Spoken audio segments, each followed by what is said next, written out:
check. Music is too loud. That's better.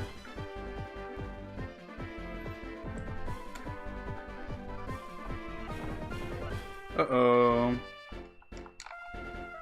Oh, wait.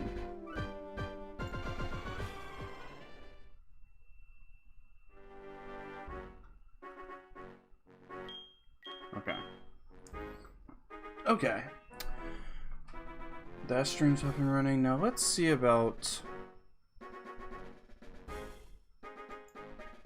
this one.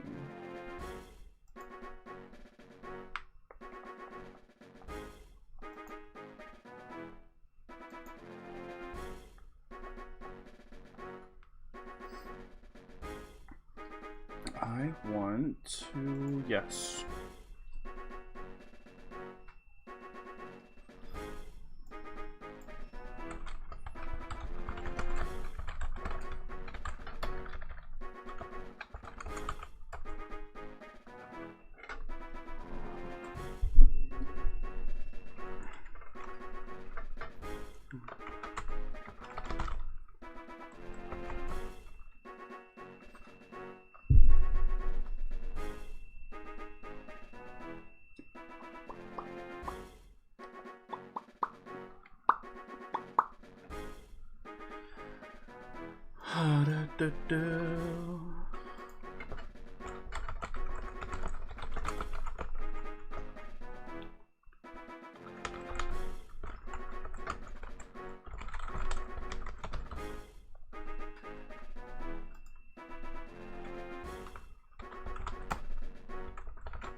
That'll work.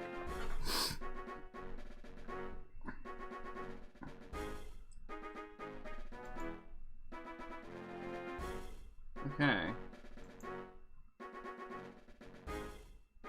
Let's go to the channel. See what that looks like.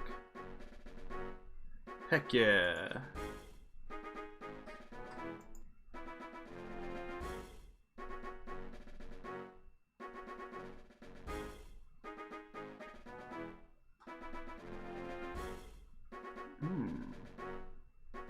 Okay, I'm interested in that. Cool beans.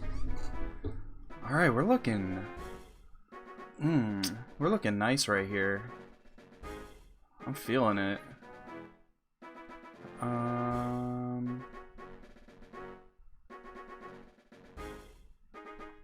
Yeah, it's probably fine. Okay. Oh no, I don't need info.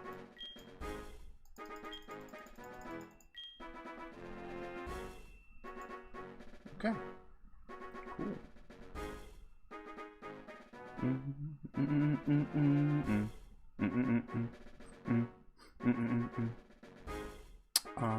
Let's actually double check on that.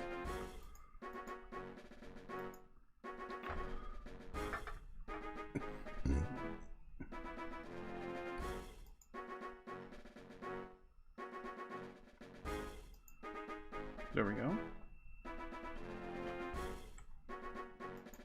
Wow.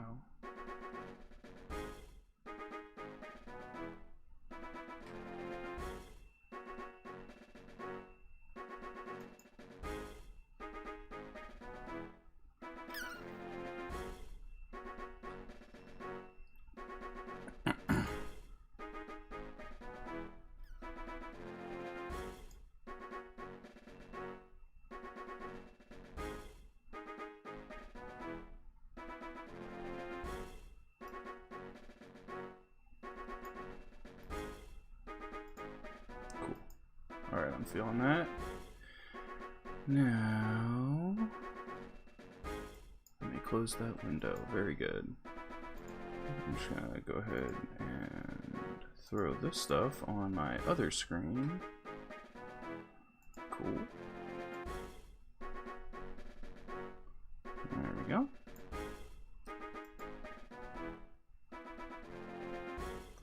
And we're gonna tweet. Bang bang. Alright, and how are we looking on sound?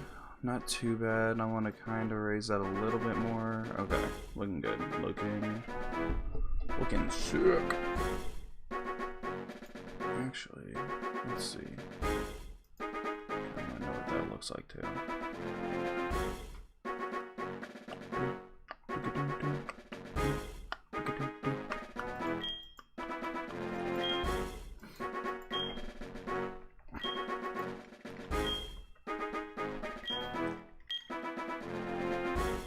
Yeah.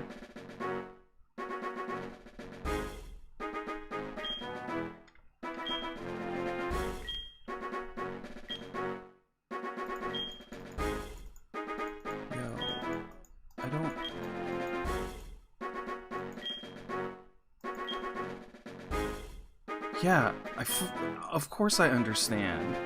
This is the easiest game in the world. It's made for children. Ooh. Oh. Oh. Oh. Before we get off and running.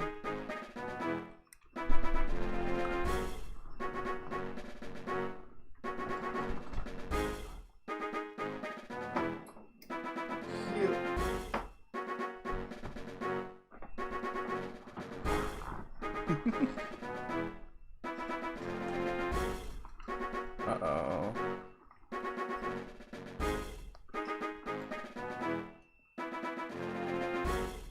Sick.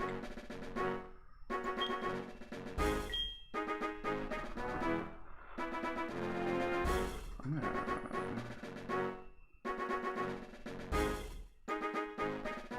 put you over here.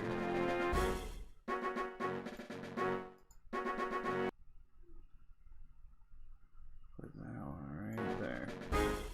Sweet. Oh.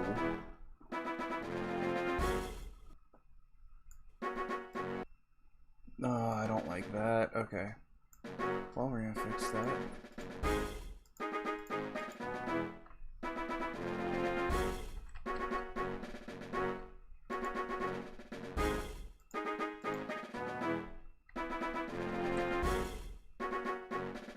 That's good. No.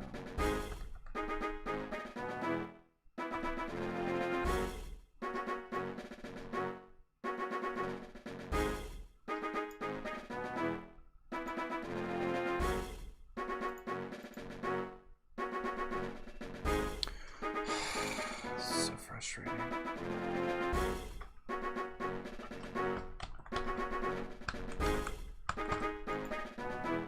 There we go.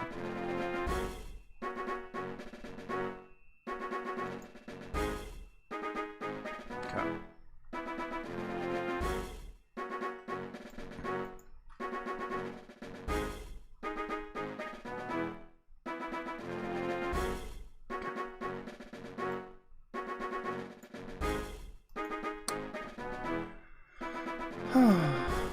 Okay.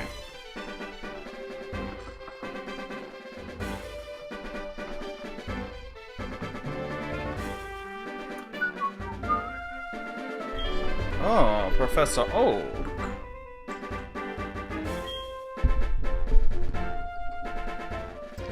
Everyone calls him the Pokemon Professor.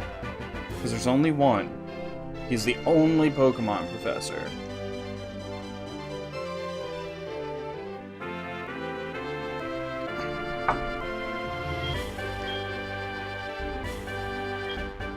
What is it? What is it? What is it? It's a Meryl.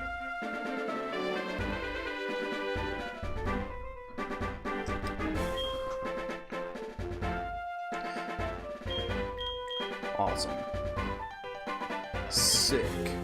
Alright, we're gonna go with gold this time. Oh, I have to touch it? Yeah, we're gonna play gold. And we're gonna be Fred. Because... Actually, you know what? No. I'm gonna be gold. What? That's why.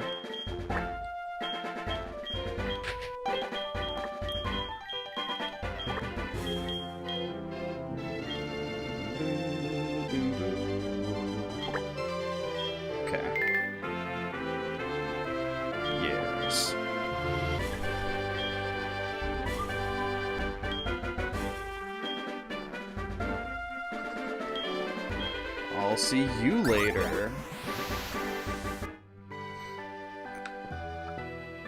yeah, I can't use the stick. do, do, do, do, do, do.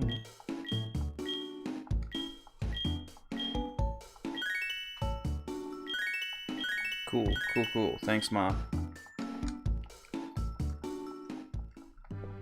I'm pretty sure it's the Professor Elm's aide. Oh yeah, we're gonna...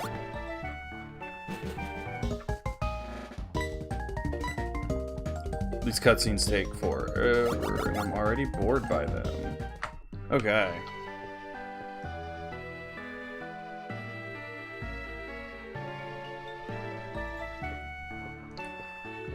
Love it when that happens. Kyle! Oh, okay, well, we'll talk when you're available. Okay.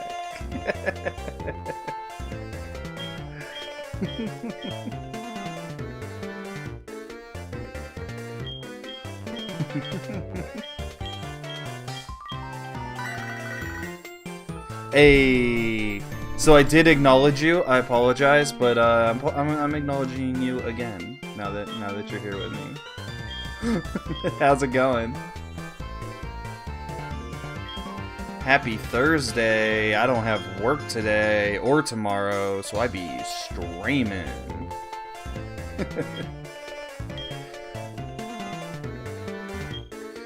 Alright, let's see what we got. We got a Bulbasaur, not bad. We got a Cyndaquil, and we got an Elekid. Okay, so it's obviously not going to be Elekid, because that thing can't fully evolve.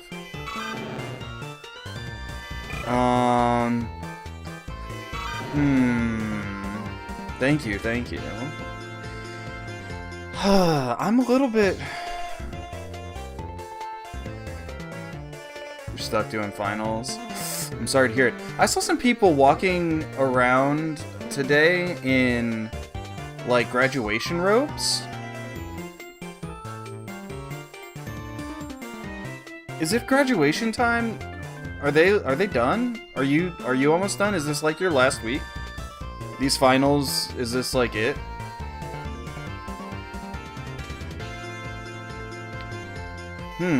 This is quite the choice that I have to make here. I'm obviously not going with this one, even though... What level does it evolve at? Actually, let's do some quick research.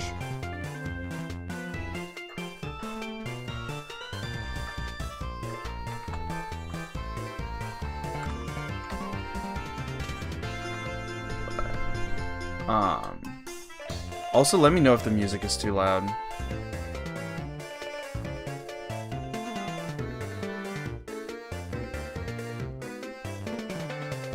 It's not it for you. Okay. So you're gonna have summer semester? Summer term classes? Okay, well I don't want that. I want that. Okay. Let's see. So it evolves at level 30. And what's it born with? Quick Attack and Leer. It learns Thunder Shock at level 7. Which means it'll be really good for the first gym. You'll have to work on your research project with no classes. Gotcha. Is that, the prostate thing? Or whatever it is? I don't even remember. The robot you showed me?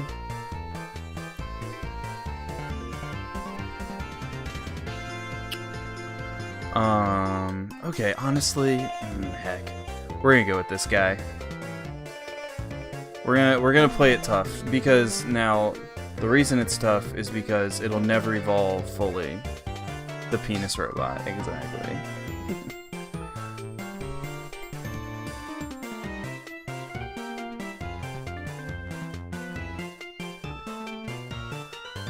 It is a prostate robot? Okay, gotcha. I thought that I was remembering that correctly, but hey, you never know. You never know. I could just be completely wrong. Alright, Yeah, let's go with this guy. I think it's gonna make our run the most, I don't know, the easiest to get rolling from the beginning, so. Why can't I, oh, I've got to touch the Pokeball. Oh my gosh. Touch the Pokeball to select it. Awesome.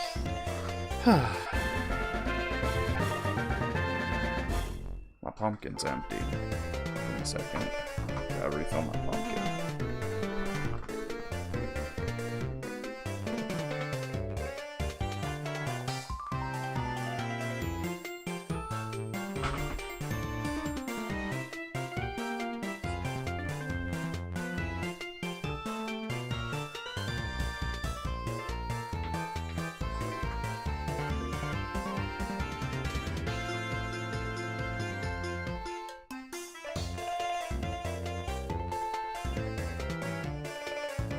Gosh, I got 2 different groups. Oh. Okay. Pumpkin's full. Now I gotta check in on these things. Both need to prep.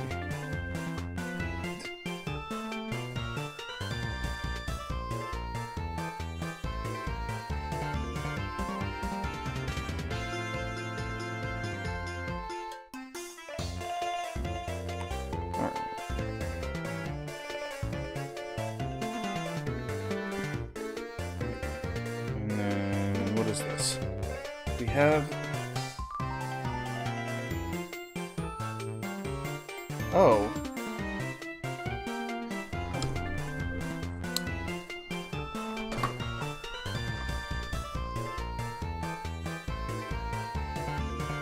This is 11:55. What time am I off?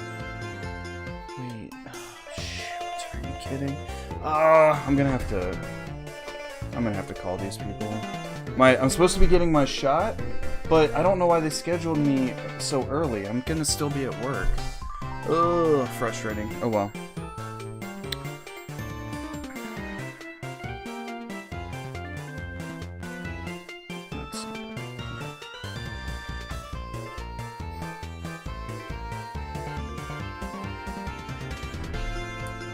Alright, we'll call them soon.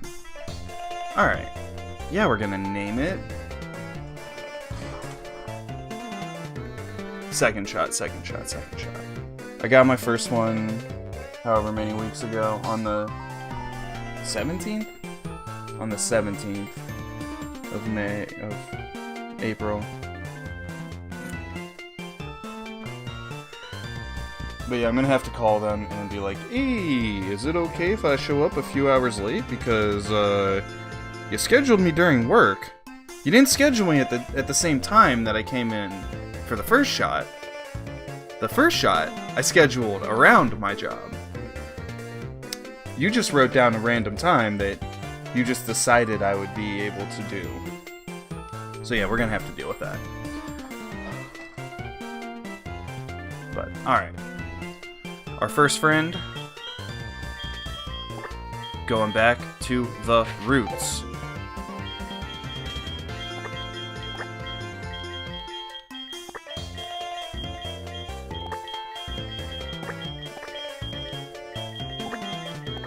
Boom. Alright, our first friend, subscribe. Yes. Yosh.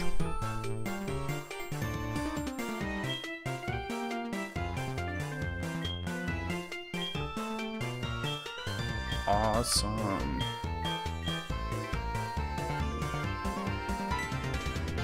You're gonna give me my running shoes, thank you.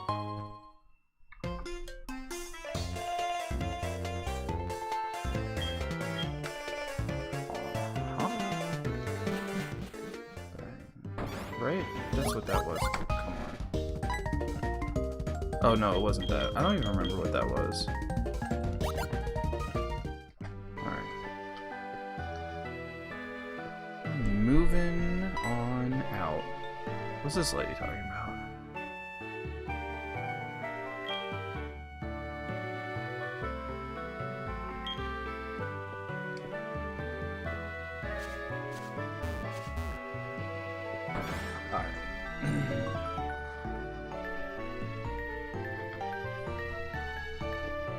That's not Mom's house.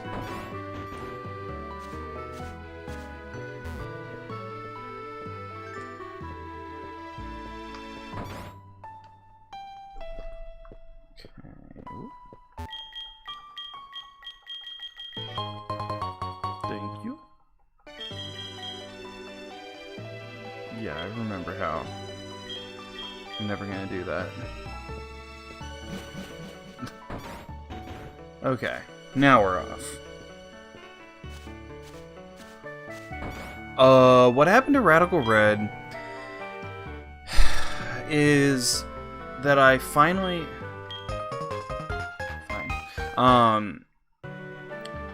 I was at a point where there's the only thing for me to do in the game was 2 fights, and I wasn't finding any new Pokemon, but my strategies were not powerful enough to take down the fights. So I chose instead to just go back to Nuzlocking, because at least if I'm pounding my head against the wall on this game, it's because I'm dead, and the game is over and I have to start over.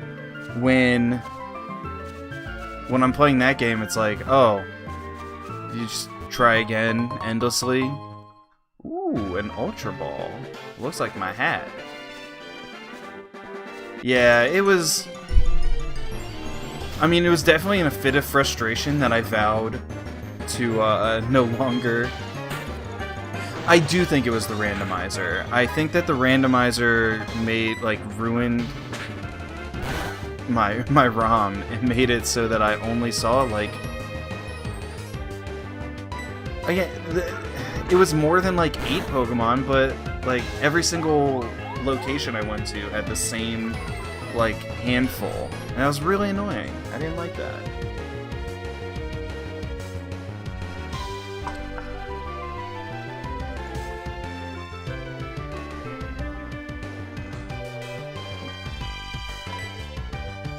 Hey. Let's get a little bit of baby experience. Oof. 12. I know there's another item around here.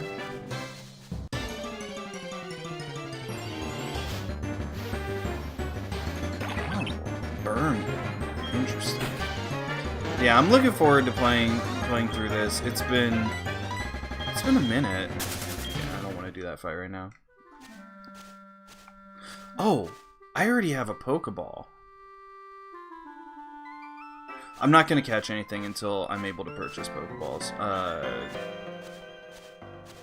Even though I actually have already picked one up. Oops. I'm gonna follow the normal rules on that.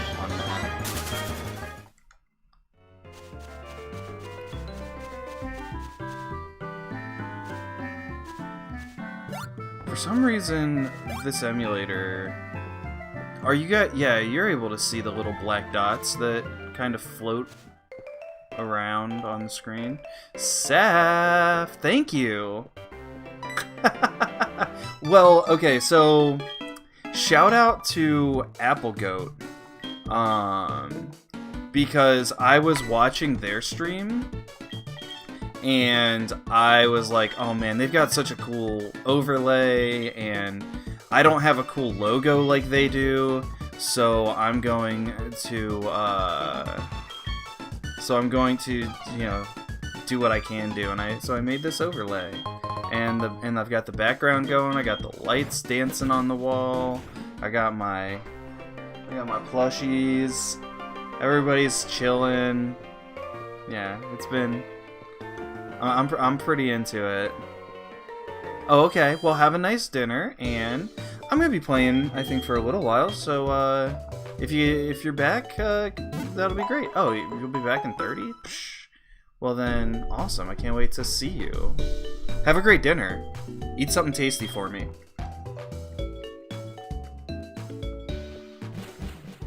Oh yeah, we can.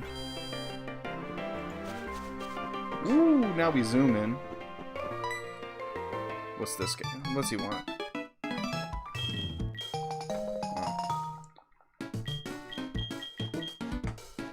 Okay.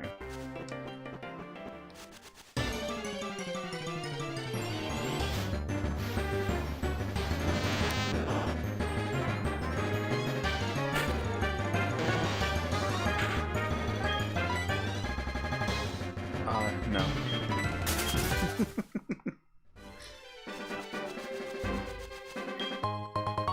A black flute. What's that do?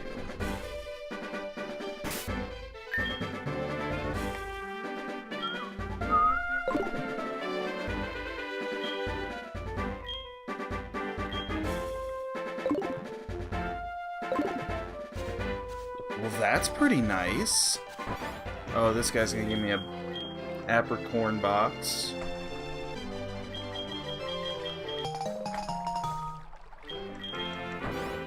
Awesome. Moving on. There's another item.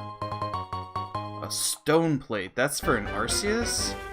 I don't think I'm gonna catch one of those. Oh, okay. Any rock type moves. Sick. We'll get a rock type mon, and then they'll go hammer bammer, especially on this first gym. There's about to be some birds. Well, oh, it might be birds. I forgot. Oh shoot. Maybe I made a horrible mistake. I forgot that gyms are gonna be different types. Well, that'll be fun. Yeah, I'm very excited to see what happens there. Mystery Egg. Yeah, I haven't done any fights. Oh, take your time, bud. Nobody's in a hurry here.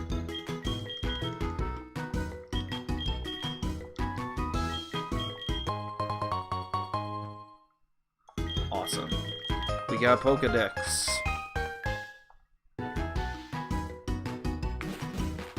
Alright, bye.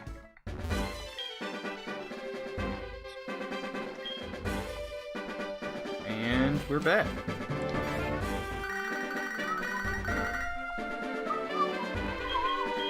Oh, maybe I should do some grinding. I should fight. I should fight before I have to face whatever Pokemon Silver's gonna have. Alright, we are going to quick attack. Thanks. Alright. Let's just make sure that I don't have anything in my balls. Okay.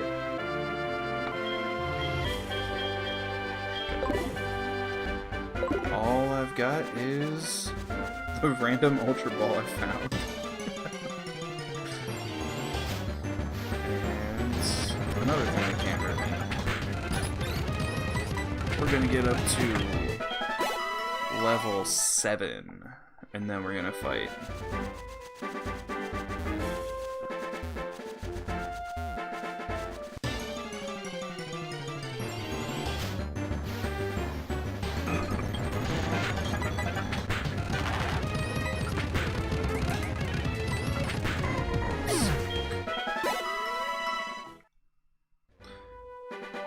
I definitely wish it was not Wobbuffet.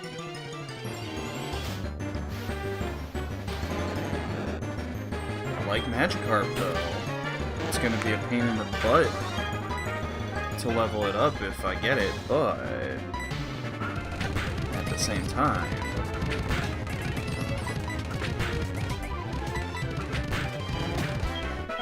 it only has to get up to level 12 or 20, and then it's a giant terrifying dragon. Sick.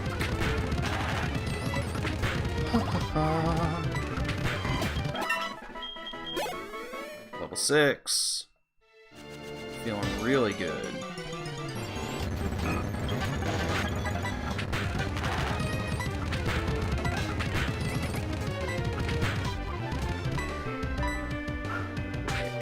let's get healed up. So it's only 25. That's not nearly enough to level up.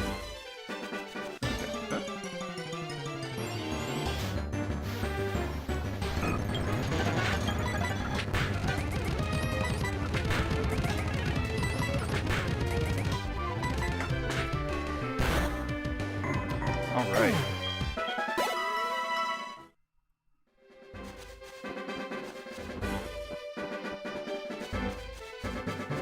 Jump down this way.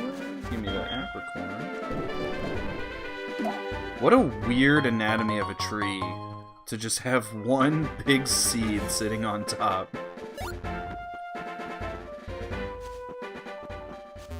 It's pretty good stuff. Alright. Doctor, is there nothing I can do? Alright.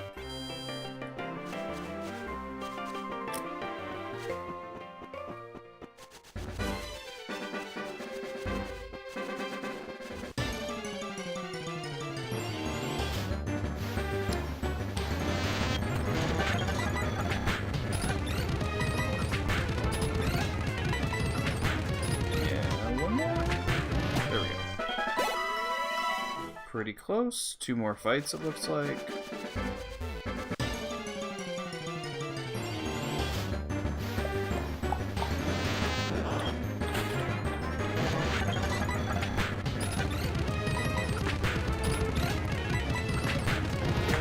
Hey. Level 7. Let's go. You've been Thundershock. Alright. Now let's beat up Silver and go back and see the professor.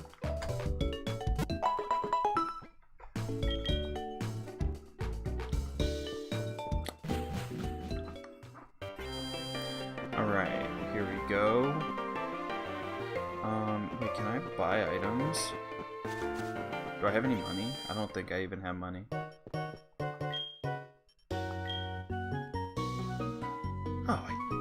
I'm born with money? Let's go. Oh, and I've got 5 already? Never mind.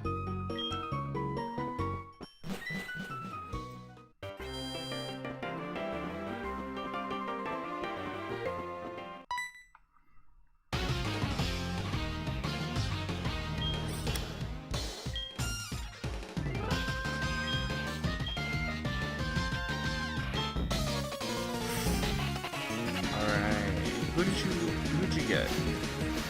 Fire or grass? Passerby boy. Okay, Cyndaquil.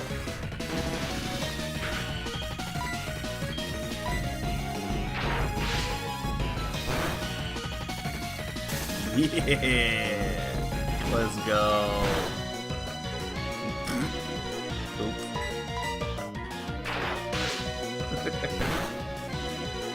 Awesome. 69 experience points. Very nice.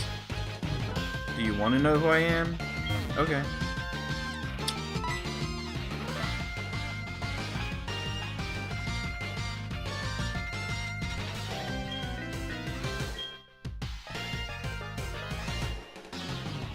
Okay. Oh, what do we name our rival this time? Who's the villain of the week?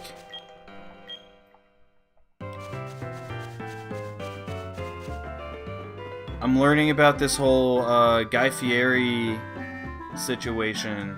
I might just call him Guy. Not pleased with Guy racially discriminating against his workers.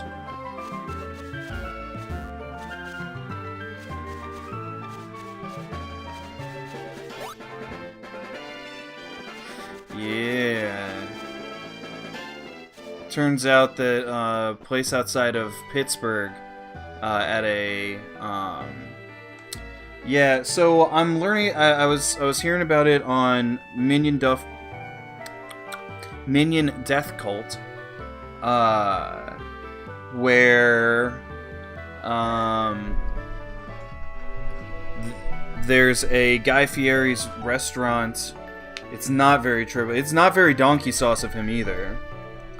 But yeah, where they are, they're inside of a casino outside of Pittsburgh, where they're paying their black workers $2 less per hour than their white workers.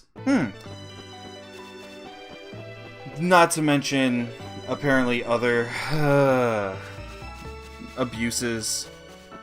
So yeah, I don't want to be seeing that. I might have to change my location on Twitter and move out of Flavortown, and I don't know.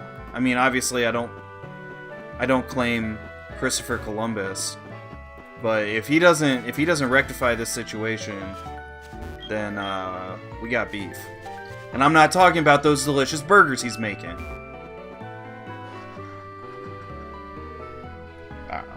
Stupid. I'm a huge idiot.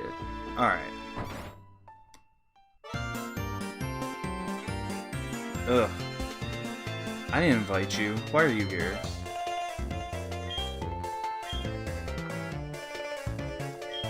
Yeah, I beat that Pokemon up.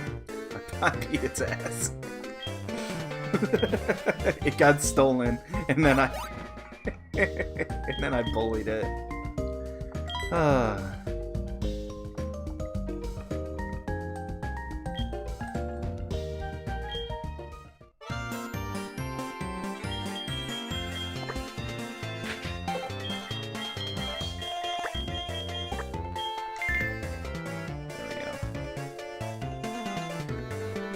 Yep, that guy's name was Guy.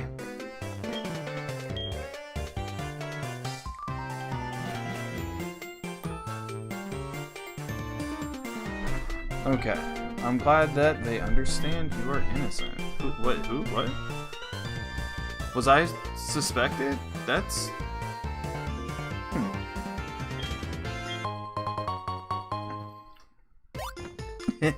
More like racist town. No?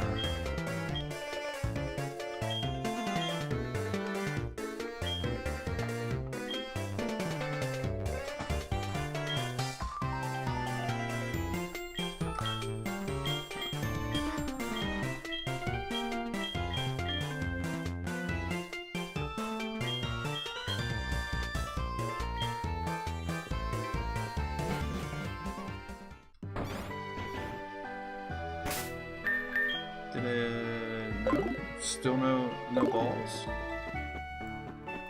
Okay.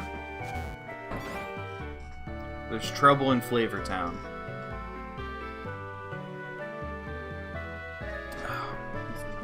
Pull up a little bit closer. That way I can kick it.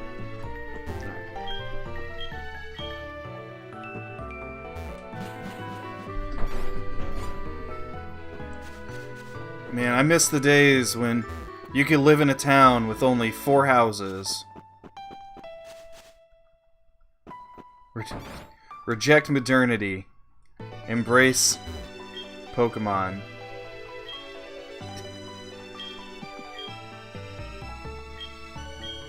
Nah. I'm just gonna use it.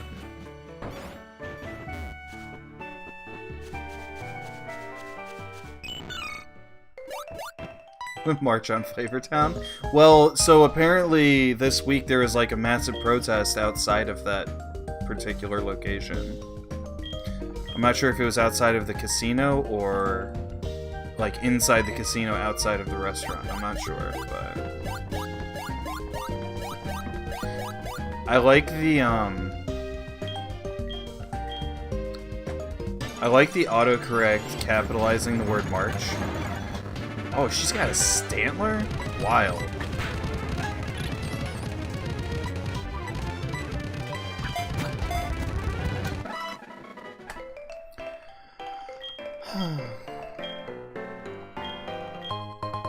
Okay. How many did she give me? That's a key question. Why do I keep doing that? Okay. 5. 5 is not a lot. I'm gonna play Black Flute.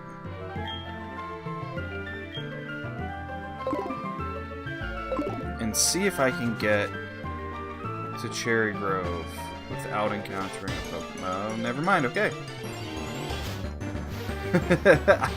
I have no idea who Wolfgang Puck is.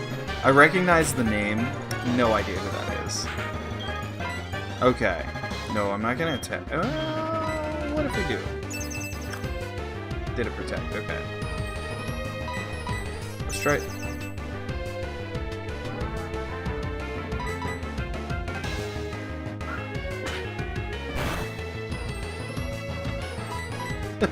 You don't know either? Okay. Is this thing's only move protect? Ugh. You just know he has restaurants?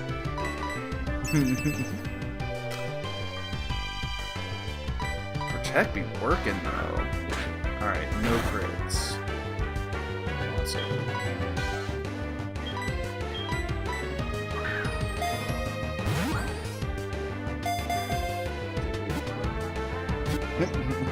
Boomers love putting dots in texts. It's like their favorite thing. Alright, what do we name this guy? What is it? It evolves into something that looks exactly the same as it, right?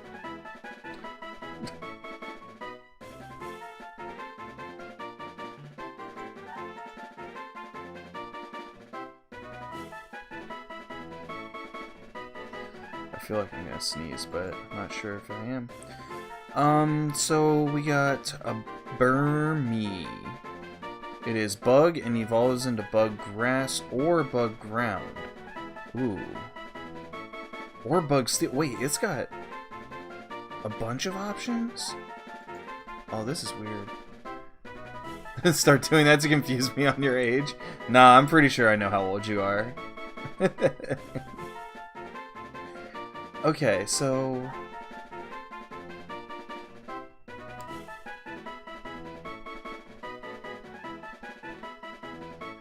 Oh, so if it's male, it evolves into the moth, and if it's female, it evolves into...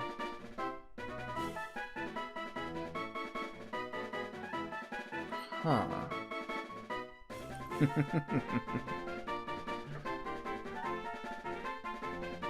Oh, that's interesting. It changes at the end of each battle. Oh, that's gonna be fun. I'll be able to control it. Alright, and it evolves at level 20. It doesn't learn to move until level 10, though, so that's trouble. It only knows protect.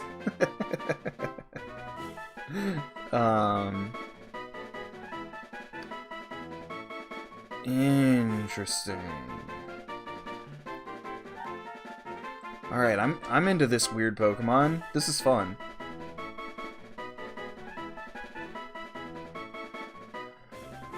I don't know what we should name it, though.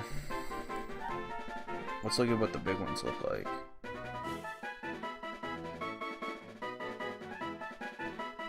It's like Puffy Coat. What's a good... What's a Puffy Coat called?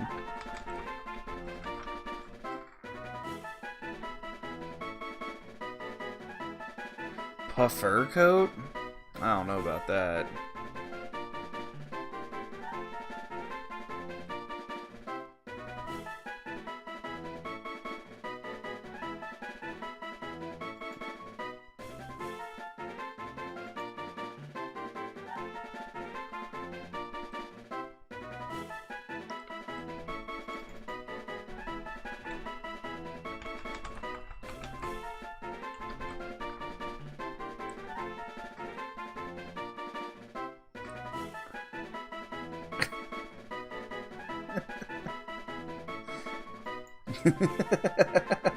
Wait, this... I'm just looking at a bunch of pictures where they took the coat and they made it really, really big. I'm seeing a lot of Kylie Jenner wearing these, and this thing is a girl. I'm thinking about naming it Kyle. Kylie, not Kyle. That doesn't make sense. Oh, this is... Oh, these memes are all very funny.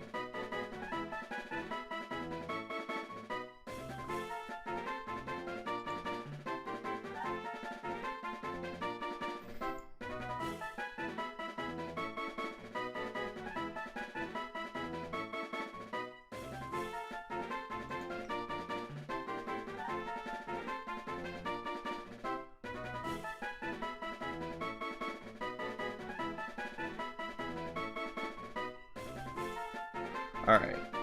I'm gonna name it Kylie. In honor of my favorite person, of course.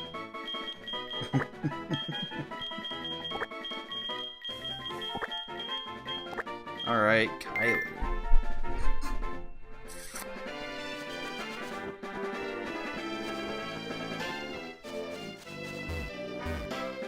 I'm not sure how long the black flute lasts. We're gonna look that up.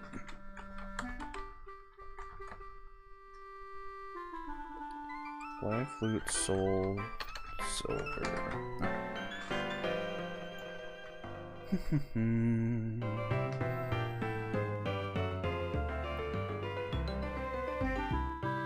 This effect will last until a map turns. Okay. It lowers the encounter rate by 50%, so that's fine, but...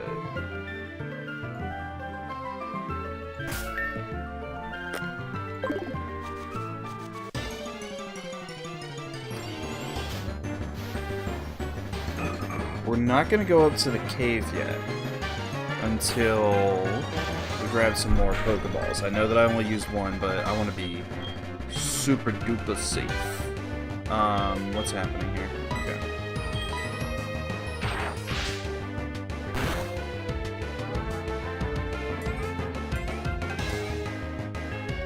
Alright. Good job, subscribe.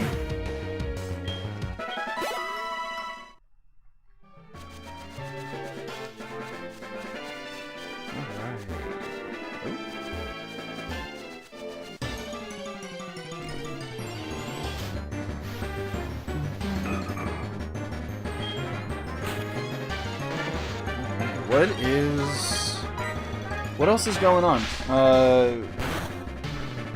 Last stream, I didn't have time to talk about anything. We were just playing It Takes Two. That just devoting all the attention to that. We didn't talk about the news. We didn't talk about anything else.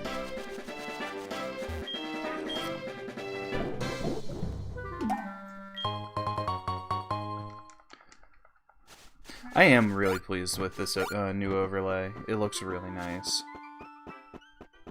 Okay, let's get healed up first.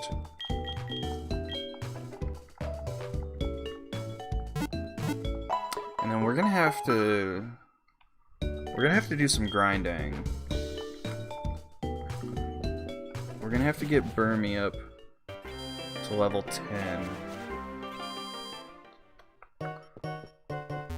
Yeah, me neither. I listen to the news every day, but I don't go on Twitter at all anymore.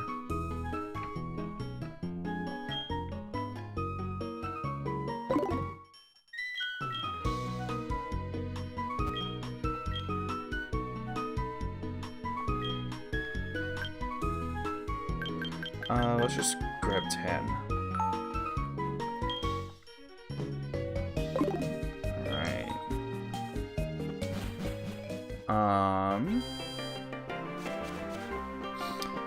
Lucky me? I mean, yeah, I guess I was just only having a bad time, so yeah. I don't feel like I'll lose anything.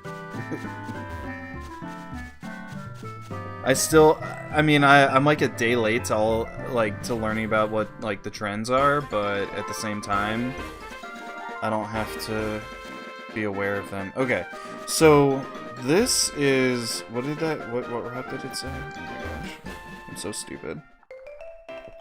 I'm like incapable of paying attention. Alright, so this is Route 46. Which means that when we get here later... so is this whole thing right? Oh no. Okay. So yeah, never mind. We don't have to worry about this. This is the only time we even come here. So, let's see what we can catch here. Our third friend. Hey, a slug. Ah.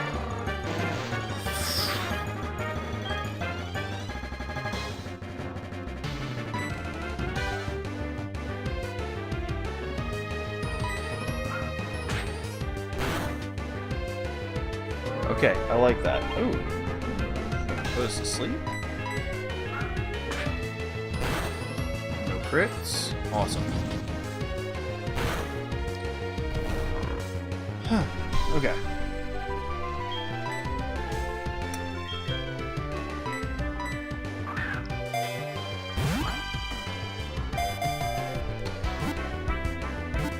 Should try to see if anybody's said anything to me. No.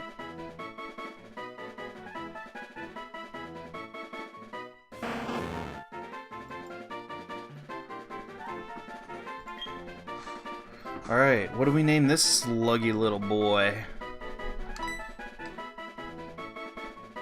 Or girl. It's a lady slug. You're still waiting to hear back from the job? Limbo does suck. I just hope that they actually contact you and tell you, because in my experience, you just wait and you continue to wait and you just keep waiting, and then eventually you find out that a friend of yours got the job that you were waiting to hear about, and you never heard anything from them. That is my experience. So, what should we name this little magma lady? Finals and wood bowls. Hey, I dig it. I dig the wood bowls. It does seem like they will tell you. Okay. But they didn't tell you at the time. They weren't like, ah, here's an answer. No.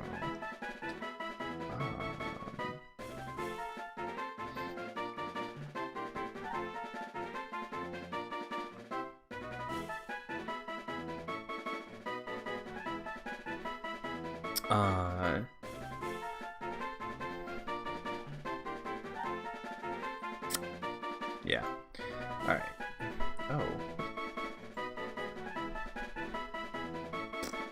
Okay. Business talks about professionalism, and then they just ghost you. Yeah. Yeah, they sure do. They sure do. Let's see here.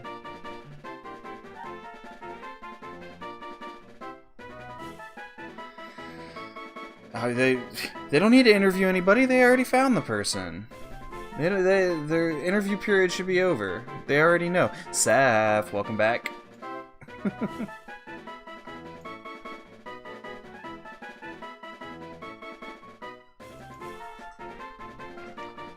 Help me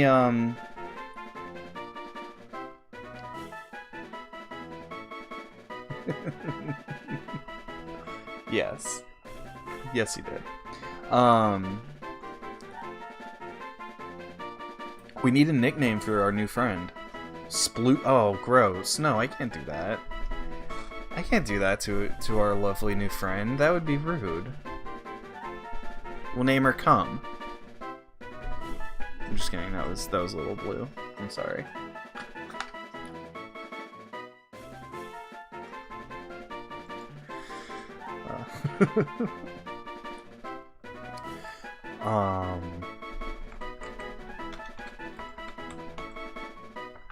I just googled Magma Lady. Let's see what characters are out there.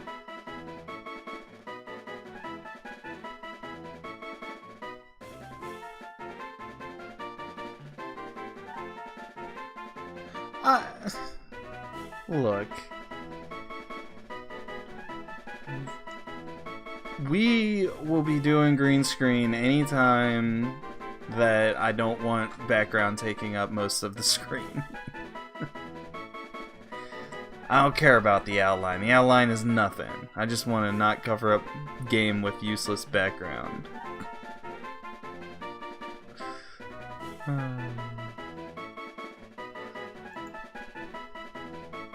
Oh, who's this lady? Oh, that's just an X-Man named Magma.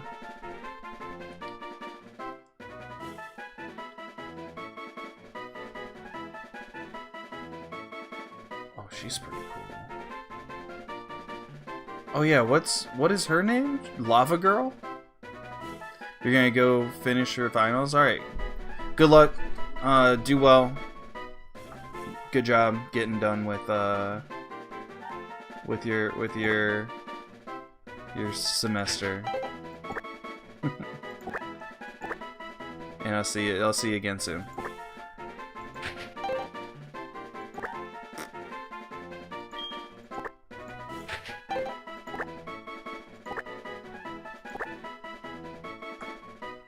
Name her Lavender? Lavender? Yeah, okay. Alright. That'll work. Lavender. Alright. We got a name. Alright. And what does she do? So, Saf, how is your day going? Oh, it's holding a Reaper Cloth. Can't get frozen. It knows smog. Cool. Alright, I like that. That's solid.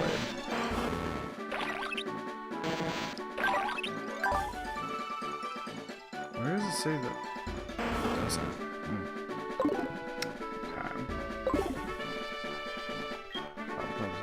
I want to take that item.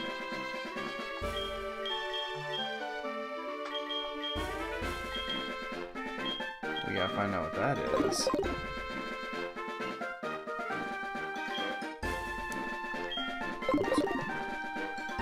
Let's see. Iron Tail.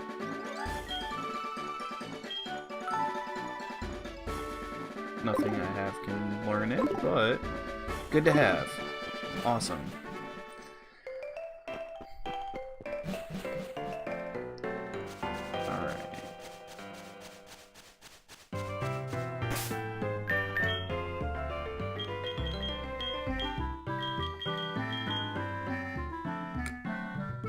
I don't think that the Reaper Cloth actually can do anything, though.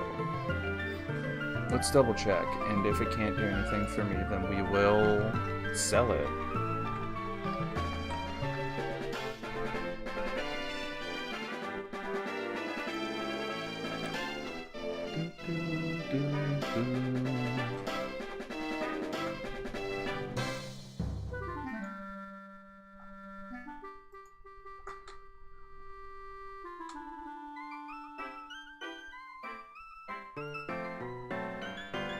Either? Both? Whatever makes you happiest.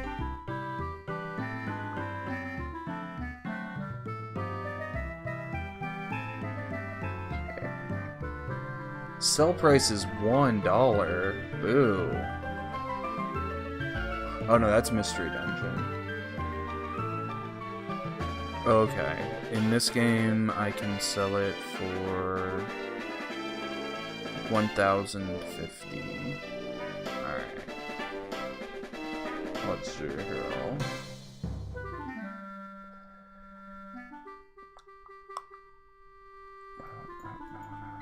Click it. I've been getting a bunch of ads for Genshin Impact, which is a game that I have downloaded in 2 different places, and I have not touched it yet.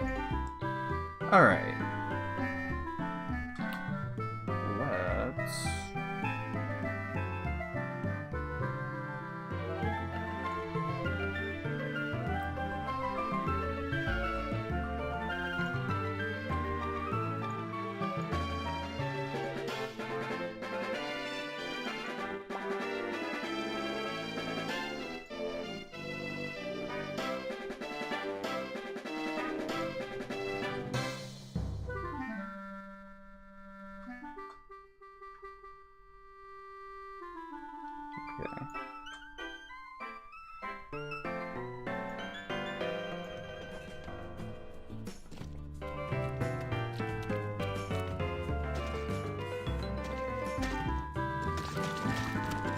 Oh.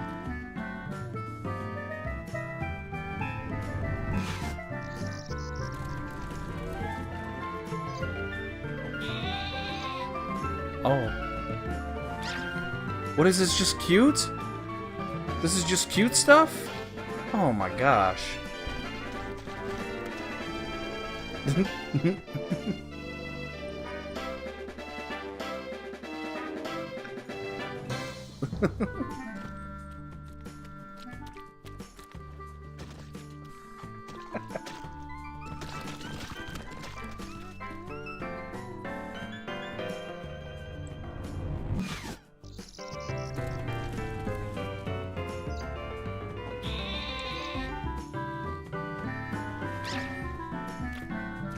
Alright, Morpeko. Get on over.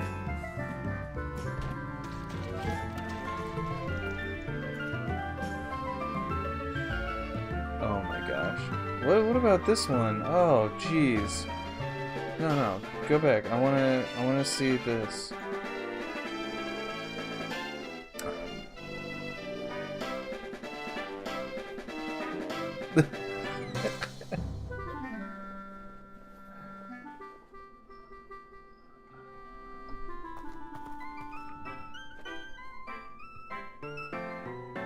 What do they use to make this?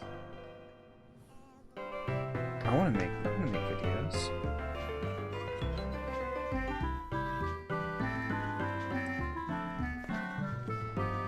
I wanna do this for sure. This is great. I love this.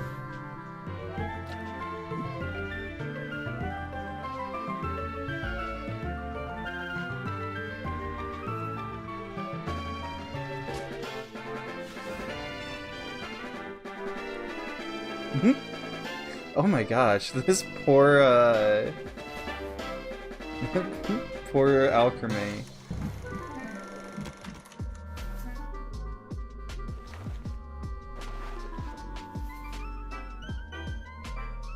Uh-oh.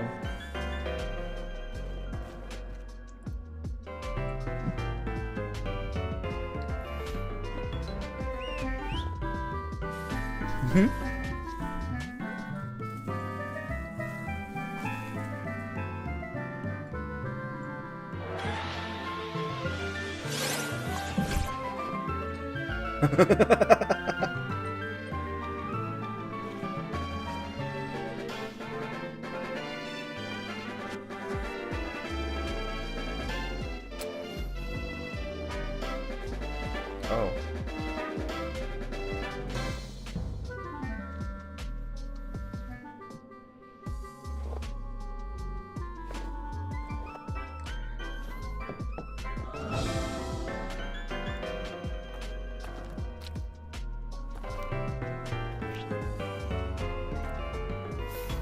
Oh, it's so cute.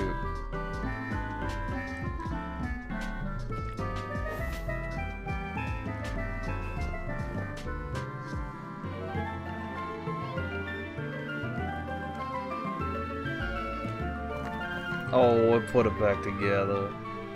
Oh, jeez. Yeah. What? No.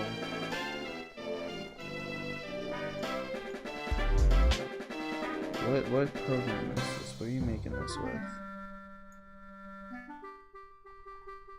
Alright. Oh, I'm gonna research that later. Because I love that. That was wonderful, thank you. Now, I need to know, Reaper Cloth, does it do anything?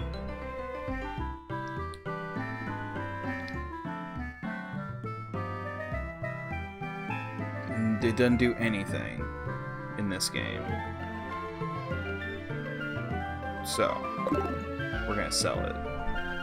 We're gonna sell them, we're gonna buy more Pokeballs. It should be in the description? Okay, awesome. Because I will...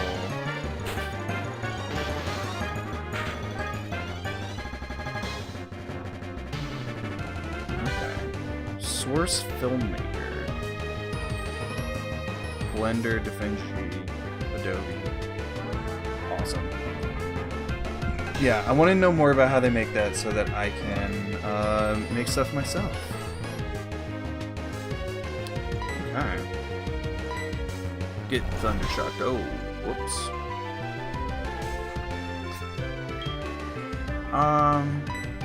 Yeah, why not? It's not gonna hurt me. Let's just do this until we wake up. There we go.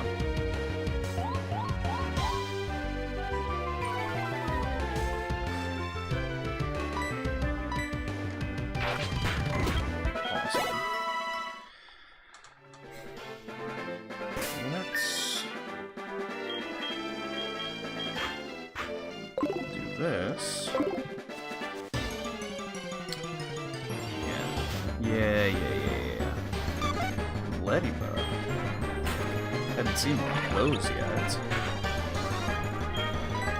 Nope. Protect only has 10 PP as well, which rough. Alright. Yeah, so the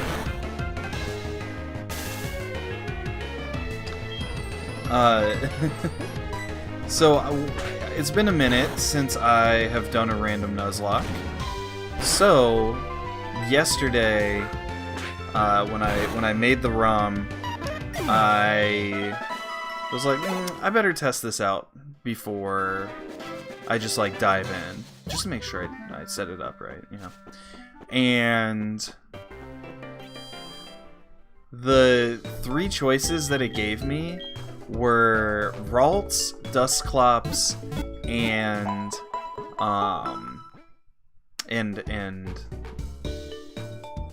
Bellsprout. And I definitely didn't want to go with Dusclops. Oh no.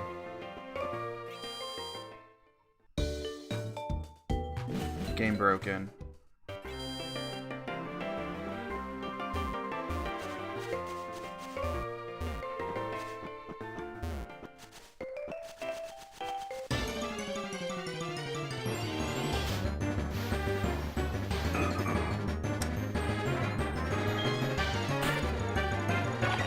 I'm really worried that the game is broken already, which is a bad sign.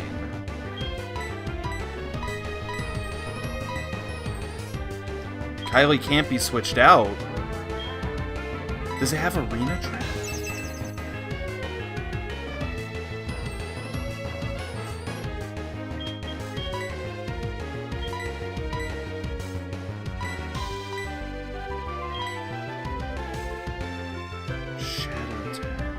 What does Shadow Tag do? Oh my gosh. Am I already gonna lose a Pokemon in the first freaking route?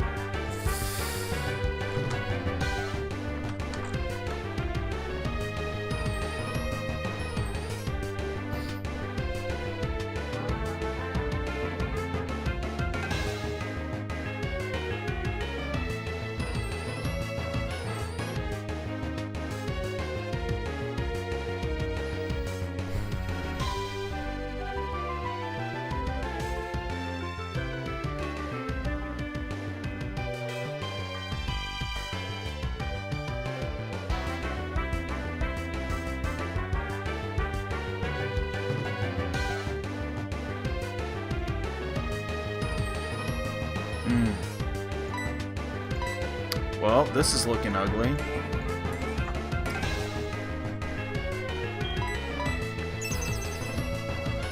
Alright, well, we're gonna have to just use all of the protects until we struggle.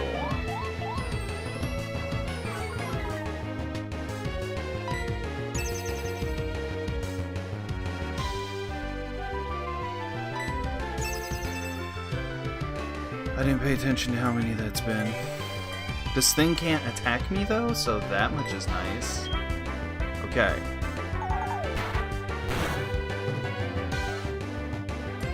Okay, I did 3 to myself. We'll do 1 more.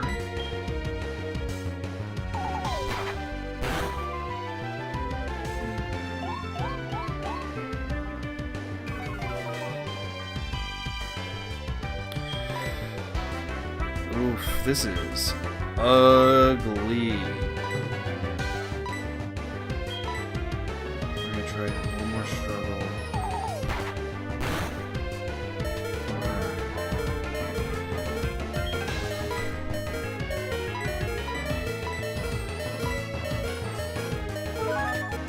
Well, I've learned my lesson here. We're not going to be doing any switch out training in this area.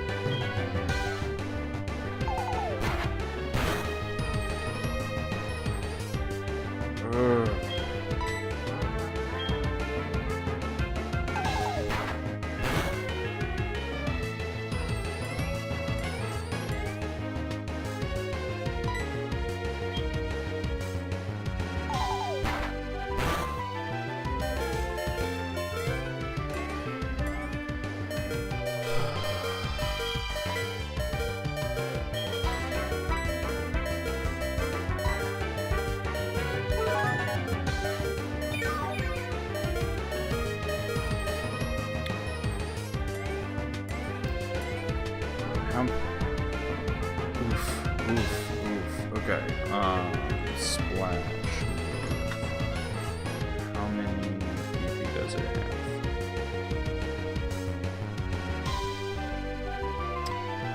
40.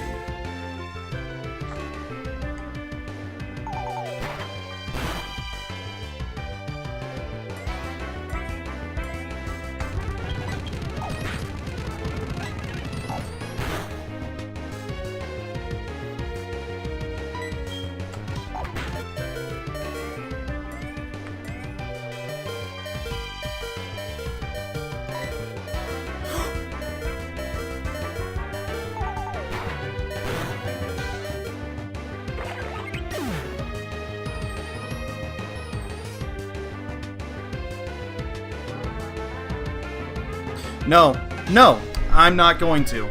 I cheat. I'm cheating. I don't care. I don't care. I'm not counting it. This is stupid. Use next Pokemon, murder this stupid thing. I'm not counting this. I do not care. One little bit. Why not trash? Oh, it doesn't even matter. The game's broken. It doesn't even matter because the game's broken.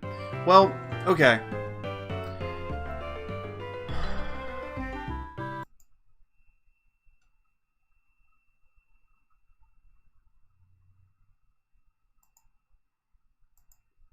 We're just gonna save it, and then we're gonna load it.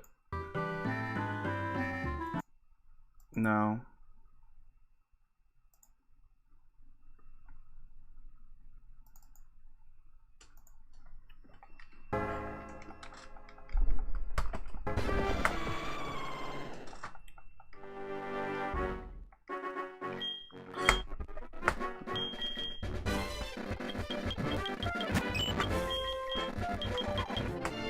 Oh, this is...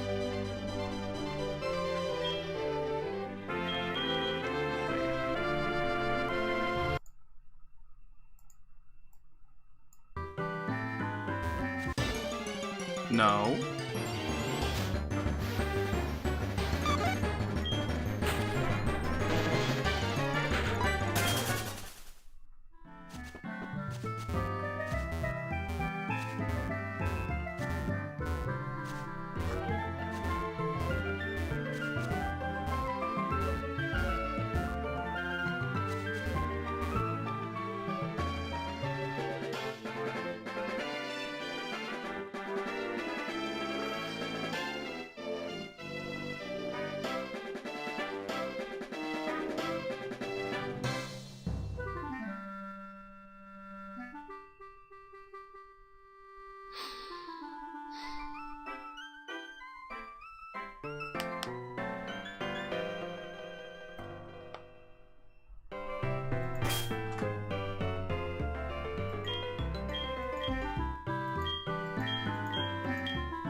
What's going on here? Stop this.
No. Oh, that's tiny.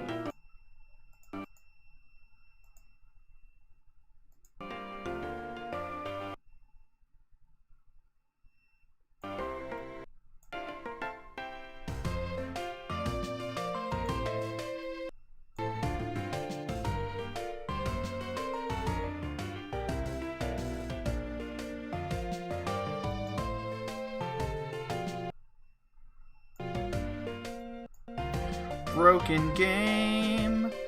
I'm so angry at this broken game. I'm gonna delete this stupid ROM. This is so incredibly upsetting. Man, oh man, I'm unhappy about this. Alright, I'm gonna...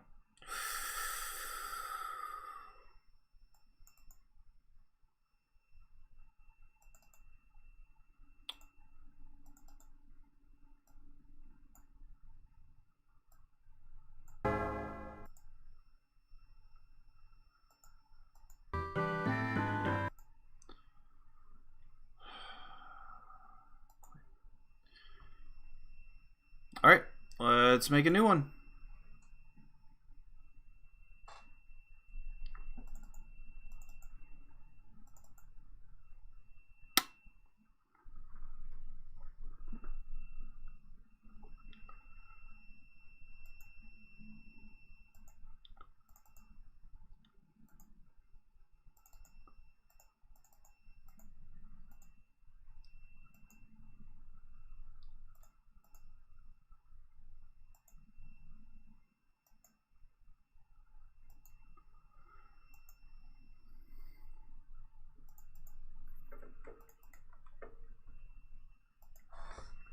New SS, don't, whatever, don't break.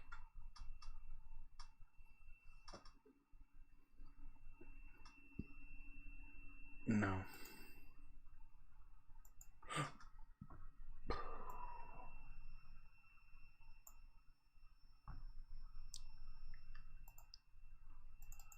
All right.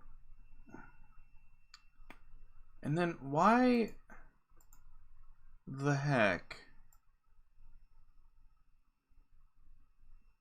Why are these shaped different now?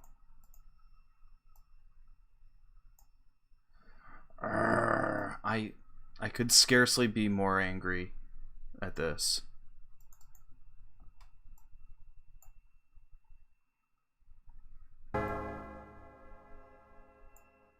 Okay, well, let's fix this now. Oh, because there's... Oh. Yep.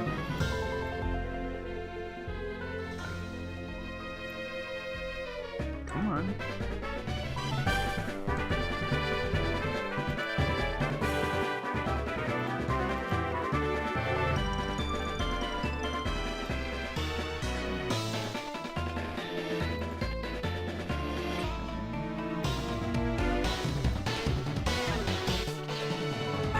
Technical issues are absolutely the worst thing about streaming. So you were gone, so you didn't see the game break? The game broke, and became unplayable. So I made a new game. I'm really, really disappointed about it because I was so pleased with how that one started.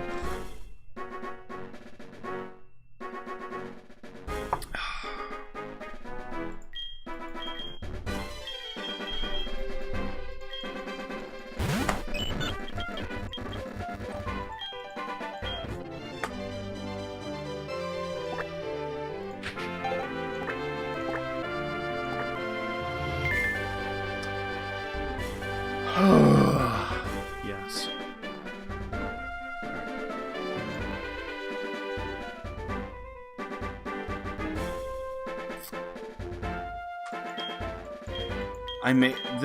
I don't know if it's just this game is broken or if it's something that I did. But this game was broken when I tried to play it months ago as well. But it didn't break until, like, the end of the game. Which was... also very bad. Wait, what is...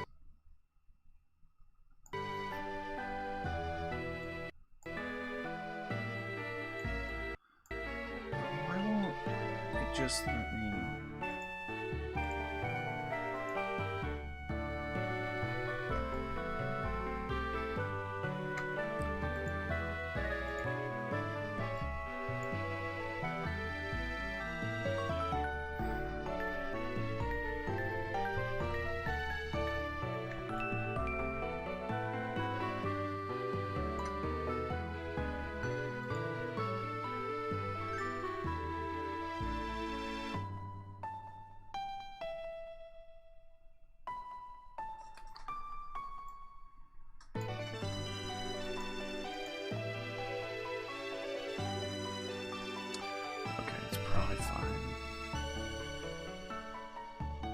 Whatever. It's...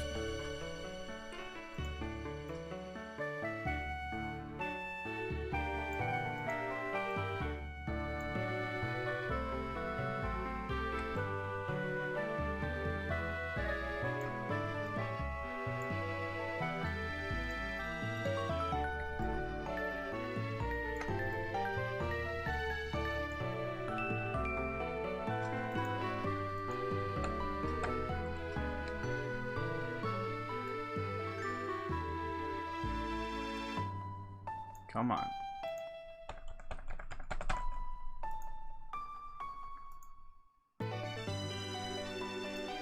Why can't I just pick what I want to pick? Thank you.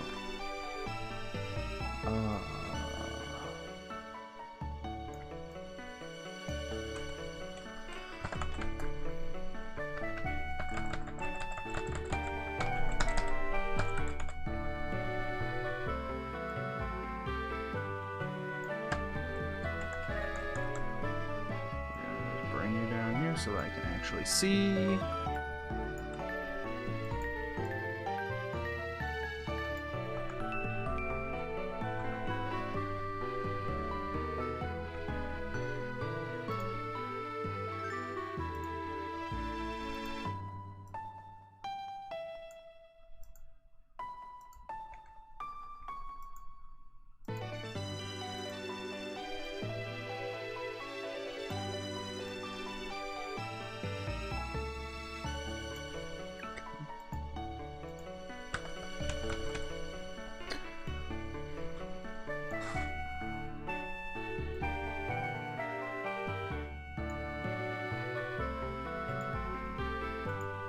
I can't have it invisible because I need to see it to know where to line it up. Oh my gosh, I hate this.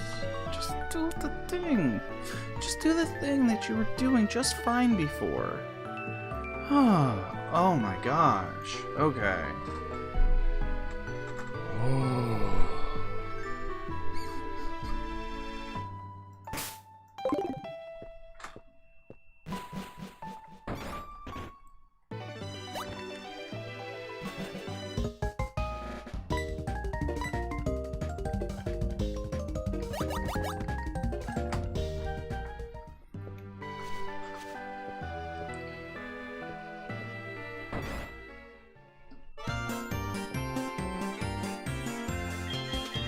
Alright.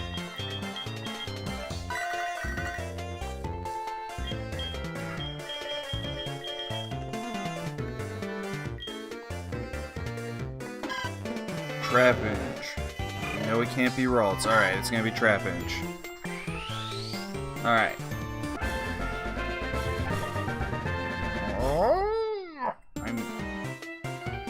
Yes, of course. It's deja vu. Almost like I just did this.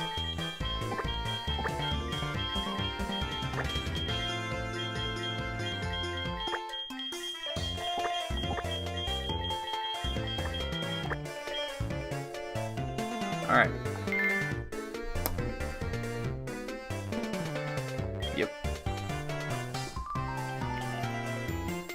Well, so much for all of this stuff. I don't need any of these things anymore because all those Pokemon are dead. Alright. We got Trapinch.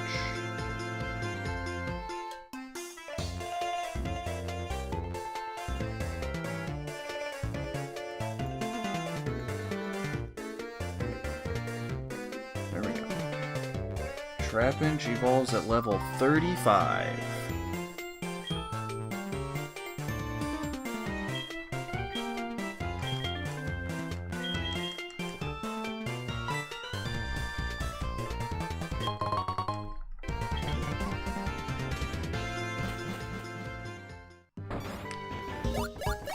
Oh my gosh.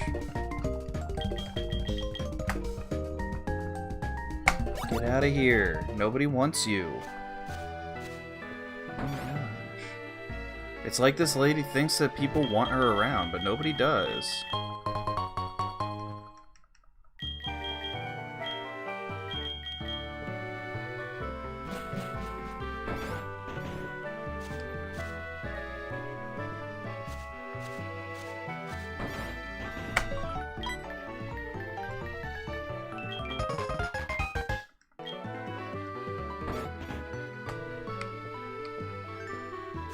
Okay. Oh, Trapinch better have moves. Bite. Bite works. Bite is a move.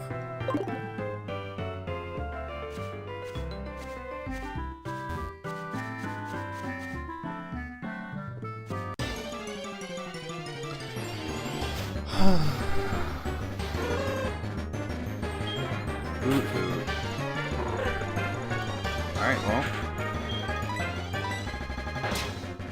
Eat that bird. Get flinch, son.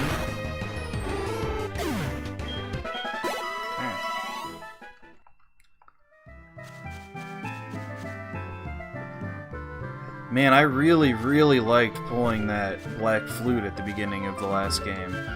It's a huge shame that I lost everything. What a nice, pleasant beginning.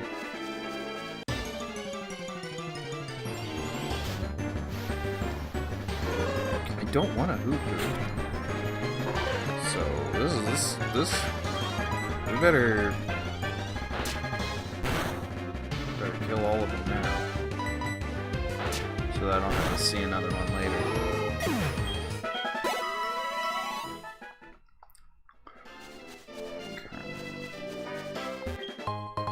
X accuracy. Oh, that's so much worse. And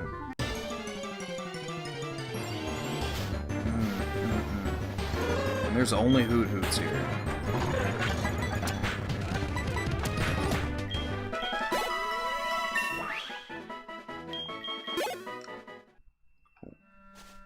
Alright, let's look at Trapinch. What moves do we learn? Sand attack at 9.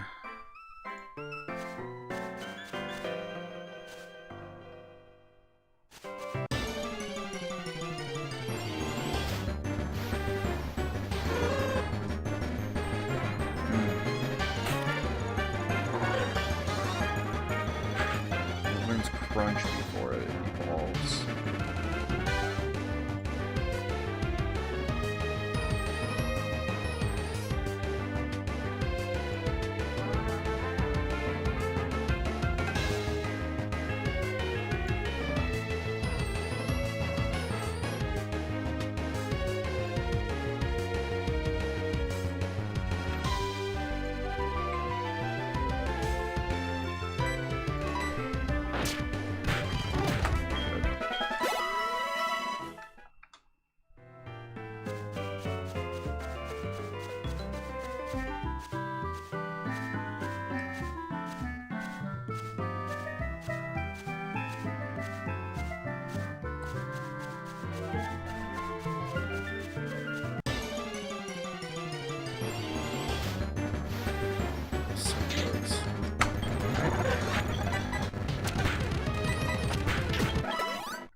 Go.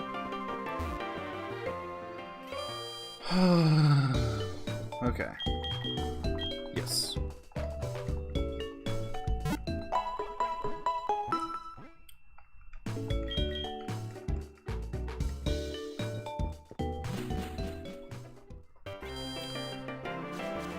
Okay. Well, let's...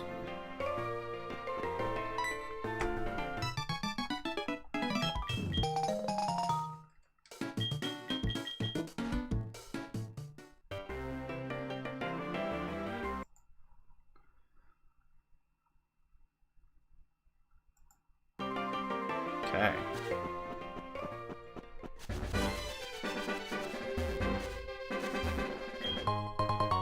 A meadow plate. Is that for grass moves?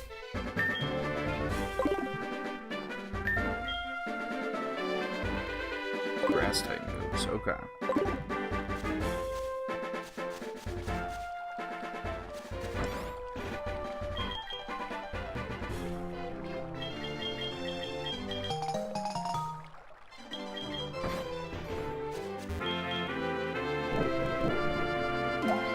Apricorns, I believe, can only be used to make Pokeballs. Is that right?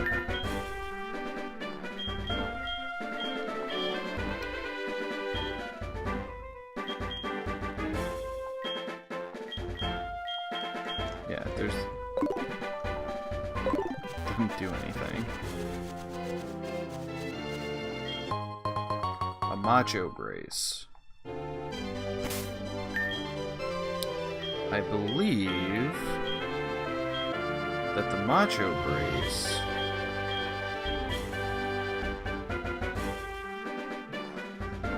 let's just make sure I fully understand it before I give it to him. So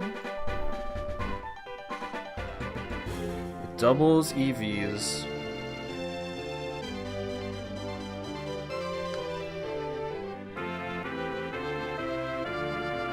The speed stat is halved. Alright.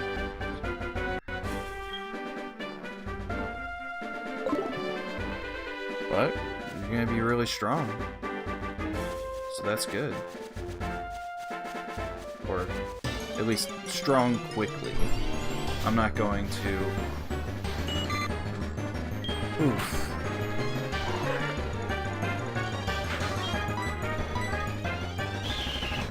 Joke's on you, my speed is already low.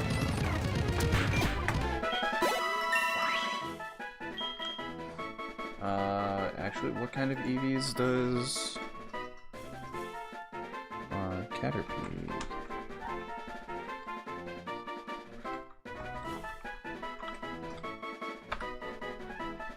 Let's see. This is Generation 4. And where do you tell me? EVs, HP. Alright. It gives... that's pretty cool. What else have I been fighting? Hoot Hoots. What does that give? HP. We're gonna be HP heavy, boys. Then we got... what's that fella called? Low tag. Special defense, huh?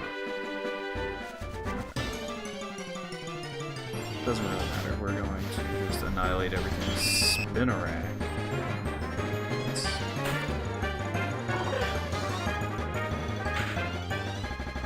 Attack.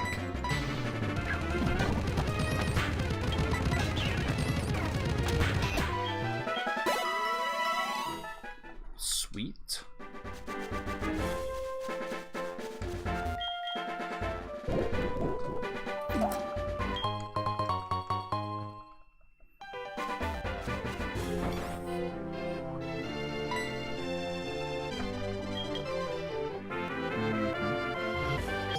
Yo, why you go so slow, huh?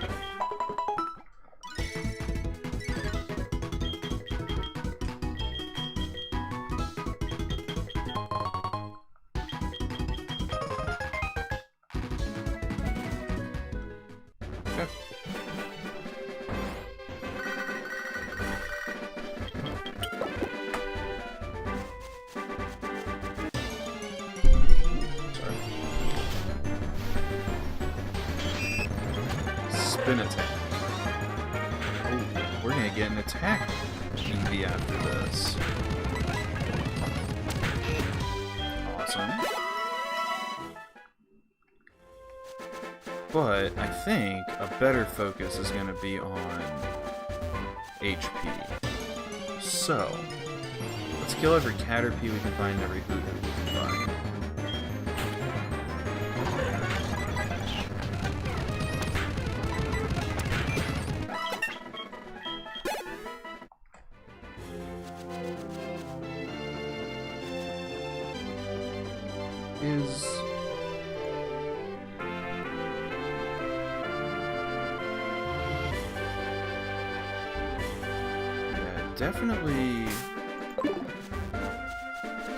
Definitely focusing attack is not a bad idea, honestly.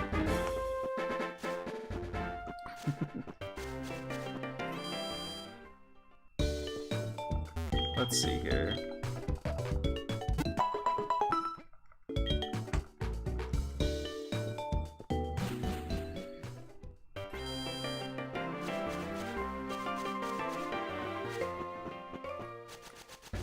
I think Spinnerack is fine to kill.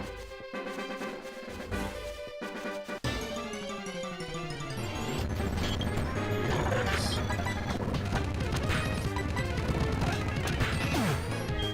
Level 8.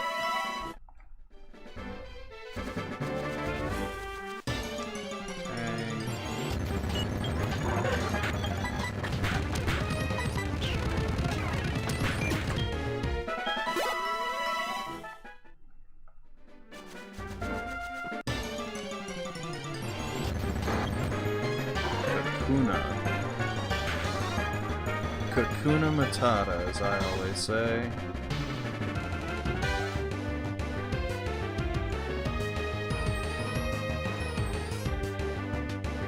2 defense points.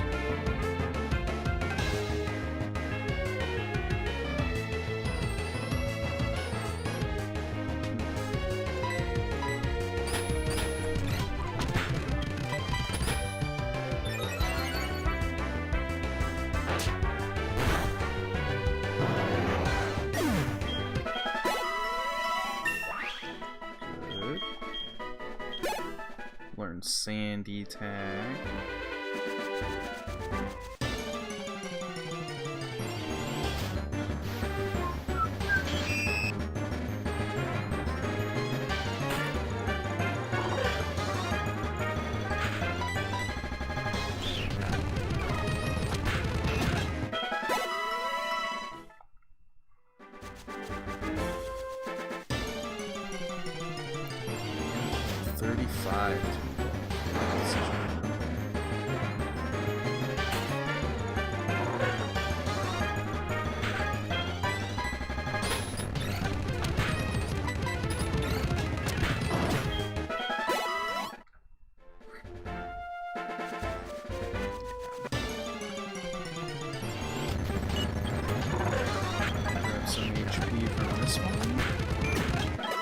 Awesome.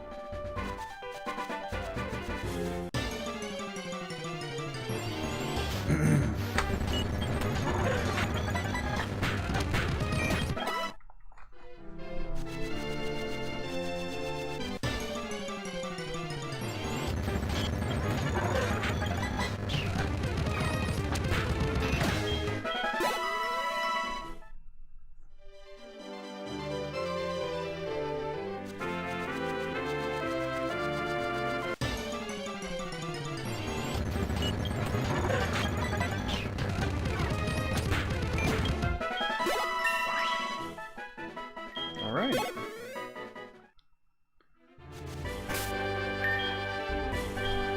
Item, take.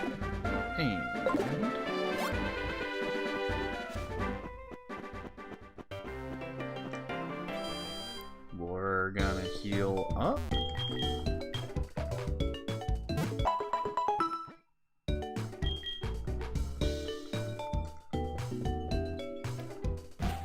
And just double check that I did what I meant to do. Okay.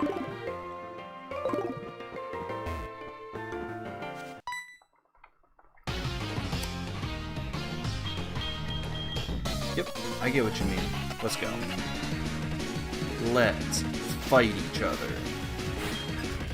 Passerby boy. Go subscribe. Go subscribe. Still faster? That's wild.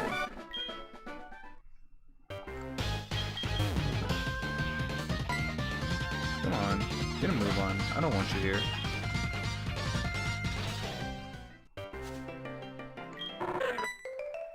Yeah, sing it that song.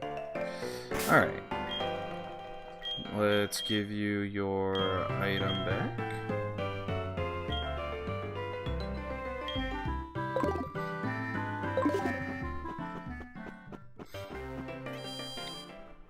And we'll just heal for the fun of it.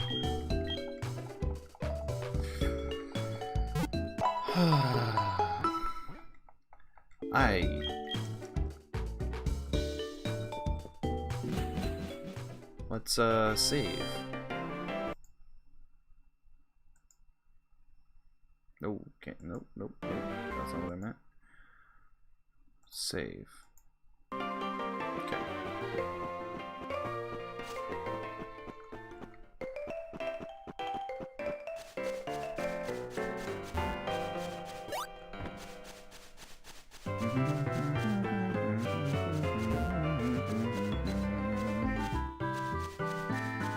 I don't need to walk in that grass at all. What is my item here?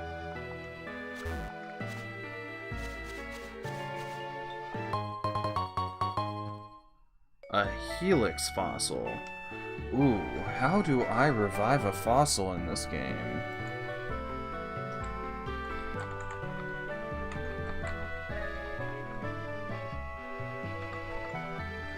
SoulSilver. I feel like I might be able to revive it very early. Oh, not until I get to pewter?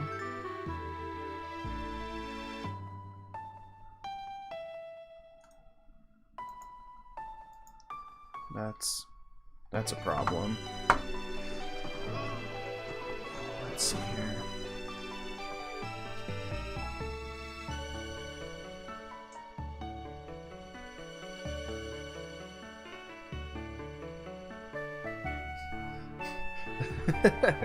the game facts question says, I got an old amber in the ruins of Alf, and I'd like to know where I can get it revived, or if it's even possible in this game. Yeah, they just put the item in the game. It doesn't do anything.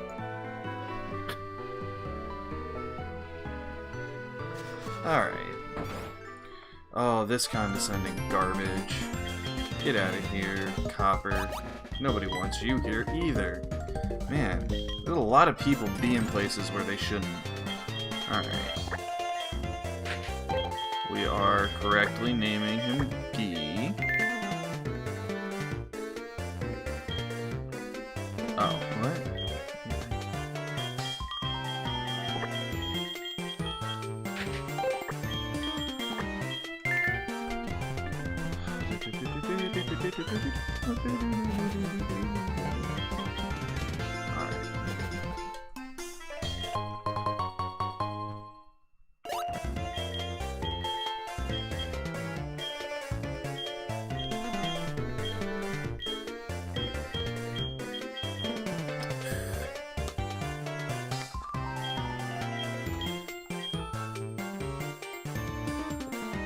Okay. What do you say about Mom? Let's go talk to Mom.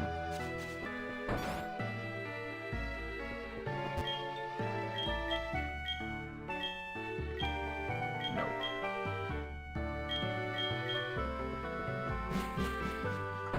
Alright, and moving. Oh my gosh, so slow. Even at like double speed, it still takes forever.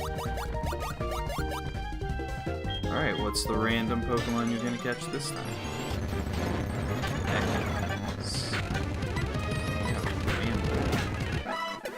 Kinda cute.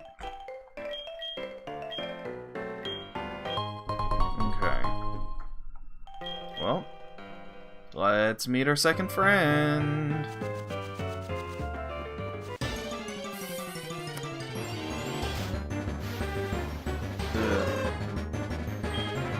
Fine.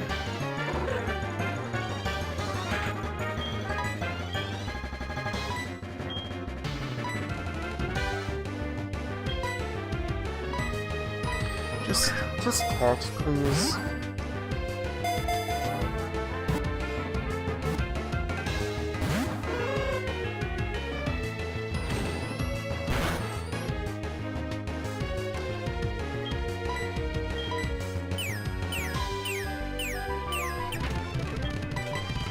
Oh, it has Keynote. I hate this.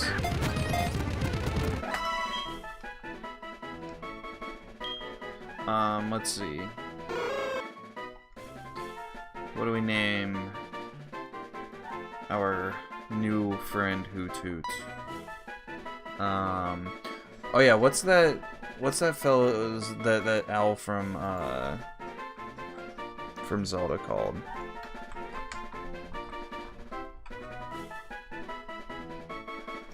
Kapora Gabora.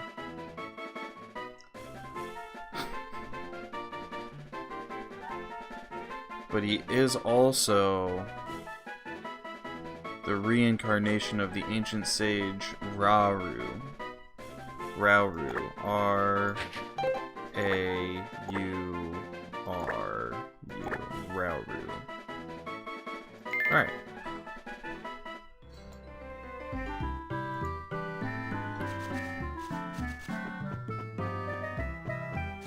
And does it have moves?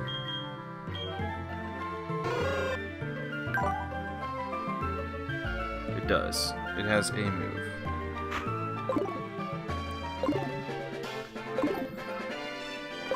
Let's go buy more Pokeballs and catch our third friend.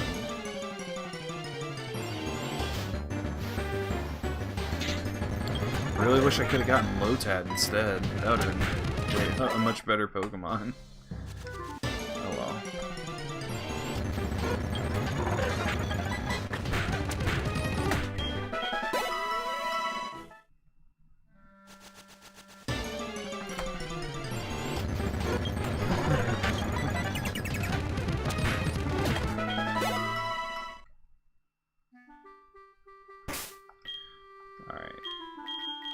Switch out. Put Rauru in here.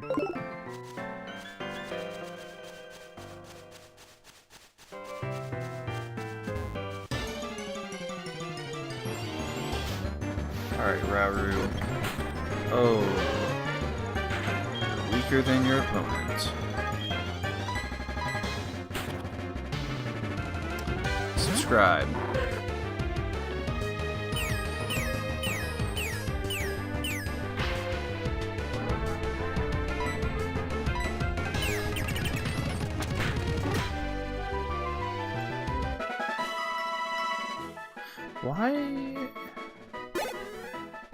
Why is it like this?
control room.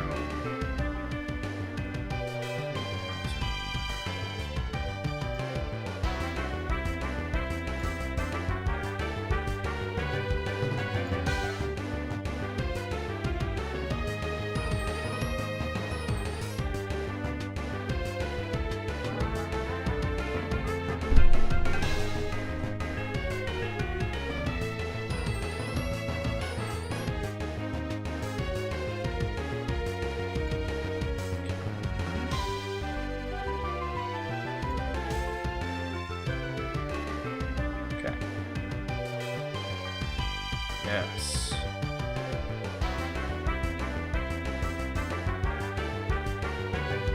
don't want low latency. I want normal latency.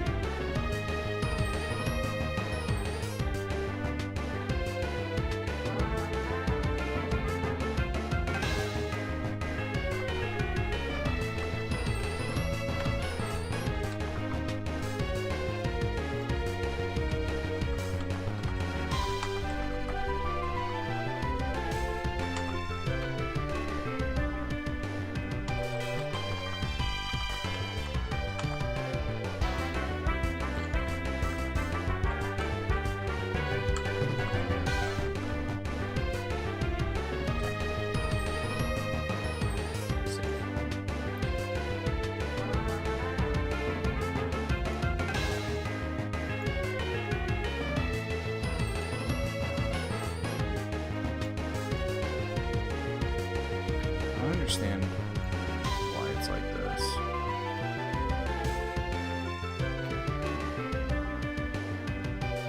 Doesn't matter.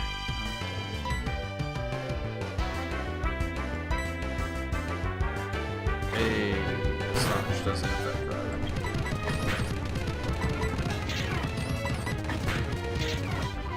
No, why are you doing that for? Why are you wasting my time? Just keep using Astonish. Okay. Alright. Okay, looking good.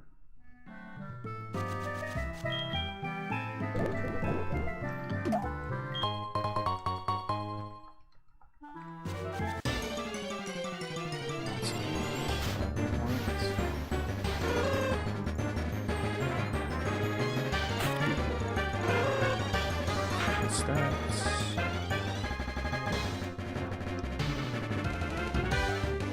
Evolves a level 20.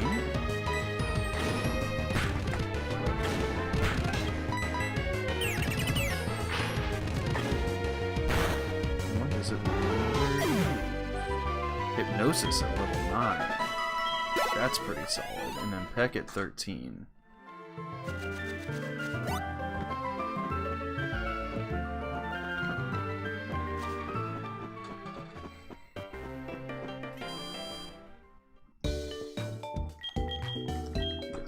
Alright.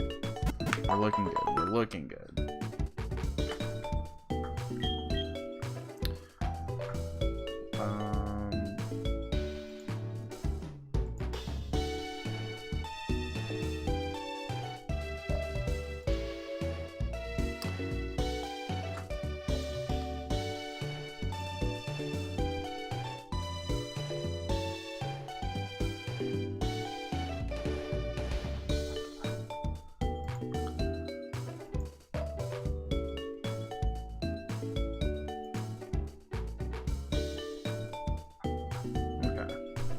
Let's go back to the Stream Manager.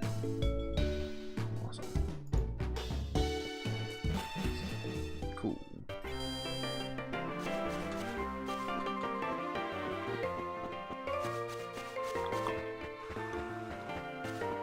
Okay. Let's look at that. So we've got scatters things often.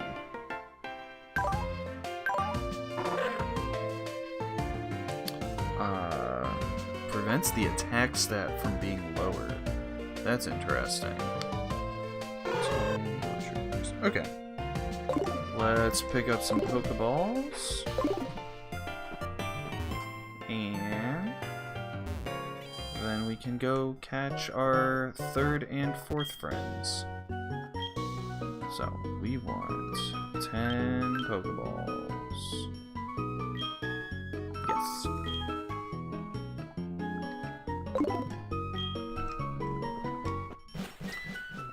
Now's a good time for a save.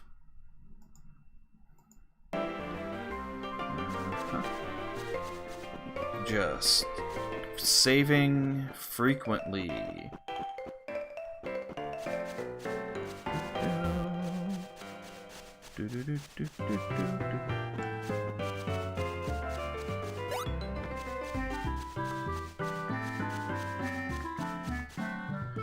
Actually, let's go ahead and subscribe in the lead position so that we can do a bunch of shenanigans and catch our third friend. Whoops, pardon me. Our third friend, Pineco. That might be a nice mon to have.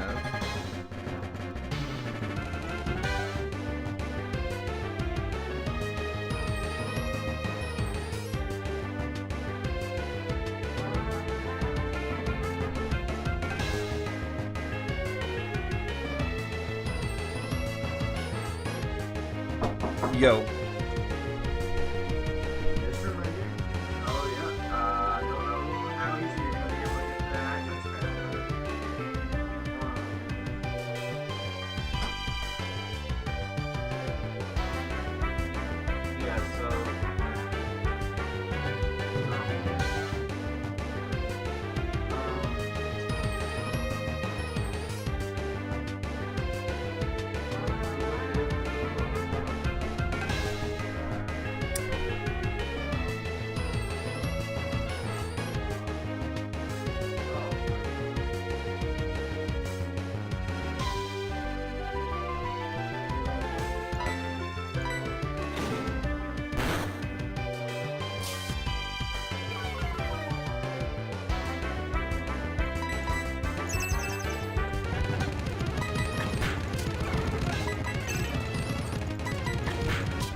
Haha, I never turned my mic back on. Okay, well, there we go.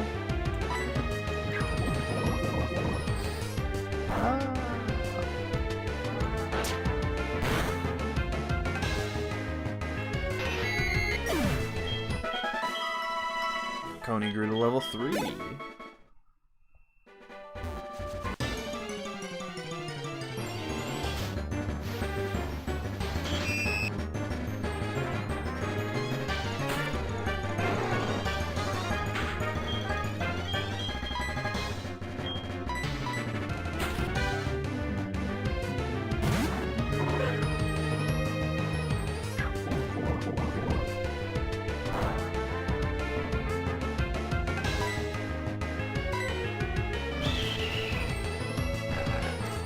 Hey, hey, hey, how's it going, Kenny? I'm doing alright. We started this game, and the game broke, and so I had to start it over, and that was super disappointing. I was really, really unhappy by that event. That said, we're back at it now, and so far, no problems. How are you doing today? Oh, you don't need to apologize to me. My streams are sporadic. I stream when I get the chance, and I don't expect anybody to loyally be here all the time, but there are people who are, and so for that I am eternally grateful. That is so kind.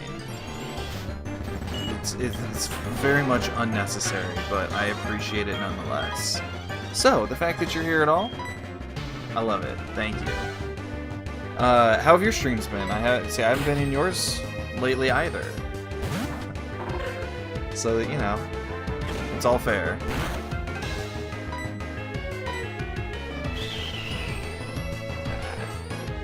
I haven't been playing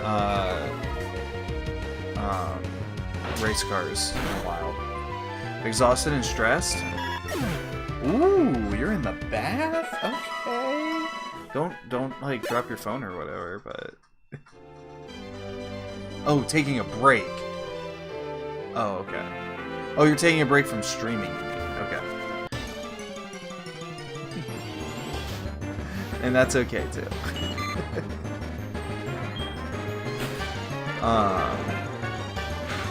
But yeah.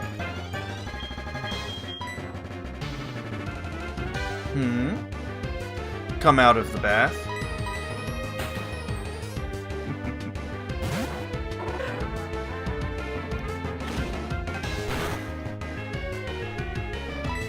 I have a feeling that that's not what we should talk about it.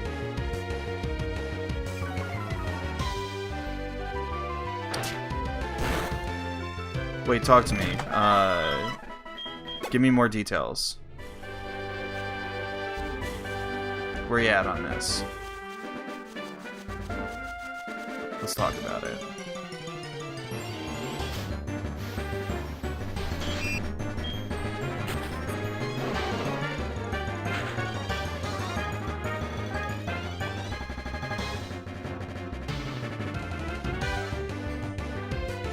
Yeah. Okay. Okay, wait, so... Awesome. Okay, dope. So how do you feel about, like... Yeah. So, wait, hold up. So you're trying to come out to your family and then community of stream viewers? Is that what you mean by community, or do you mean, like, literally the people in your vicinity? Because, like... I guess it all depends on what is your, you know, like, ideal... Yeah, okay. Like, so what is... Oh no, poison. That's no good. Please just... Because, like, what is then your ideal state of transition? Yeah, okay, dope. And do you understand what I mean when I say that? Like, how do you wish to be perceived? You know, when it comes to, you know, your gender identity and how people see you.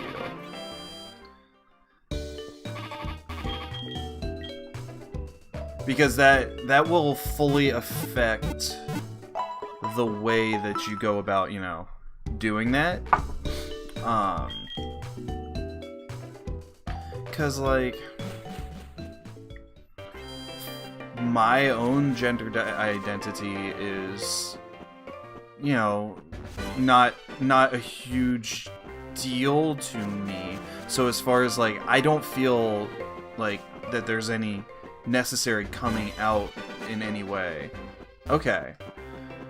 But, like, so... I feel you. I feel you.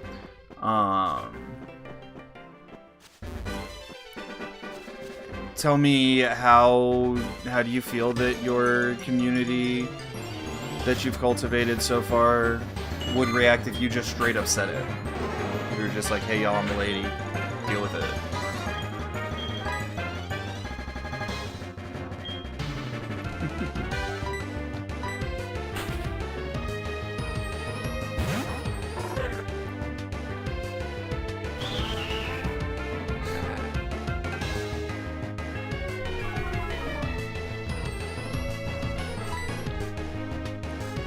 Yeah, I mean, and they probably should be no matter what, like, in general, because, like, they already know who you are, they already like you for who you are, and just being like, hey, there's something else about me is not huge.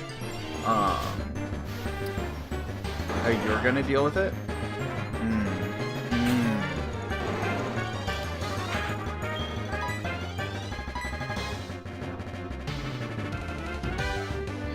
Sure.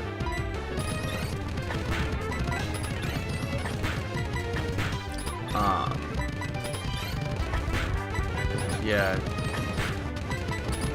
See, I'm certainly not the one to give advice, because, again, like I mentioned, I'm just kind of...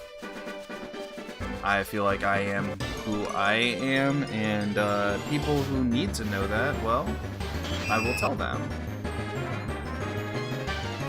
Yeah. Luckily, most of my friends are queer. And so it's not it's not like ever been anything that I've ever worried about. I don't really keep straights around me too much.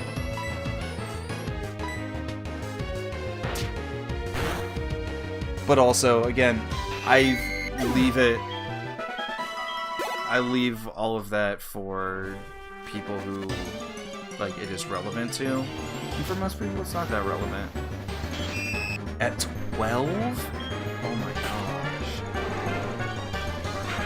I mean, congratulations on being, like, aware of yourself enough at the age of 12 to be able to do that. Dude, when I was 12, since 9? Oh my gosh. Okay, so what you did was you knew you were trans, and because it was slightly easier to live as a gay man than a trans woman, you just kind of went with that. You didn't want to believe it was true.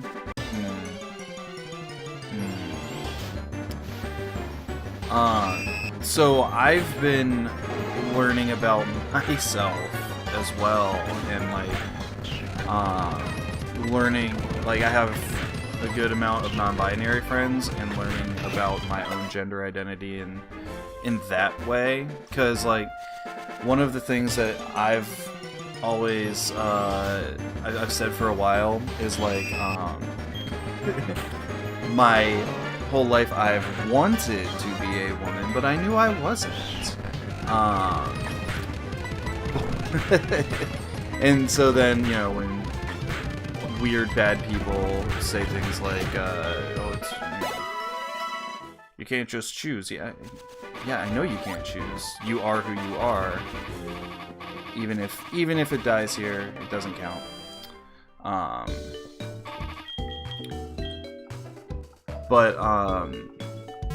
Yeah, and I'm like, well, no, you don't just get to choose. You are who you are. So, yeah. But ultimately, I'm just in a place where, for my own gender, I'm like, I don't care what anybody else thinks about it. So it's not something, like, it's not a thing for me. And so that's why I'm not really one to give advice. That said, I fully support you. And whenever you're ready to talk to your community about it, I'm a follower, so I figure I am part of your community.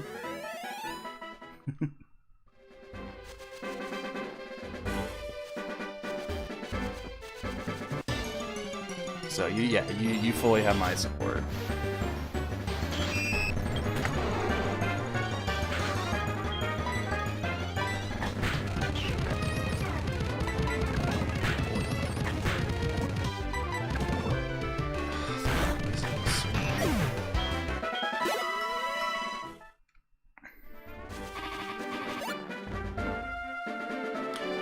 Yeah. Good. Yeah. I wanted to. I mean, and that's hugely important. The internet does suck in a lot of ways, but the internet is also the way that we can build these kinds of communities, you know? Yeah, perfect. Yes, exactly. Come to the streams to feel comfortable and appreciated and loved, and yeah, that's huge.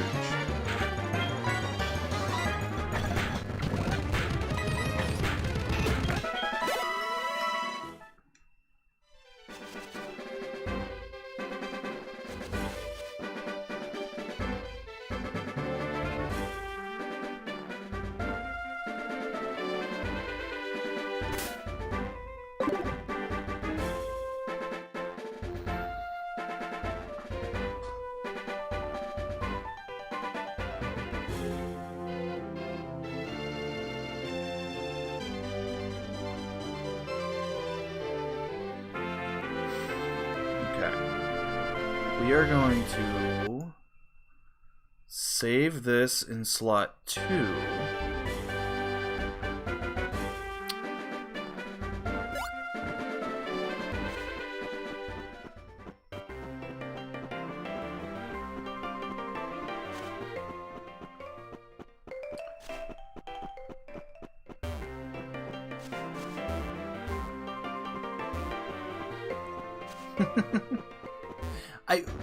I mean, what is weird? You know? Like... it doesn't... Weird definitely does not seem like an appropriate assessment to me. In my eyes, like, yeah, of course they're your babies. Of course they are. Why wouldn't they be? Especially if they're younger. Like, I know that... this game is broken and I'm so upset about it.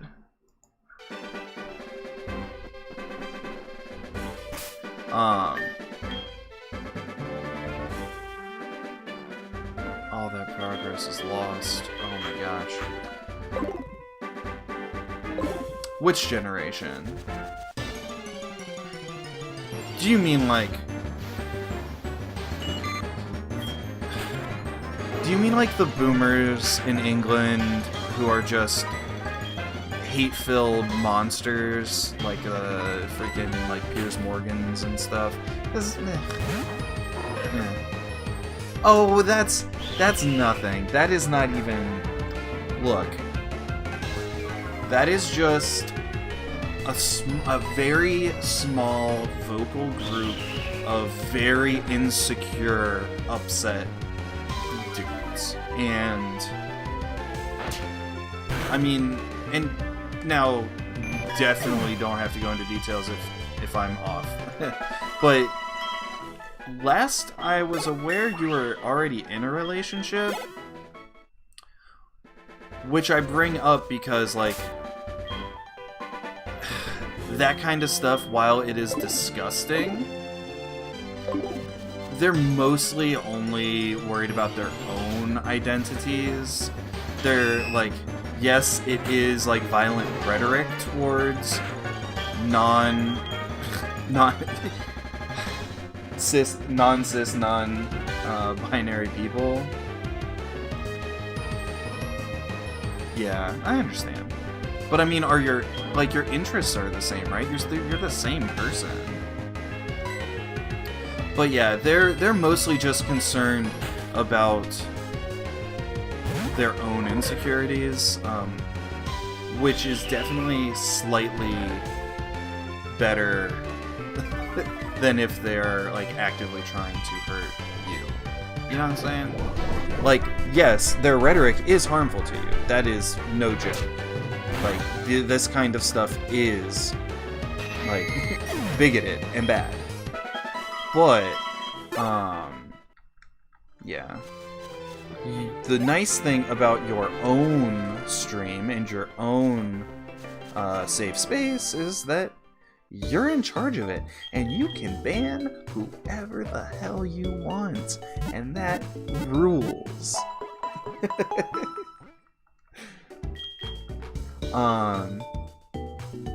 Yeah, of course. Like I said, I have most of my friends are queer in one way or another, so I'm not. I ain't. I don't have it. Not with those people. Yeah. Luckily, I've found a nice group of streamers that I interact with and talk to, and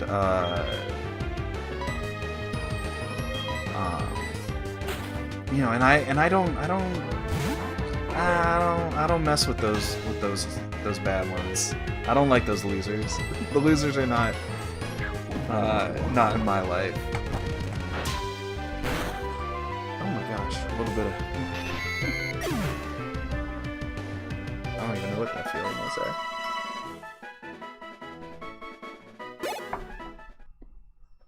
But yeah, not out here accepting bigots. So yeah, you got a comrade right here.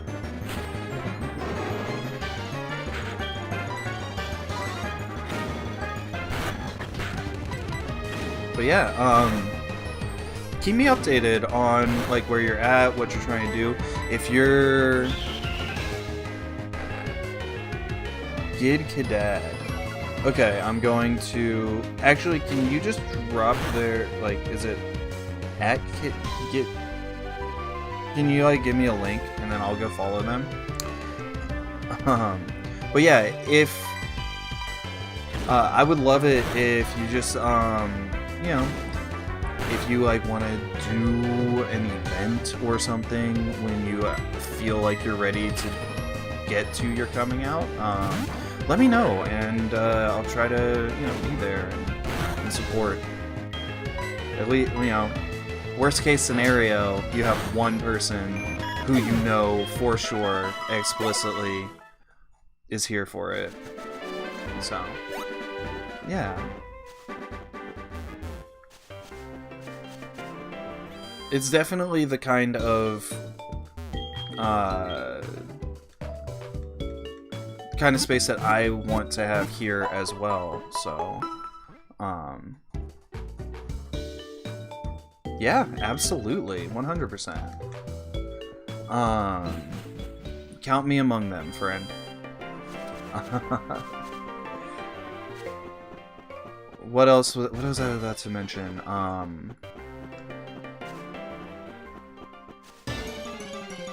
I don't know, I'm an idiot. Oh yeah, I was gonna say that it is a safe space for your identity. If you're a terrible person, though, we don't allow any, we don't allow fascists, we don't allow bigots, so so not safe for them. Yeah. Oh.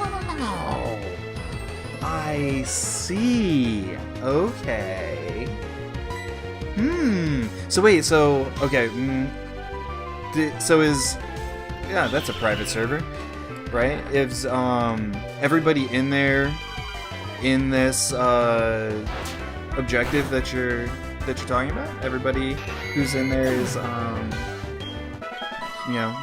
queer or ally. Also, I'm sorry if I use the word queer. It is the most inclusive term in my opinion. So I use it. But anytime somebody tells me they don't like it, I want to do my best to not use it.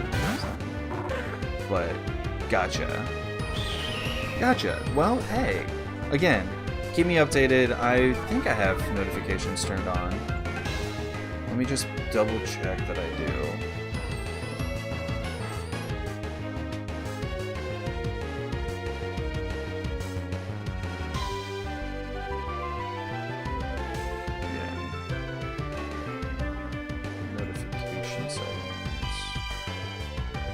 All messages, yeah.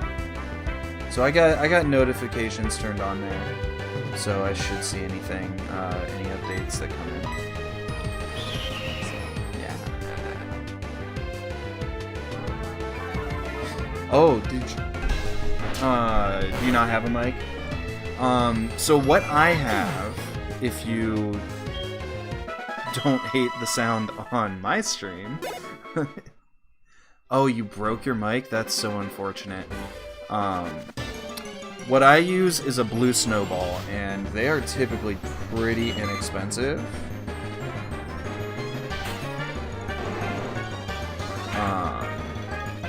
Yeah, this one's $40 at Best Buy right now. Yeah, I'm pretty sure it's the same one. So, it's not free, but it could be a lot worse. Yeah, they work. I've actually got two of them. I use them for different things. But yeah.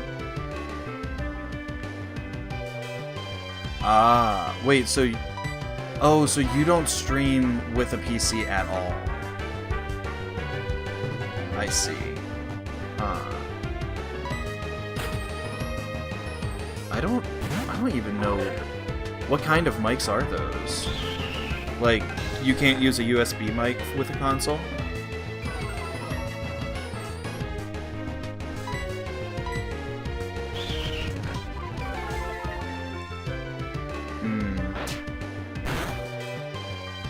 That's a shame. I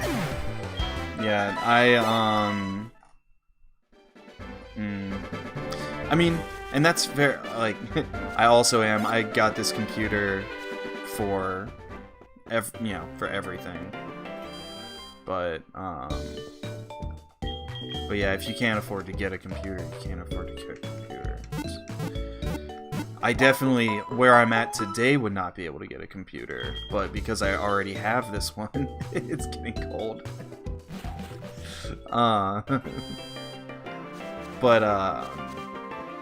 So yeah, I definitely couldn't afford to purchase a computer right now. But the fact that I have one definitely puts me in a good position. Alright, I'm gonna save. Well, so, earlier in the stream, I had to step away because the, there's so many Weedle, or Caterpies here. Okay, that sounds good. But yeah, currently my bathtub is just, it will not turn the hot water off. So it's just steam, just a dribble of insanely hot water just coming out all day. And then the guy got here and was like, oh, well, I need to get into the panel. Well, it's behind my computer. So when I'm done streaming here, I need to pull everything this way and leave it like that until he comes back tomorrow and fixes everything. So bad.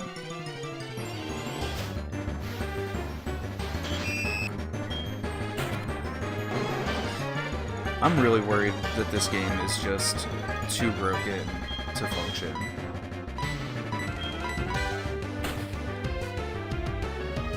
I'm worried that I'm gonna just have to give it up.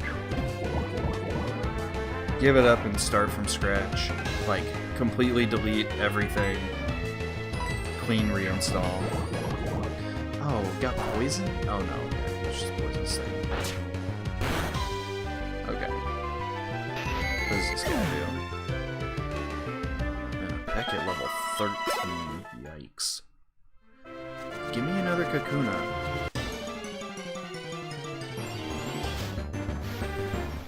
Not Spinarak, Kakuna. Metapod. I don't care what. There's something that Coney can take on alone. Okay. Coney grew to level 5. I like that. We are going to save. Like, constantly. Like, never endings. Just cascade of saves. Alright, this Caterpie is gonna get the cone. Get coned, son. Oof. Oof. I don't like that. You know what? For the XP. One more. Alright.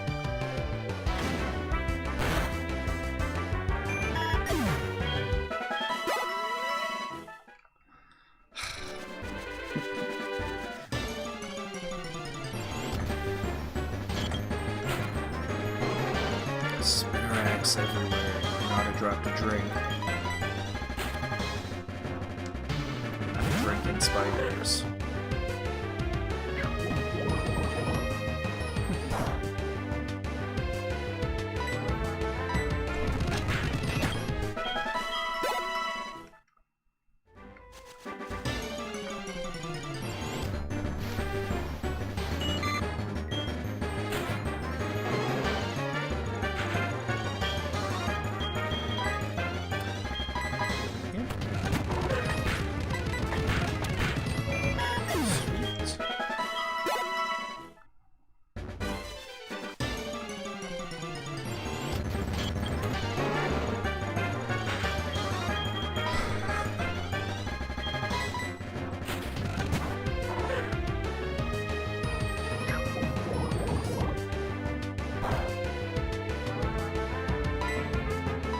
Yeah, I think it's so funny that you're using the like crying laughing emoji because yesterday I just learned that Gen X children think that that means you're old. I don't use emojis at all. That's how old I am. So so they ain't gonna catch me on that one, but I use emoticons. I hit them with the colon end parenthesis. That's where I'm at.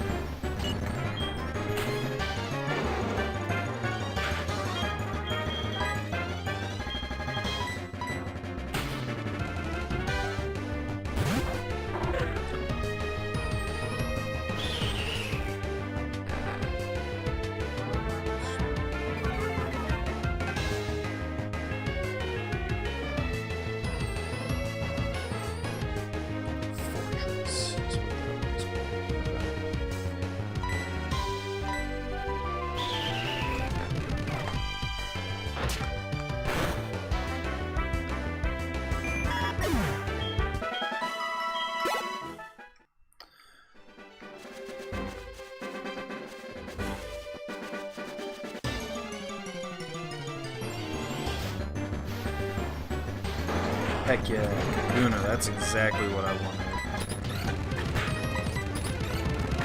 Just chip, chip, chip, until it's dead.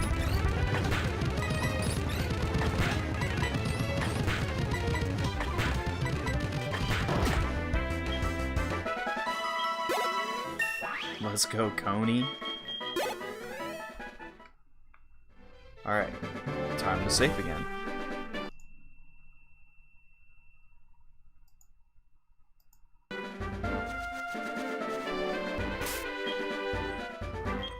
Let's see.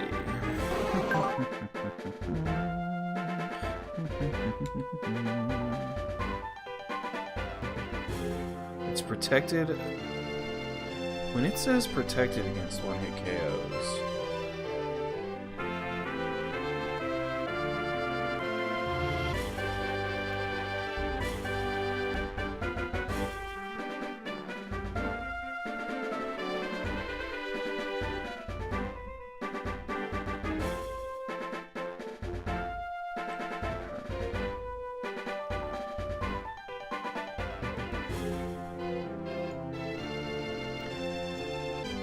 I need info on Spinnerack.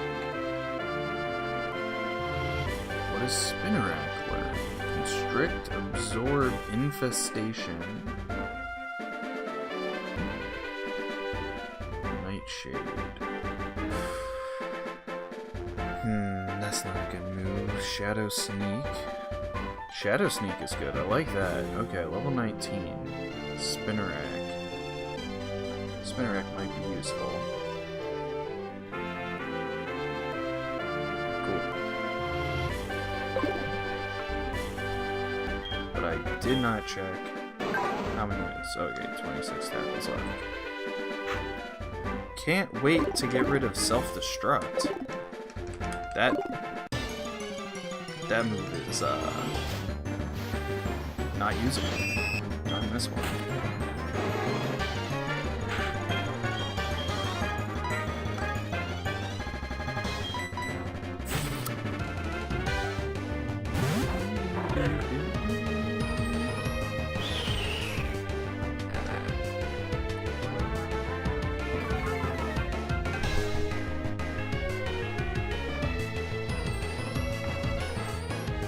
Gotta refill my pumpkin.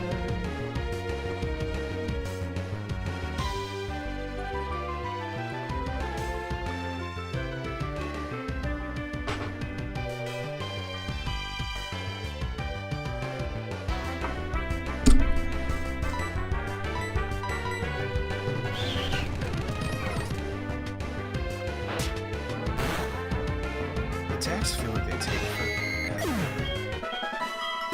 I find myself reaching to speed up like constantly.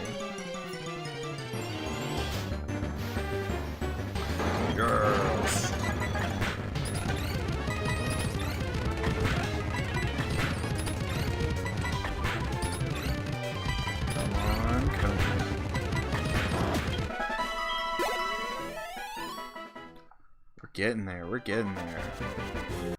What level do I need Coney to get some moves?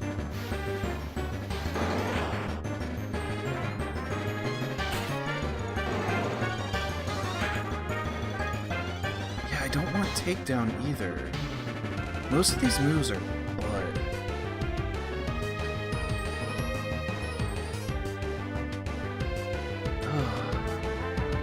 Yeah, most of these moves are just absolute garbage.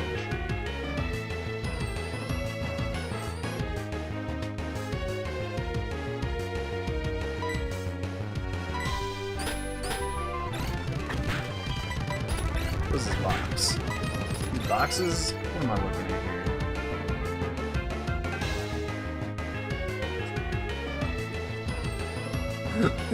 Ooh, box.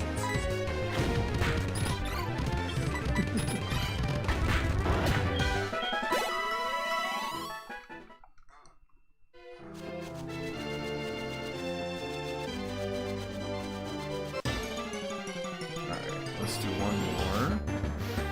And then we'll save again. And then we'll heal again. And then I think it's time to move on.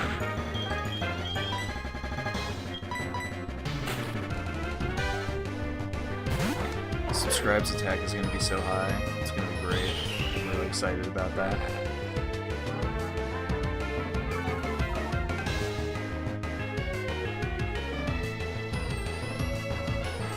Oh, that's what I want.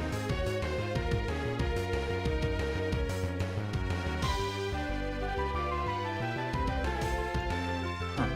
This thing is awesome.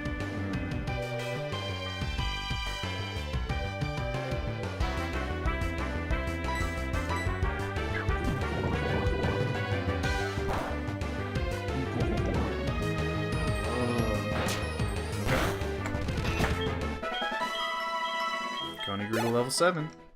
Time to save.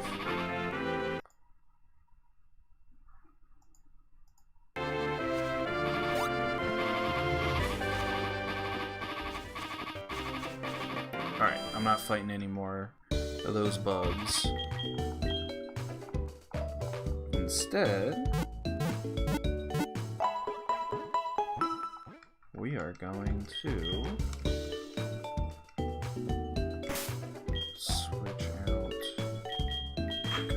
for subscribe. Subscribe, let's take a look here what you got going on. 42 to next level. What do you get at next? What's your next move? Ugh, level 17? Okay.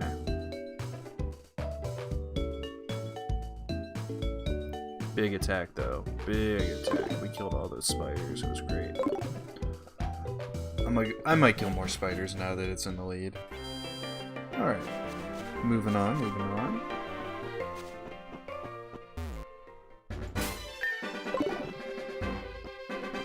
Alright. Okay. We're gonna fight this jerk. Oh, not that. The jerk is up further.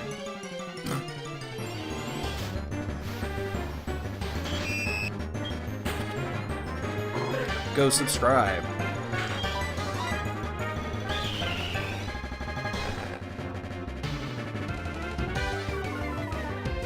It's only fair that I name a Pokemon after Coney, because name a Pokemon subscribe. Pretty sure it was his idea.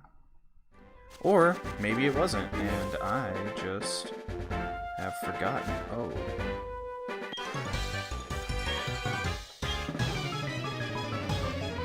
This guy said I look weak? Yikes. Cherry.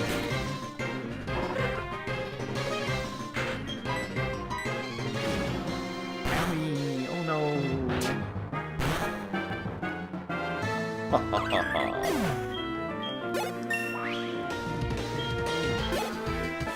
Looking good. We're looking good. That was our first kill. Nah, dude. You're way too weak. I can't be fighting weaklings like him.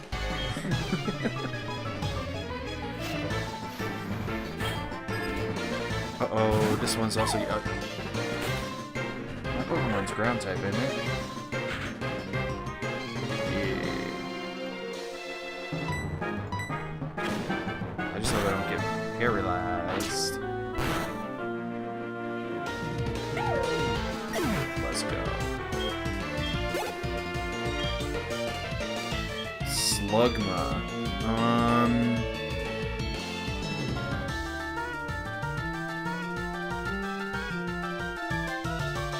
Keep battling. We're gonna hit it with the bite.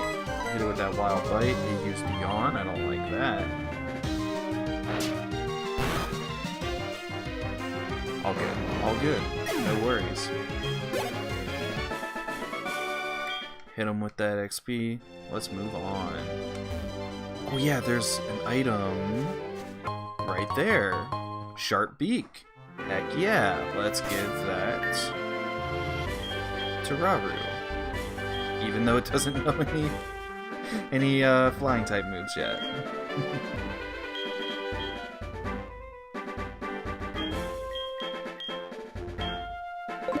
Okay. Does Sucker ever learn any grass type moves? Never? Not one? Not never? I can learn TMs. Nah. Just have to find something better.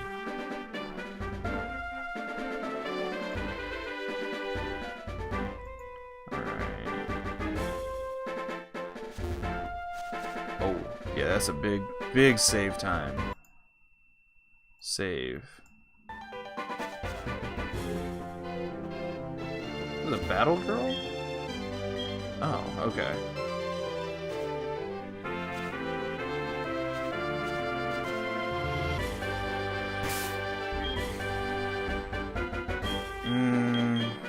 I want Raru. He doesn't learn a flying move until 13. Was that what I said before? 13.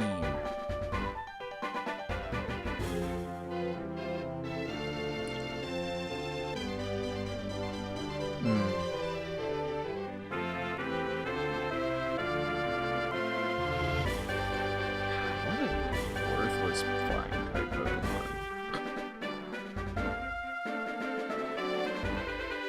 It's a special attacker? Ugh. This kit is not compatible with special attacker.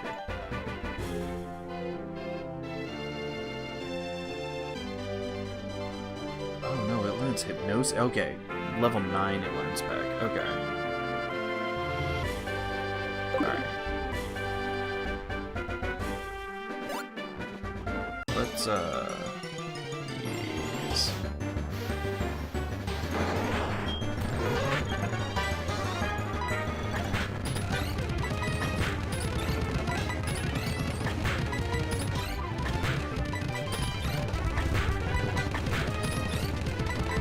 This game is silly.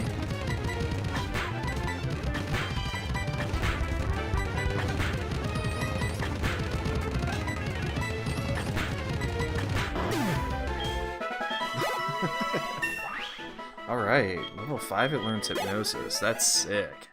That's a really good move for him. Okay. Let's go heal again, because that was a lot of attacks I just whipped out. Level 20. Let's go back on my word and do some more grinding.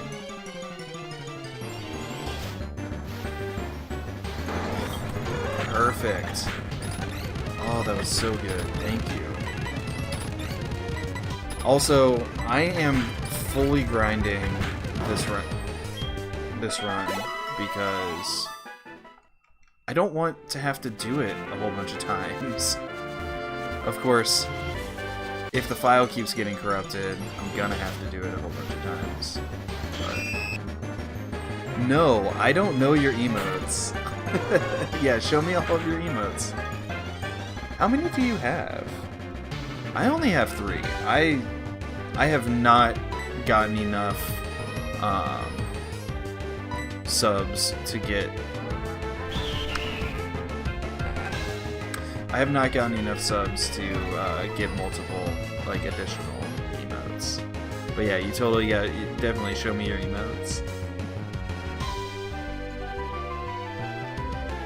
You only have 2. Okay.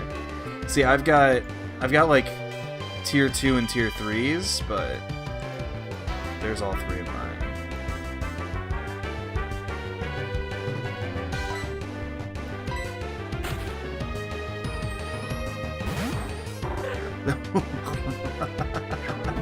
We got Uwu Box, we got Angry Box.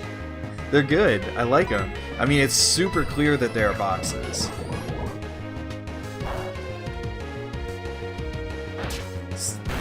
You made the boxes on Forza? That can't be what you mean.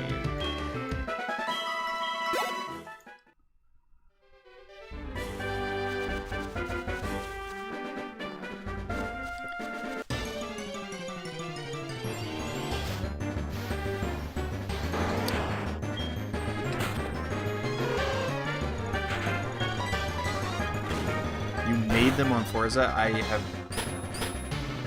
no idea how. In the final editor. Oh my gosh. So because you don't have a computer, you're just doing mad workarounds? That's so funny.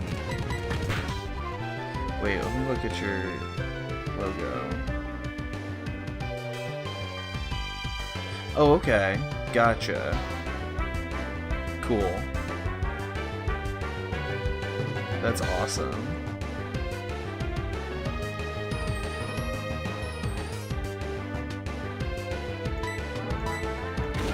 Okay.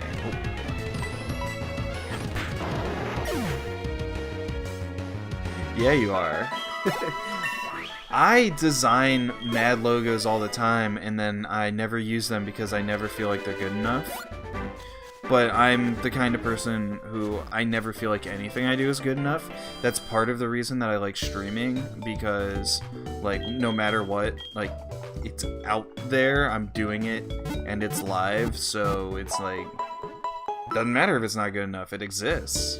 I don't have a hydrate. But I'll drink.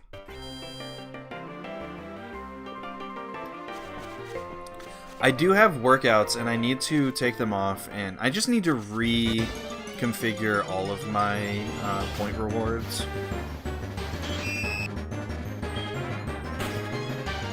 No, you got it for free.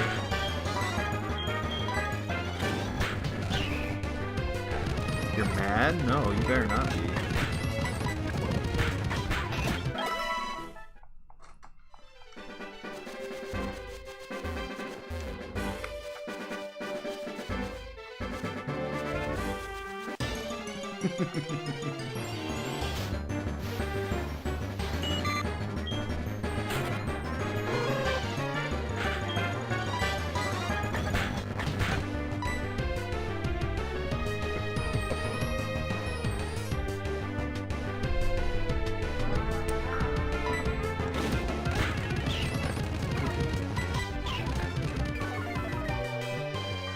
Ah, I see.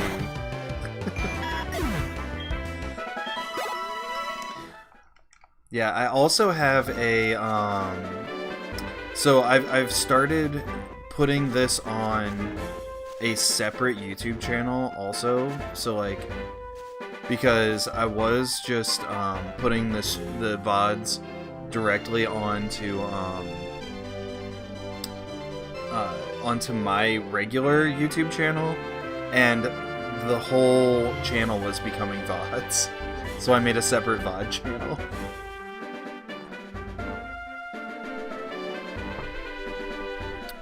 Okay.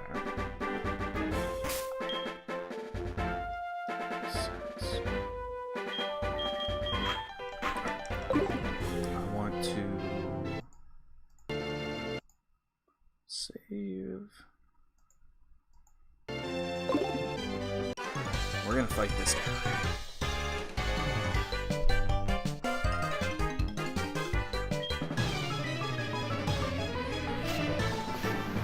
But yeah, I need to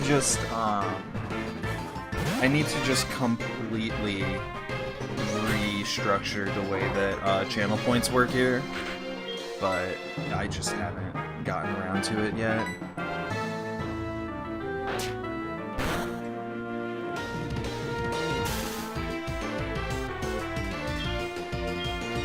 Paralyzed subscribe, I don't like that. Switch Pokemon, let's go with...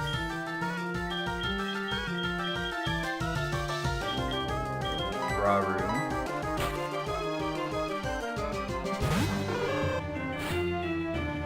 Yeah. When was your last stream then?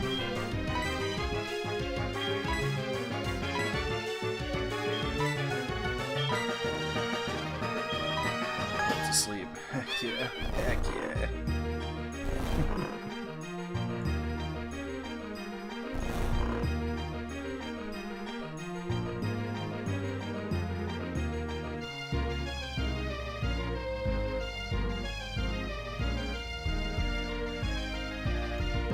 Don't tell me right now.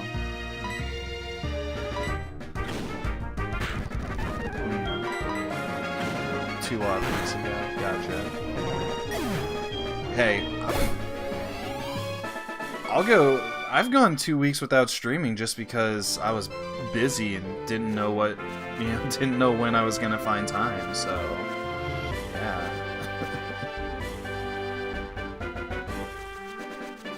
Oh, I see an item. Give me that dang item. A spell tag. Ooh.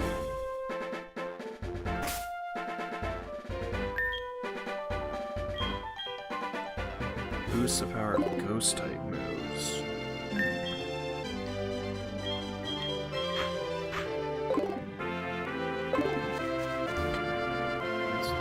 What's this person doing? Oh, thank you. Alright, awesome. Wait, is Lurk a command? I don't know what that command is. Look. I'm not like a big streamer or anything. My commands are weak.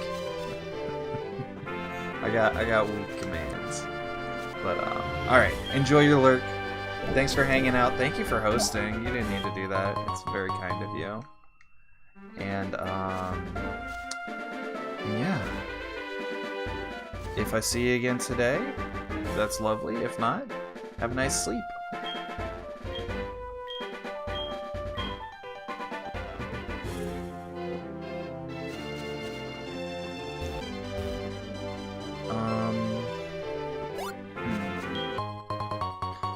Found a water stone. That's not bad.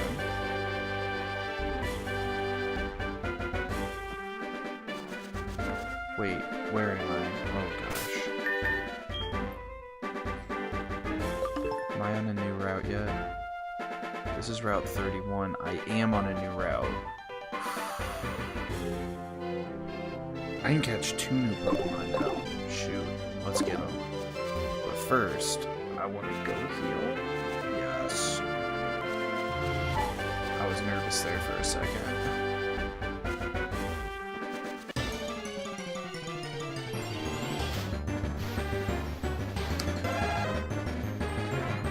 Come on now. There's a Cubone here. Oh well. It's all good.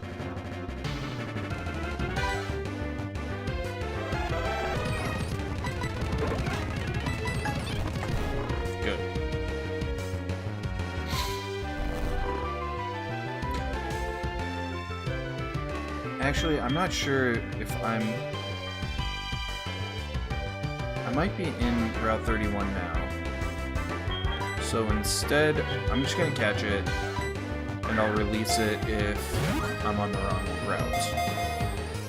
Because I don't want to miss Amon for no reason.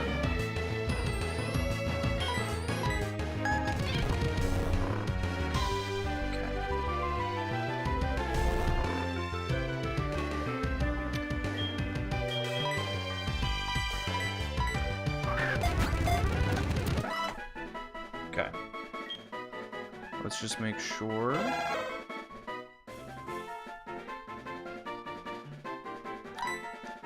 We'll name it Crybaby.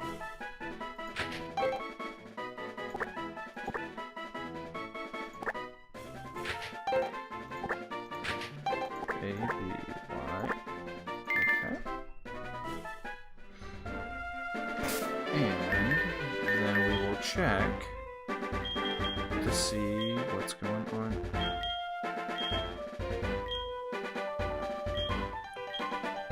Where did I find you? Route 31. Okay.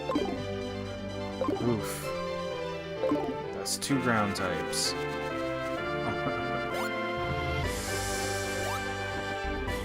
Okay.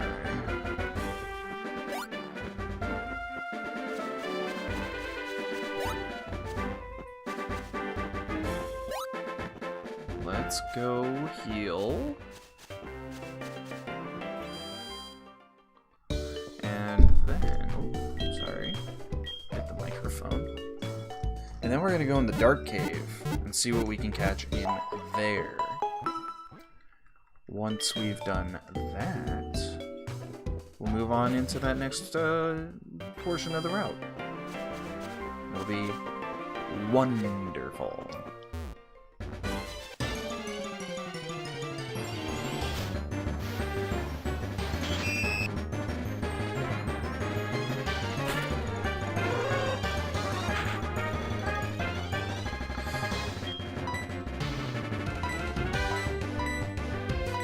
Just do attack. Ooh, don't like that. Okay, don't get poison.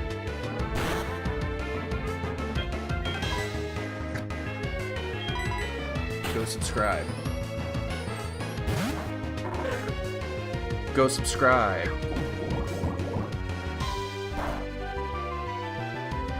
Go.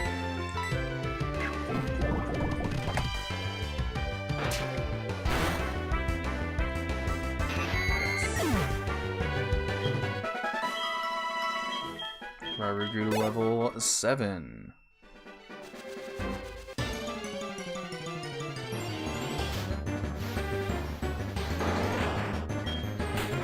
I need Raru at level 9, I believe. Level 9.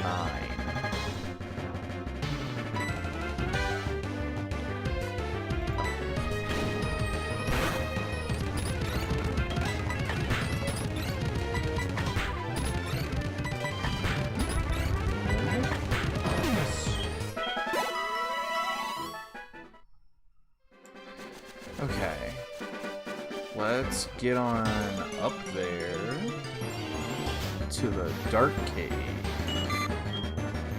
Caterpie.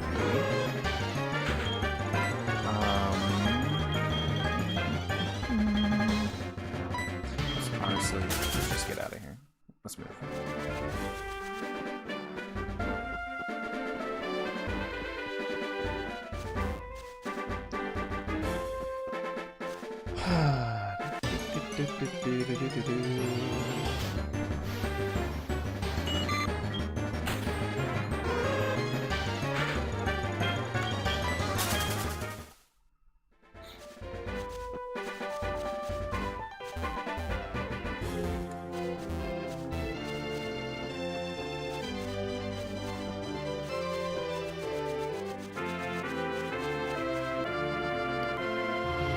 Okay, time to do it. Let's see what's in here.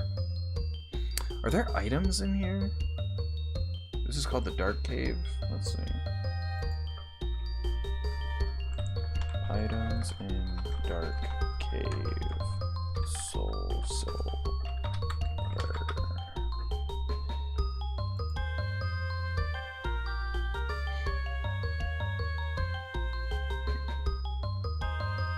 There's mad items. Requires surf. Requires rock smash. Near the exit, there's a potion. In a rock, it's hidden. Okay. In a rock, northeast of the potion.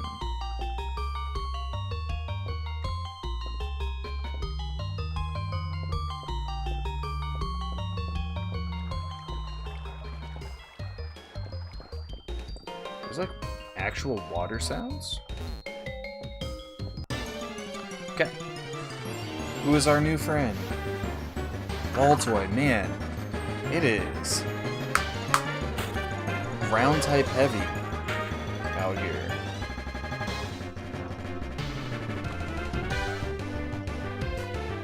Give me info on ball toy.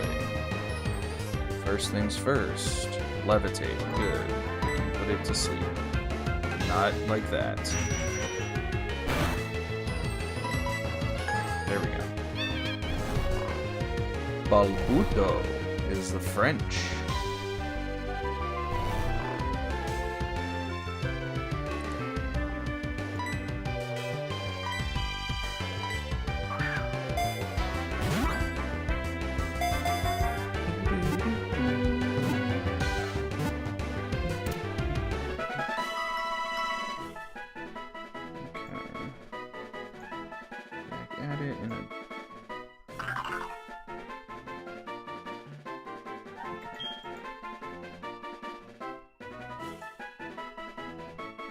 Yes, of course he gets a nickname, and it's gonna be Beyblade.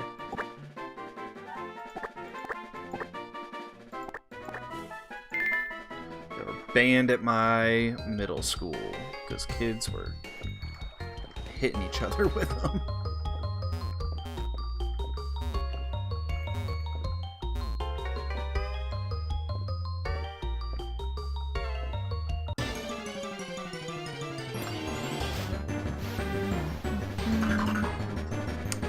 Nah, you don't need to be here. We don't need you. Okay.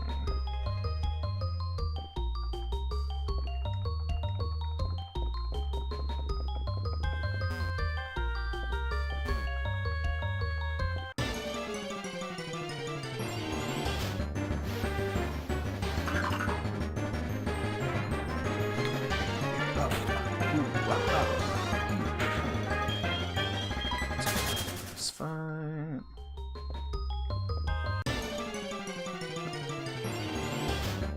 Alright, I need to look at a map. Dark cave.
This is not it.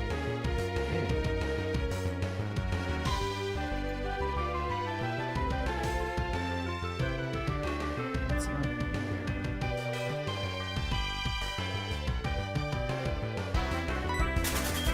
I'm so confused.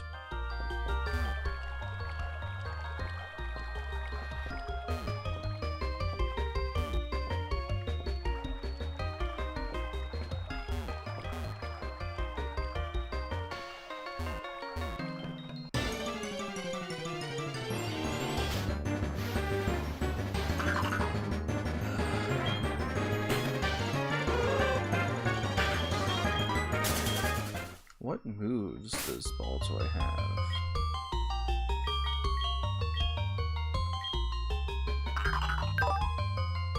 Confusion.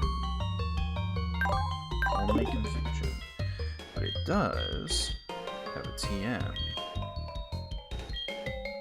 Let's look at that TM. Roar.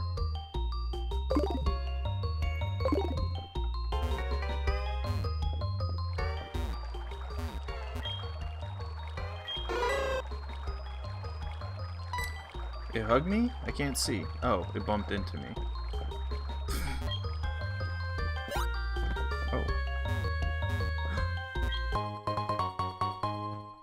Found a star piece. Oh no. Okay, let's go back up. Up and around.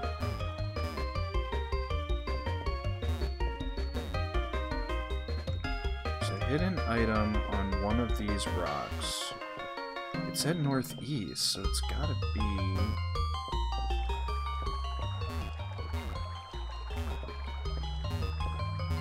It's gotta be around here someplace.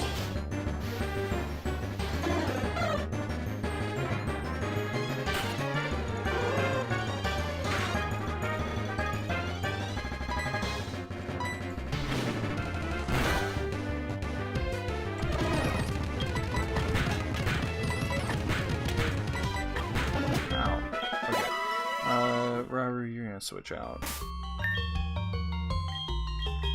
Okay.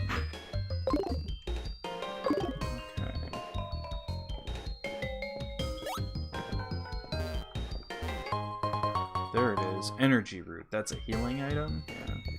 Alright, let's get out of here. That's all the items I can find. And we're gonna do it again. We're gonna... switch nothing. We're gonna switch nothing. Here. We're gonna get into a fight.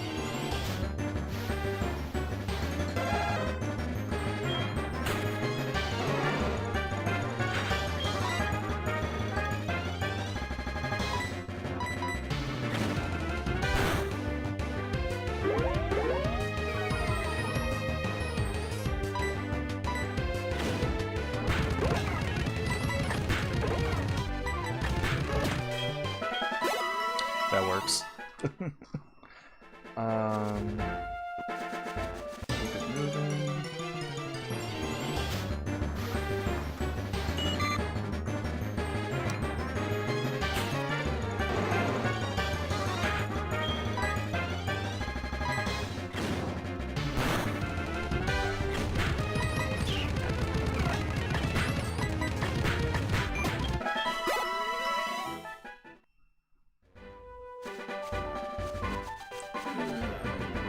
Good, looking good. Oh, what's she doing here?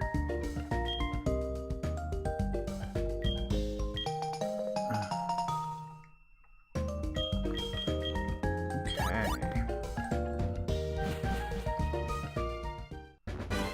Let's keep it moving.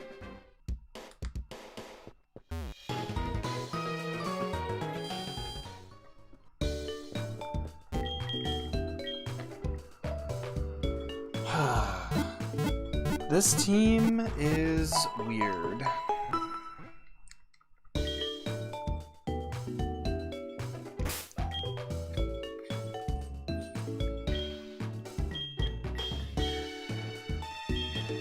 Alright, what is Beyblade's power?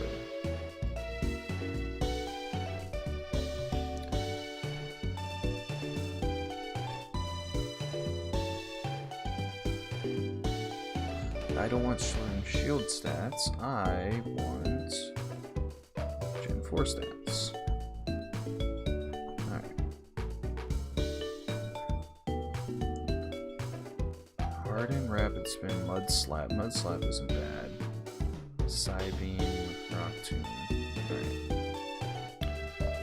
What about Crybaby? Where are we at on that one?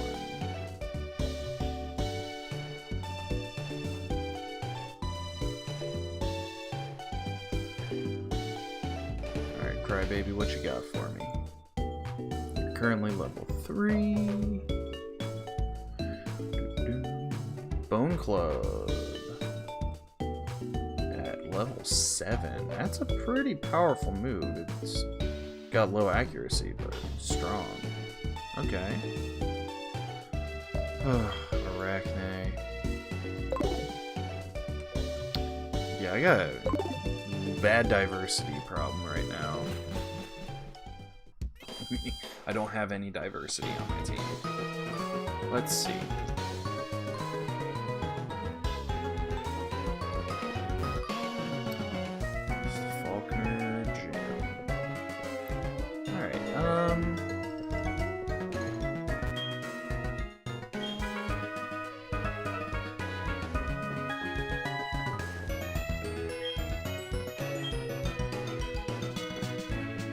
Let's see. Can I find any more items? Oh, okay.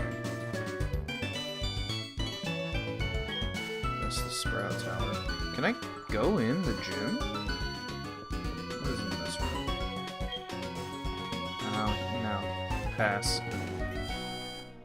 Alright.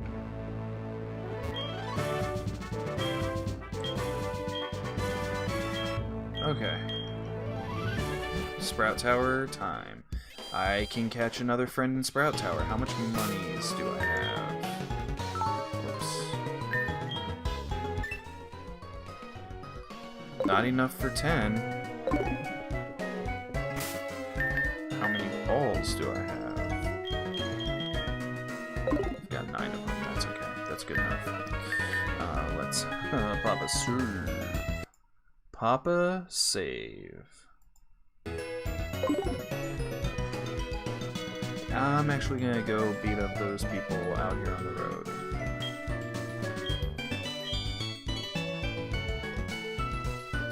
Oh yeah, they are darker, aren't they? That's kind of cool. I like that. Okay. This guy. Okay. And...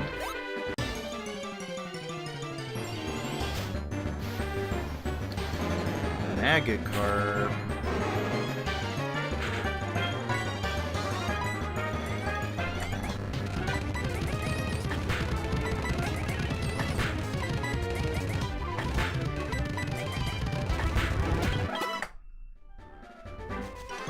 Okay.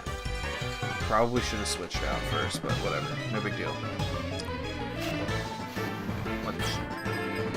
God, 4. Oh. Do you have 4 magic cards? Because I'll take that. Igglybuff.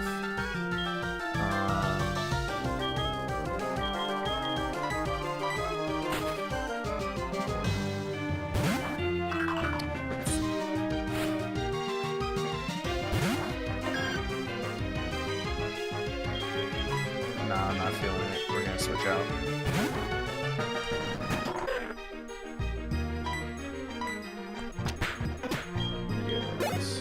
Okay. Yeah, for sure.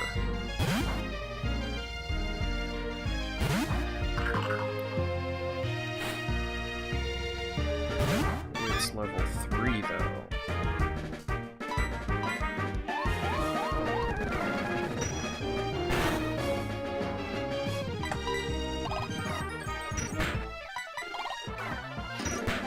Is that the only move it knows?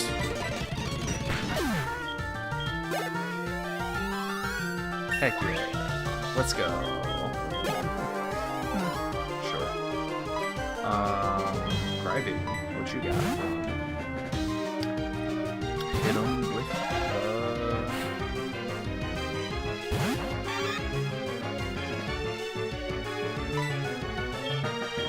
hit him with nothing. Oops.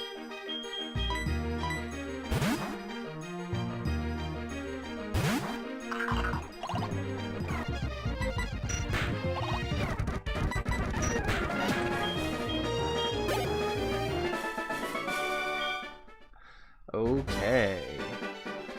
Sure. I assume that these babies are gonna grow stronger. I don't know.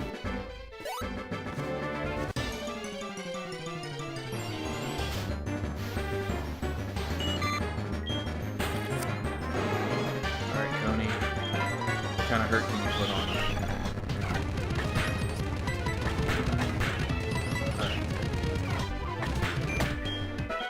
Looking good, looking good. 30 points.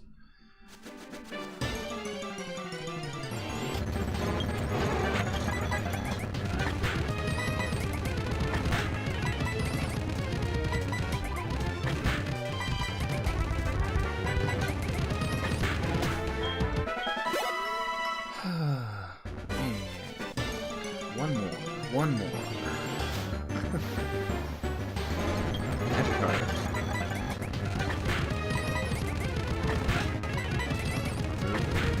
Move. Alright. it's time to go into Bellsprout Tower and meet our next friend.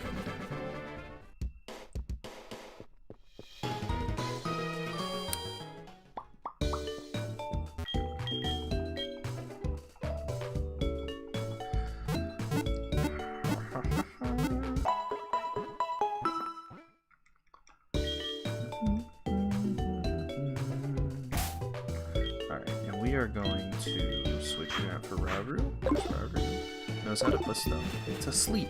So we're gonna be putting some stuff to sleep in here. We need to...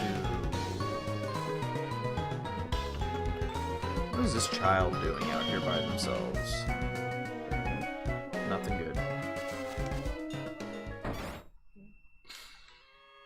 Sprout Tower. I don't think it is.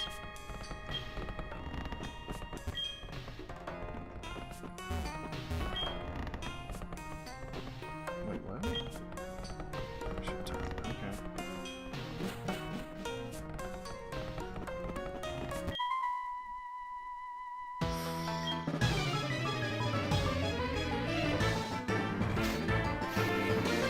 What you got? Sage Nico sent out Pikachu. Honestly, let's see. What does Pikachu know how to do? We'll figure that out first.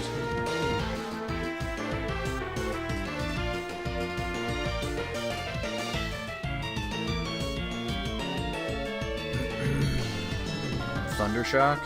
No, thank you. Subscribe, shift.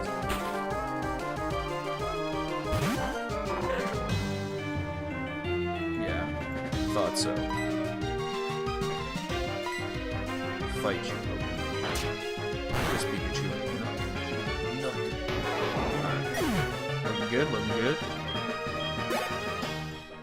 Psyduck.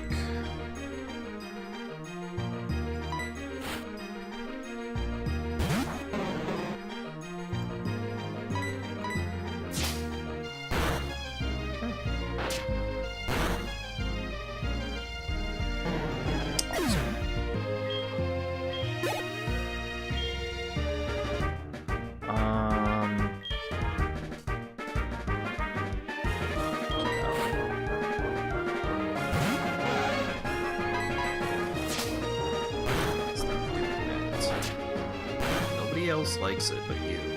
You're the only one that likes doing that move to me. Everyone else wishes you would stop. Alright, good job, subscribe. Alright, let's meet our friend. Come on, friend, where are you at? There it is. Doof! I believe that Bidoof capable of learning, like, everything? Let's see. Normal type.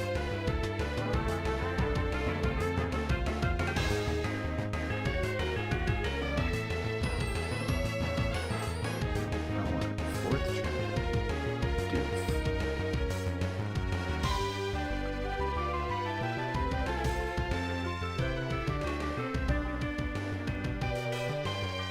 Doof can learn Cut and Rock Smash. Oh well.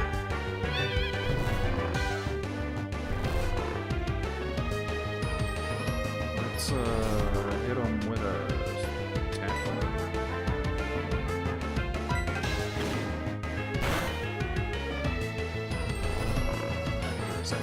I can do a second one for sure.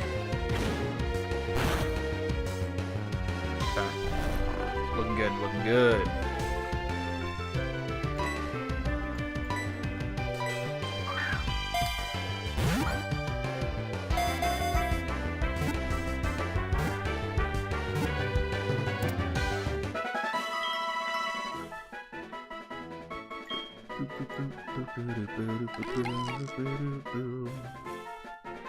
Chews up boulders and trees around its nest with its incisors.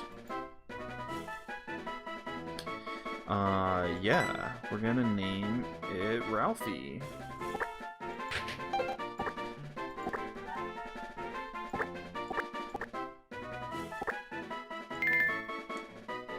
Okay.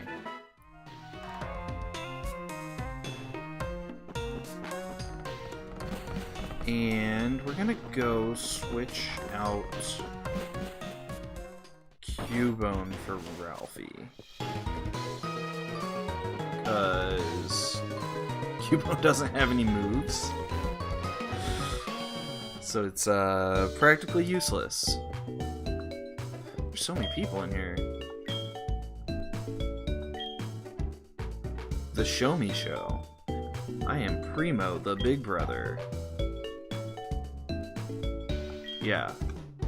I think you are...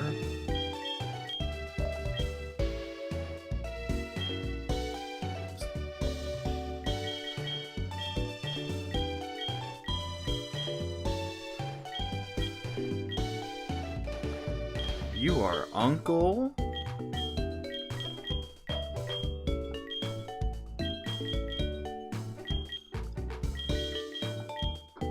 You are Uncle Easy Win. Yeah.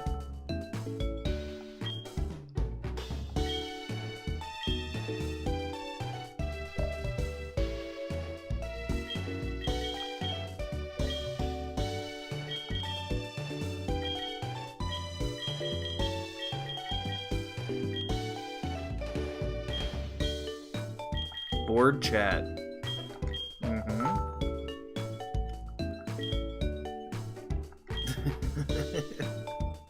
Uh-huh. You don't have anything? You don't have a gift?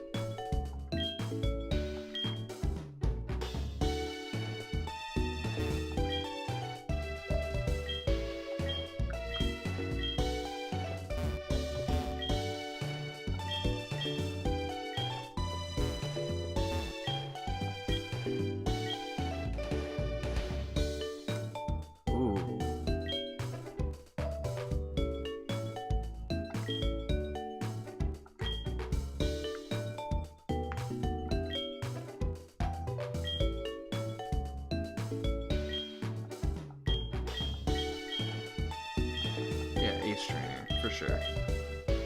Okay. Let's move some mons.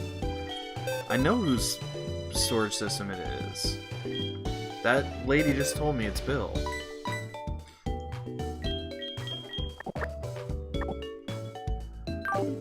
Ralphie is level 4.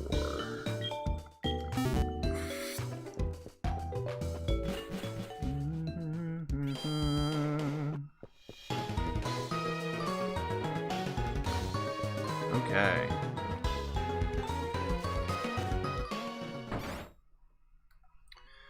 I think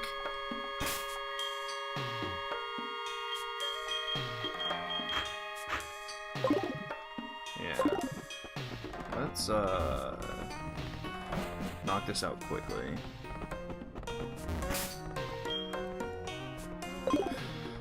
I forgot to heal. It's all good. Item. Sticky Barb. Let's look at what that does.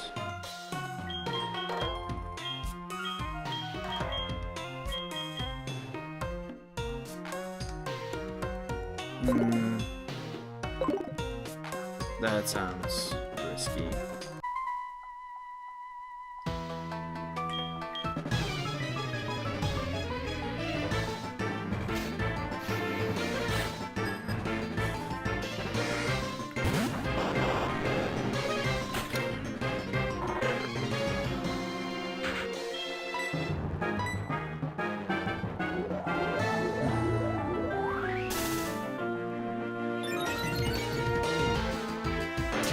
Luckily, it can't hurt me with electric attacks. But I am scared of an explosion or a self-destruct. Lol. It got son.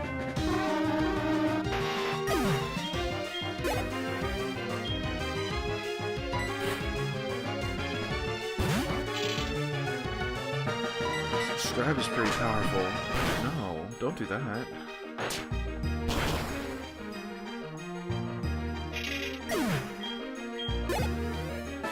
Good stuff.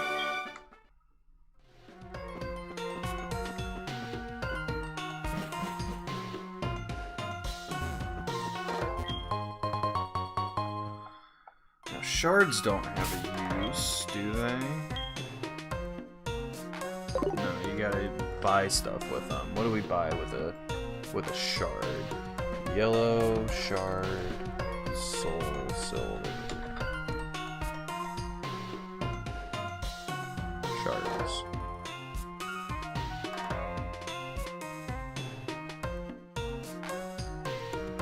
Oh, you use them to buy berries? Oh. Useless. Anyway, back at it.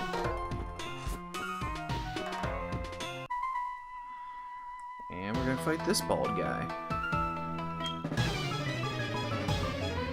Let's see. Snow route.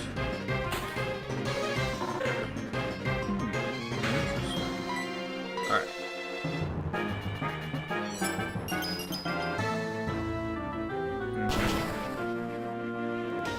It is randomized. Yes, indeed.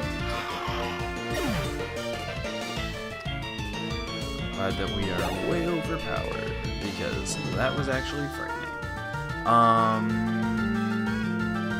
Let's keep going. How are you doing, Hellraiser? Oh, I saw your Pokemon Snap pictures. They were great. I saw them while I was streaming, so I didn't respond. But yeah, I really love that game. It's been a lot of fun so far. Smoochum. Yeah, let's switch it up. Let's go Coney. You have? Oh, I'm sorry. I'm in about the same place. I'm feeling alright. So I'm sorry to hear that about you.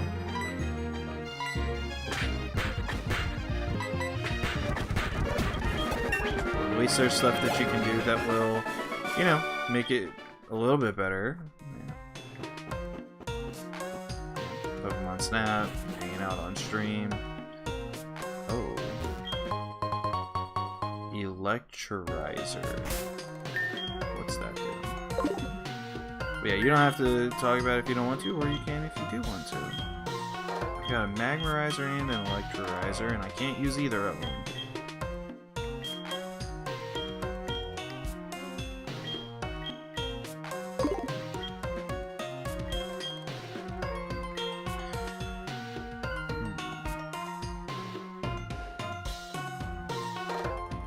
I think we're gonna save.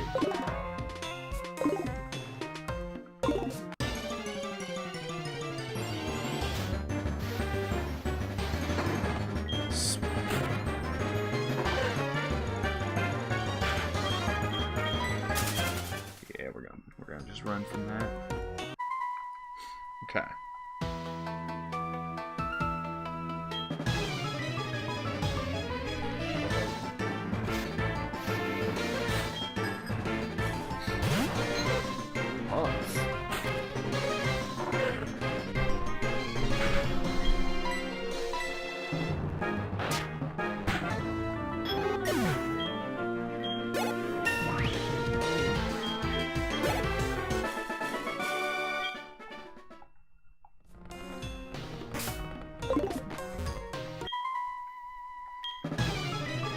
Oh, that's right.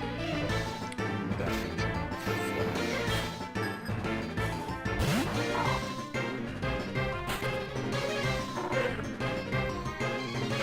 danger, but I'm gonna hit it anyway. Ooh, defense curl.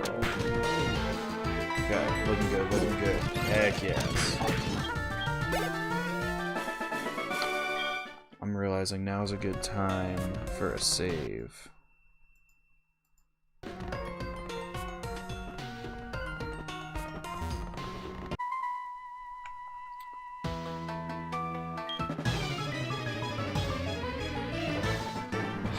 I think we're gonna go. No, it's fine. 7. Alright.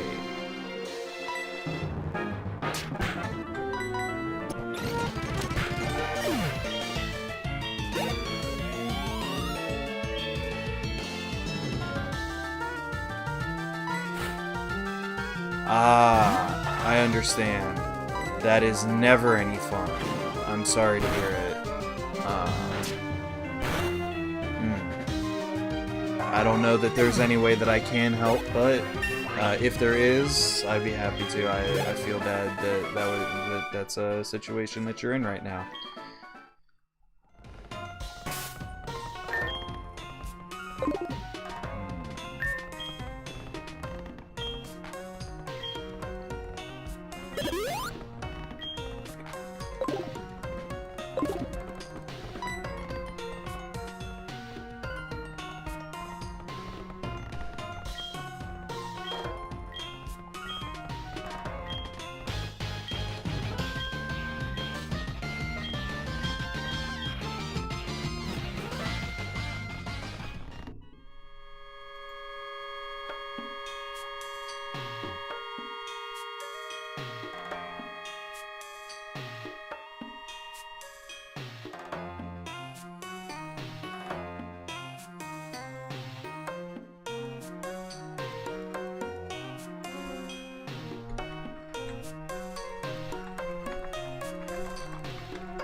Alright, well, let's kill this guy.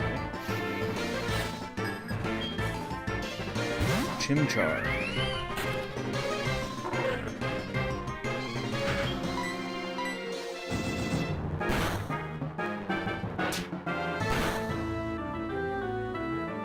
Yes. That's good. Makuhita. Try this.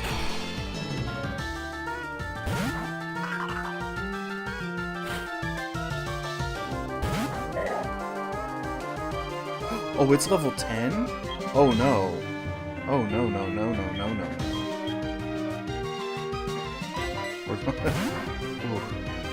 Go subscribe. Go subscribe because that was so scary. Okay, well.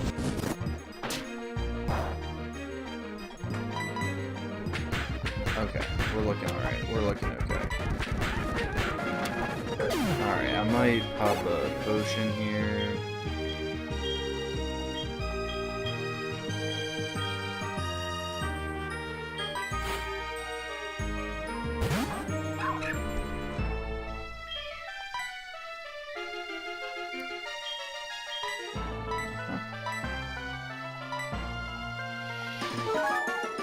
Alright.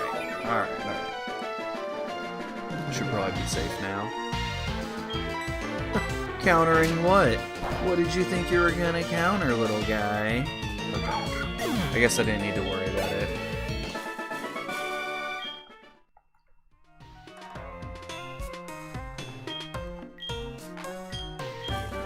Okay. Thank you.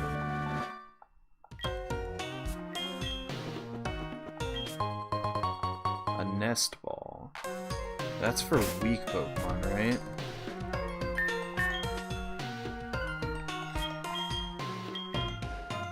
Yeah. Oh, hey, welcome back. How is the rest of your evening going now? Let's see.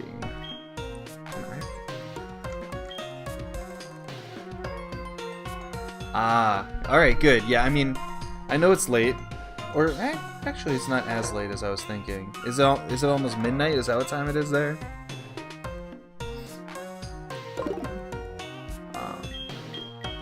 But thanks for coming. Thanks for talking to me. Have a nice evening. And I will catch you next time.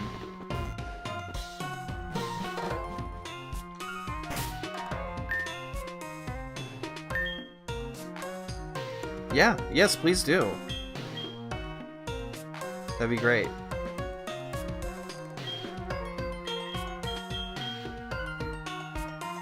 11:45. Okay, good. I got my time zones. I'm getting better at them. Trying to keep track of where everybody lives and what time it is compared to where I'm at. Yeah. But yeah, have a great evening. Yeah, what's that?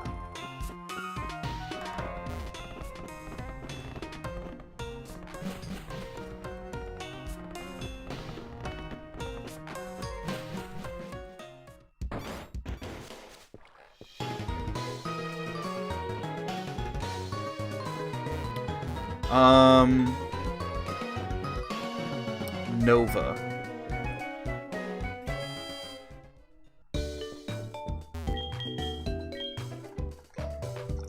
Are you gonna give me the context now? That I gave you an answer?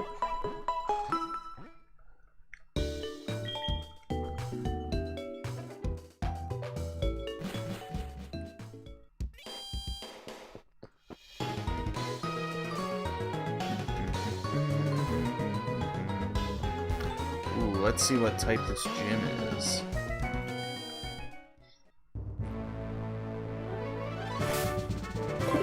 Actually, let's heal first, because I don't want to get into a fight and lose.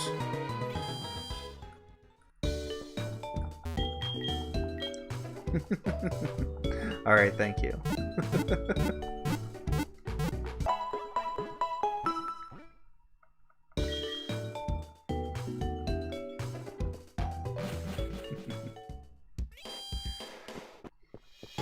Thanks. Alright, sounds good. I'll see you.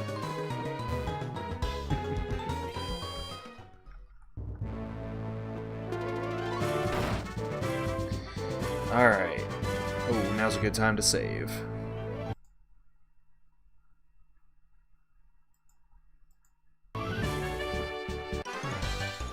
Fight, fight, fight, fight, fight, fight. And you have what type of Pokemon? A Diglett. Round. Cool.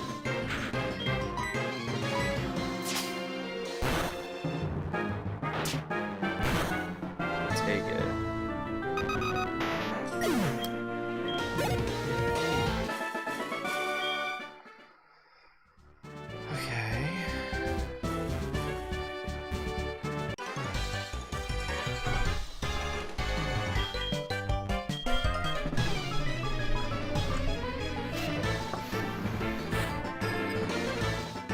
Alright, Rod.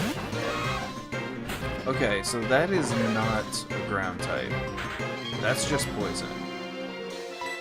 So, I'm thinking that this might not be that.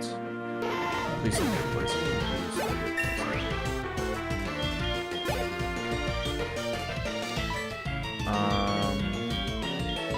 Yeah.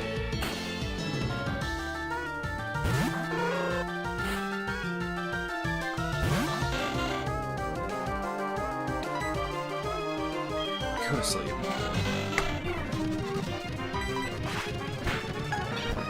There we go. That's what I told you to do.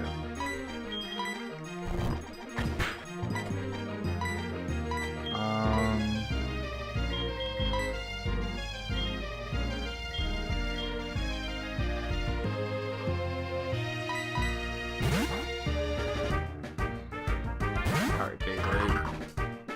Let's hurt him. Oh no. Okay.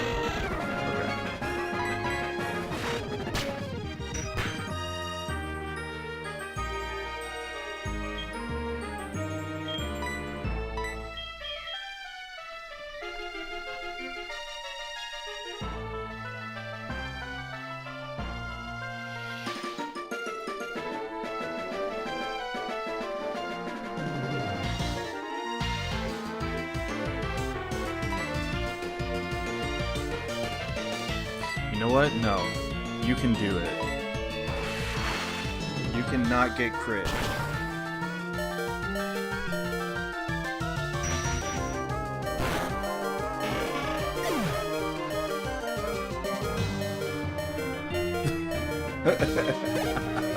I said confident words. I was not confident. Oh my gosh. Okay. Let's go heal.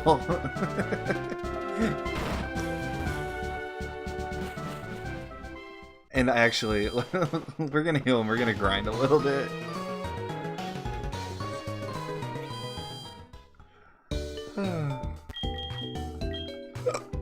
Pardon me. A little bit of a hiccup there.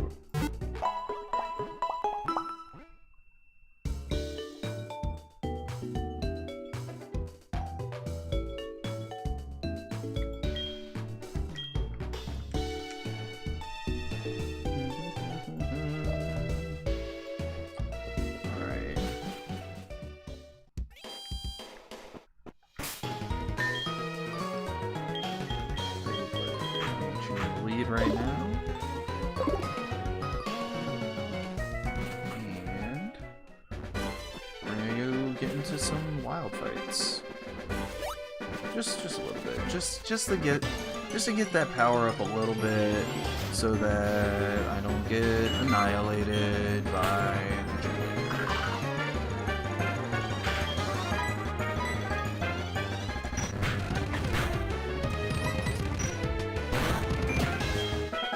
I definitely made a mistake when I made this ROM too, because I wanted all the gyms to have the same type, or yeah, within the gym. So yeah, what I've done is not what I was planning to do. Awesome. Level 6. Looking good. I'm popping a save on it. Because we just gotta stay saved up and be careful.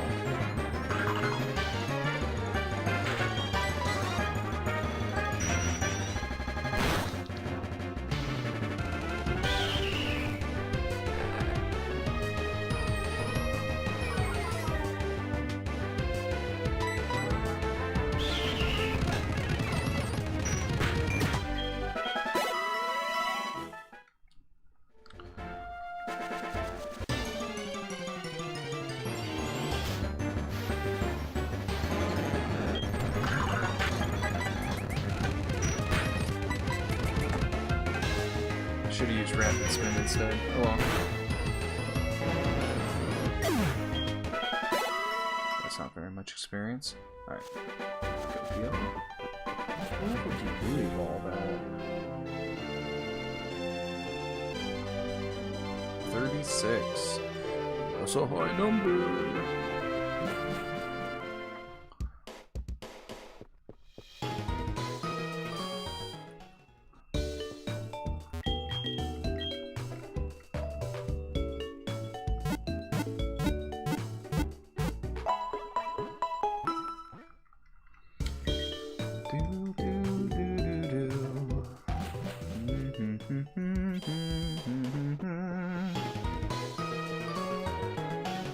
The music in this game whips. Okay. Let's start talking to people.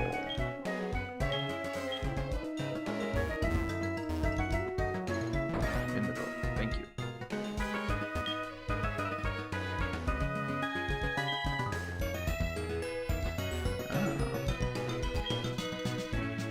Cute. Strawberry's a good name for a Pidgey. I like it. I'm gonna steal it. I'm gonna name my Pidgey Strawberry. And then people are gonna be confused. Whose Pidgey are we talking about?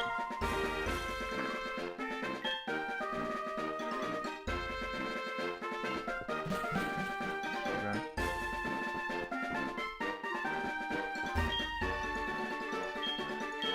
Yep.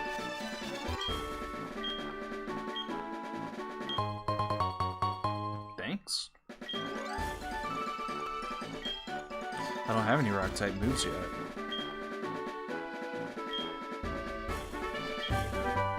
Thank you. I think I need to beat a couple more. The Violet City Gym Badge.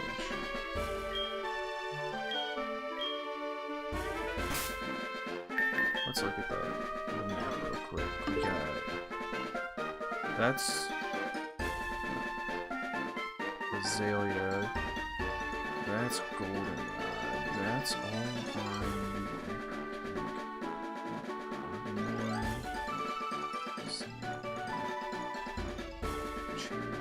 Oh. Violet is this one. Duh. Okay. Mysterious Mountain Village. Okay, cool. Sweet. Is this Ruins of Elf? Is that what I'm looking at here?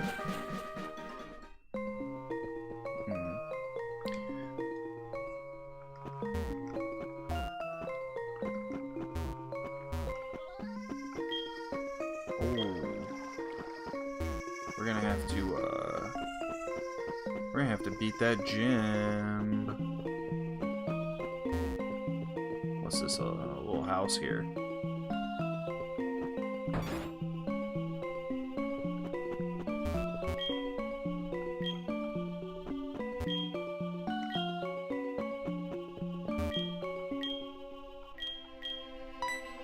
Is this the guy that gives me the old amber? Oh. Excited for nothing. Okay. Whatever.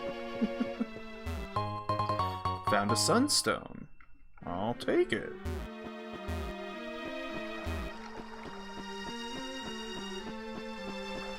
Yeah, I never solved the Ruins of Elf when I was a kid. I didn't care enough about Unknown to figure out this junk. Still don't, in fact. What's this guy?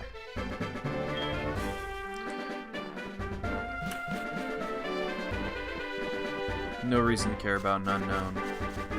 Oh, that's a guy, though. That's a guy I can fight with. Violet City, give me that Abercorn. And...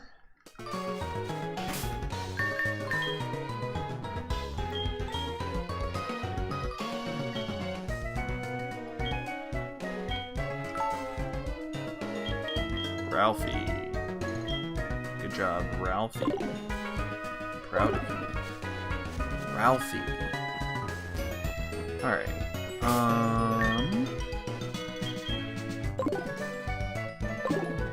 Yeah, let's go fight this man and snag some experience. What's this? South to Azalea. Oh, he doesn't fight me. He just doesn't let me go. Ugh. Okay. Am I in a new route, though? Route 32. Oh! I can probably catch a Pokemon in the ruins. Okay, well let's put Rauru in the lead position.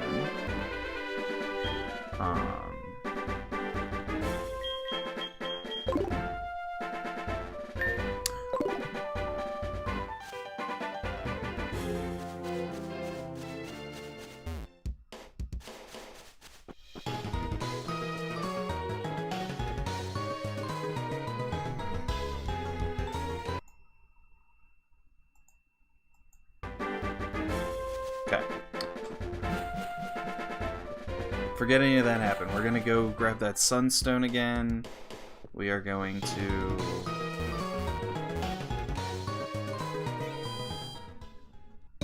catch some Pokemon.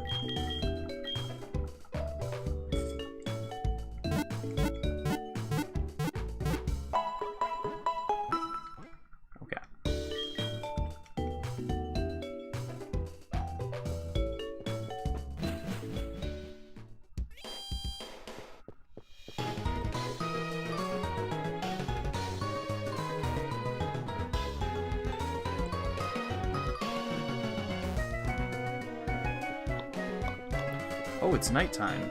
Okay. Alright. Who gave me items? Nobody gave me items. The Sunstone was the only item. Okay. Oh no, everybody gave me items. What am I talking about? You gave me an item. And... Did you give me an item? You gave me a hardstone. Good. And then we come down here, we'll snag the sunstone.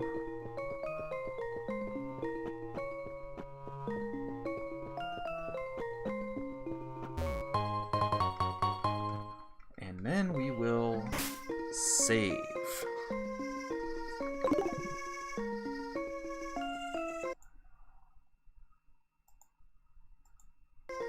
Okay.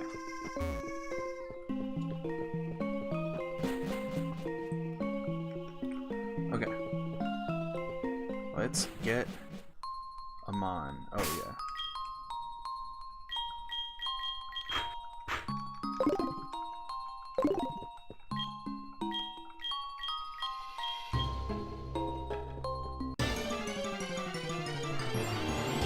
Do we catch your Luxio? I'm nervous about that though. Let's switch out for subscribe. Yeah, it's gonna be subscribe. It's gonna be him.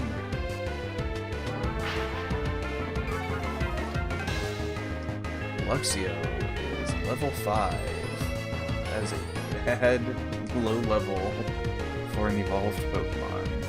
Let's take a look at his kit.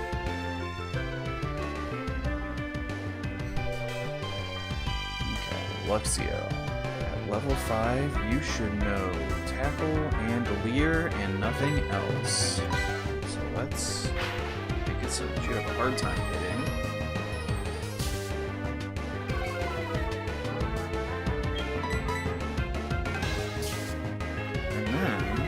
Put you to sleep.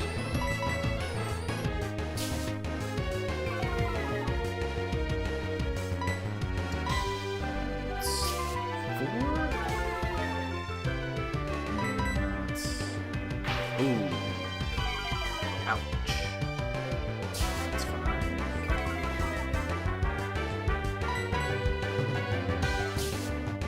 That sucks. Doesn't learn an actual electric move until level 18. Yikes. Okay. Robin. In you go.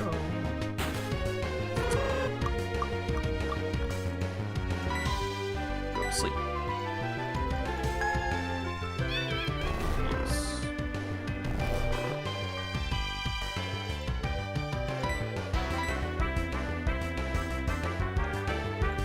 Let's just see. Let's just see. If it doesn't catch it, it doesn't catch it.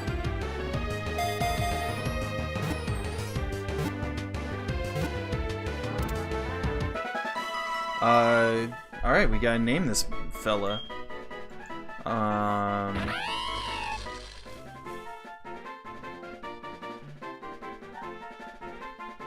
Okay.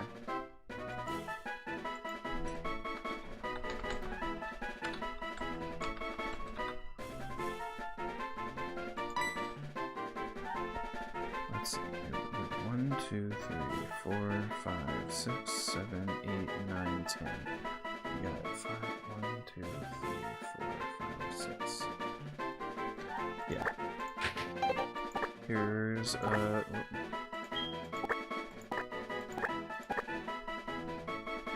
that's a good one. That's a good name. He's a schemer. Alright. Let's get out of here. I don't want to be here anymore.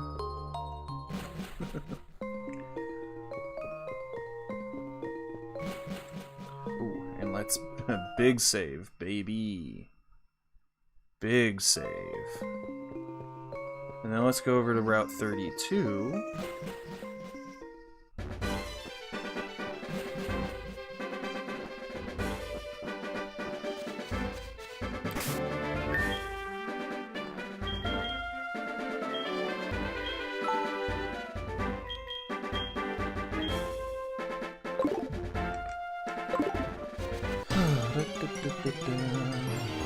And this is our next friend, Gulpin.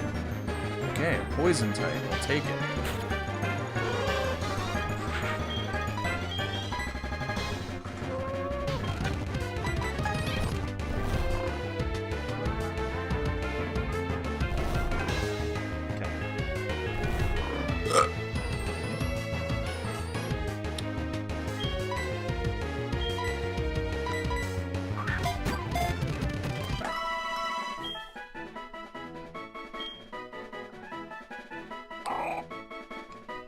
It has a small heart and brain. Its stomach comprises most of its body with enzymes to dissolve anything. Yeah.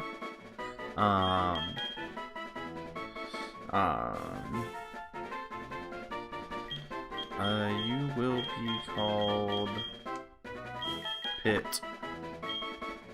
Nope.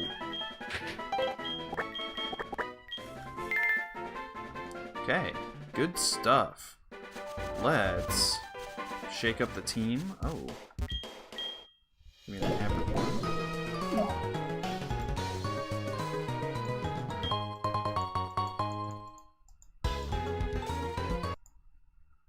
And let's hit him with a save.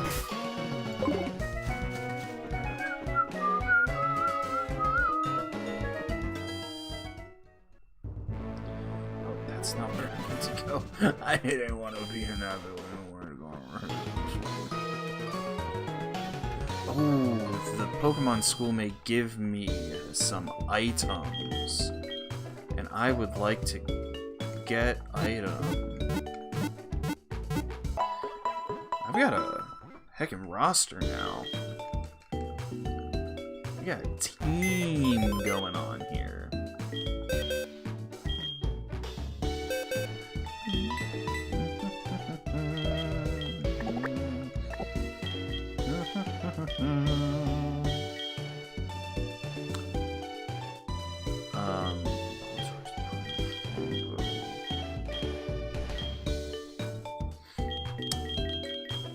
I think Dragon Scale. What does Dragon Scale do? Does it at least boost Dragon type moves? And you don't even hold an item, so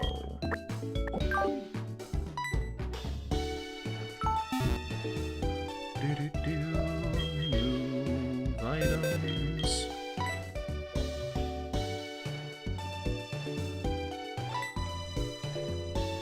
What does Dragon Scale do?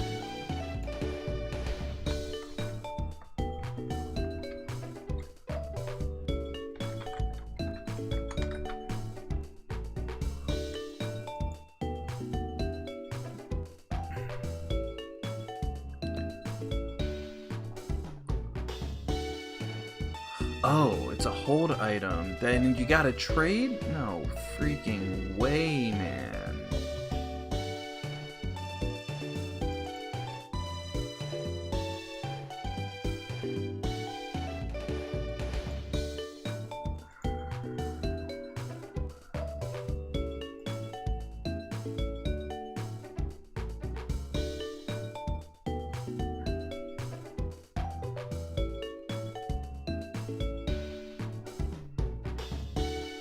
Okay, in Pokemon Gold, Silver, and Crystal, it increases.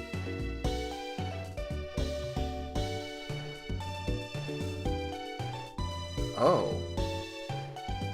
It has no effect in battle. Ugh. All I get... all I'm getting are these evolution by trade items. Horrible. What a waste.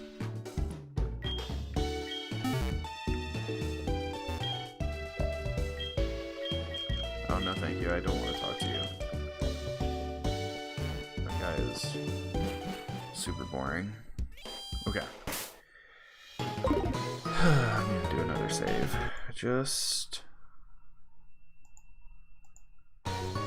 to be safe. Just to be safe. Okay. Yagami is a cool Pokemon. Let's open back up here.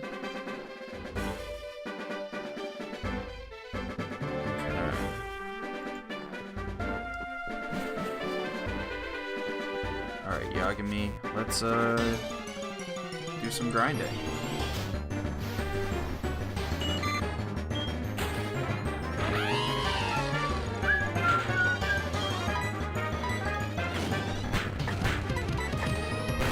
Oh, that's not very powerful.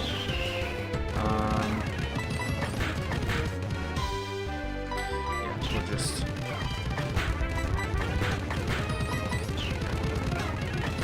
There we go, 30 points. I'll take them.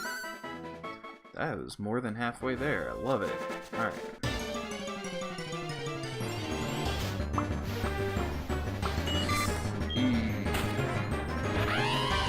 Well, I don't want to do that again. So we're going to switch out to subscribe. Go subscribe.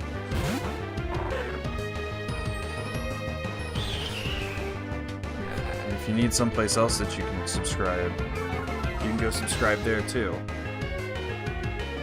There's so many places that you can subscribe. It doesn't cost you anything. It's free. It's totally free to go subscribe on YouTube. So yeah.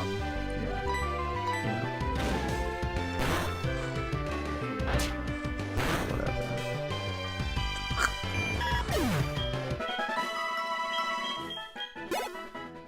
Okay, Yagami hit level 6. We gotta get him up to level. What did I say before? 13?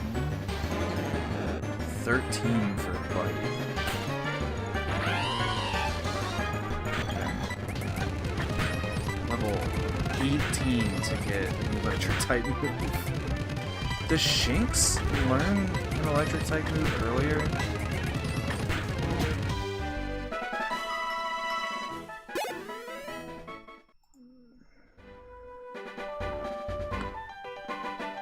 No, it doesn't. You learn Spark at 17, but... Actually... Okay. It's 1 level earlier.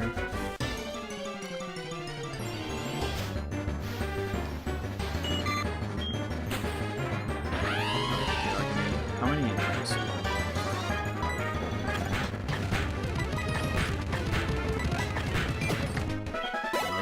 30 points. Let's go. Let's get another level before we go heal. We're grinding. Should I put a podcast on? I mean, who's out there watching? Anybody in chat? You have an opinion?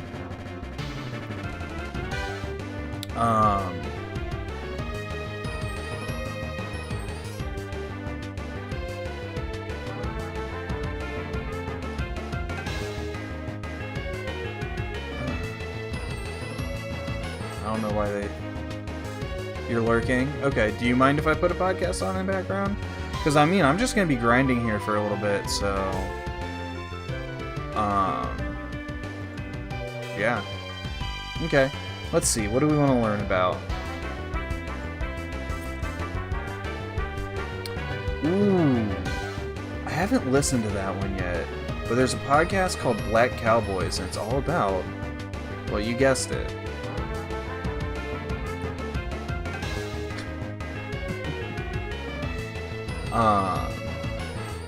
I haven't listened to it yet though, so I can't vouch for if it's good. Now let's just go with the good boys. And oh wait, is this new? We were going to do an episode about 3 hustle culture freaks, but ended up drilling down on just one of the weirdest and most detestable of them. Heck yeah, let's learn about Grant Cardone. For whatever reason, that's like the Alright, we're gonna have to lower the audio here.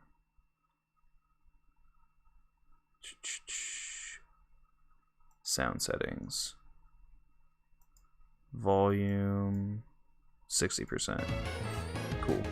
I love that you said "Born Ready." That's for whatever reason that's like a weird. Resonates with you. It's an inside joke that me and my friend Jesse have had for years about. I don't even know where it came from, but I believe that's still my bio on Twitter. I think it is. Yeah. Born Ready. Yeah, we used to joke about like getting bicep tattoos, like born ready. You should You know what I'm saying? absolutely do that. Yes. Like, not even a question. You should do that. Yeah, man. Go do it right now. I actually don't have any tattoos. I kind of like Me neither. I like when I was like Me a neither. teenager, like I never had a desire, like I never wanted to as a kid or as a teenager, and then like for Really? a period of time in my 20s, I like considered it, and then I just never did. And now at this point, I don't think it's likely that I ever will. I don't know. When I was 18 and I still lived with my parents, I was at a tattoo parlor and I was about to get a Psychopathic Records Hatchet Man Yes. tattooed on myself. For people who don't know, that's the Insane Clown Posse record label. And for some reason, I was like, let me just call my mom and make sure that it's okay and she's not going to kick me out. And she said, you literally will just like not have a place to live if you do this. And I was like, oh, Oh, no. Oh, okay. Never mind. Yeah. And then the person I was with still got the tattoo. Oh. Yeah. Damn. Good for him, though. He still has that tattoo, you know, almost, 15, 20 years later. Oh my God. Wish I did. What do we, it's like, it makes you question, like, what do I have in common with myself from 15 or 20 years ago? I would be happy if I had that tattoo. I wouldn't be upset about it at all. I think like, It's we not too retain, late. like, It's not too late. the kind of like core programming, but life accumulates and experiences and shit, and it's like you're pretty much that's like what's so I think about this all the time, about like, especially in the context of like living in America and living in a country that says that it values radical self-determination, all the while that it's like, oh yes, here Google and Apple and T-Mobile and shit, you can have all of my fucking information and whatever. But like, I think a lot about our lives and like the concept of free will. It's like, not that like we can just kind of do whatever we want, but rather it's like swimming in open water, but there's a strong current where you can kind of try to influence your direction of travel a little bit here and there, side to side, but not much. And ultimately you're going to probably end up where the current is taking you. And which is what's like so frustrating, and why like every experience now that I'm like fully fucking radicalized or whatever, it's hard not to get frustrated at the lack of collectivism that we have in this country, because like, even for something I've wanted to talk to you guys about, which is this concept of like the burden of proof on the individual. Like, if something goes wrong when you're interacting with a corporation, if you call customer service or something like that, or even like at like a not a restaurant, but like somewhere where they're dealing with you're on the receiving end of customer service, you can't get mad at the individual that you're facing, because They do. Of course People they do. People suck. As someone who Of course works they in do. customer service, yeah, they. Of course. Oh, you better believe they do. But like, it's that's your fellow worker, just on a Right. theoretical level. But like, B, come on, they are the recipients of an increasingly smaller amount of personal decisions and like tactical decisions they can make within their own jobs, because every single moment is turned into a KPI, a key performance indicator, or like a fucking a script that they have to follow using like swim lane diagrams and like if then statements and shit like that. Right. So it's just like, where is the room for the free will? It doesn't fucking exist. I was actually thinking, because we just discussed, for those who listened to this week's Patreon episode, we were just discussing the thing about about Tesla. Like, if you sell a Tesla used, Tesla will remove any, like, because like aftermarket features for Tesla, like, instead of like obviously being installed by a mechanic, the way an additional feature or something else that was added into a car after it was purchased, the way it would be done with any other car, for Tesla, those types of features are added as like a software update, like they're added remotely.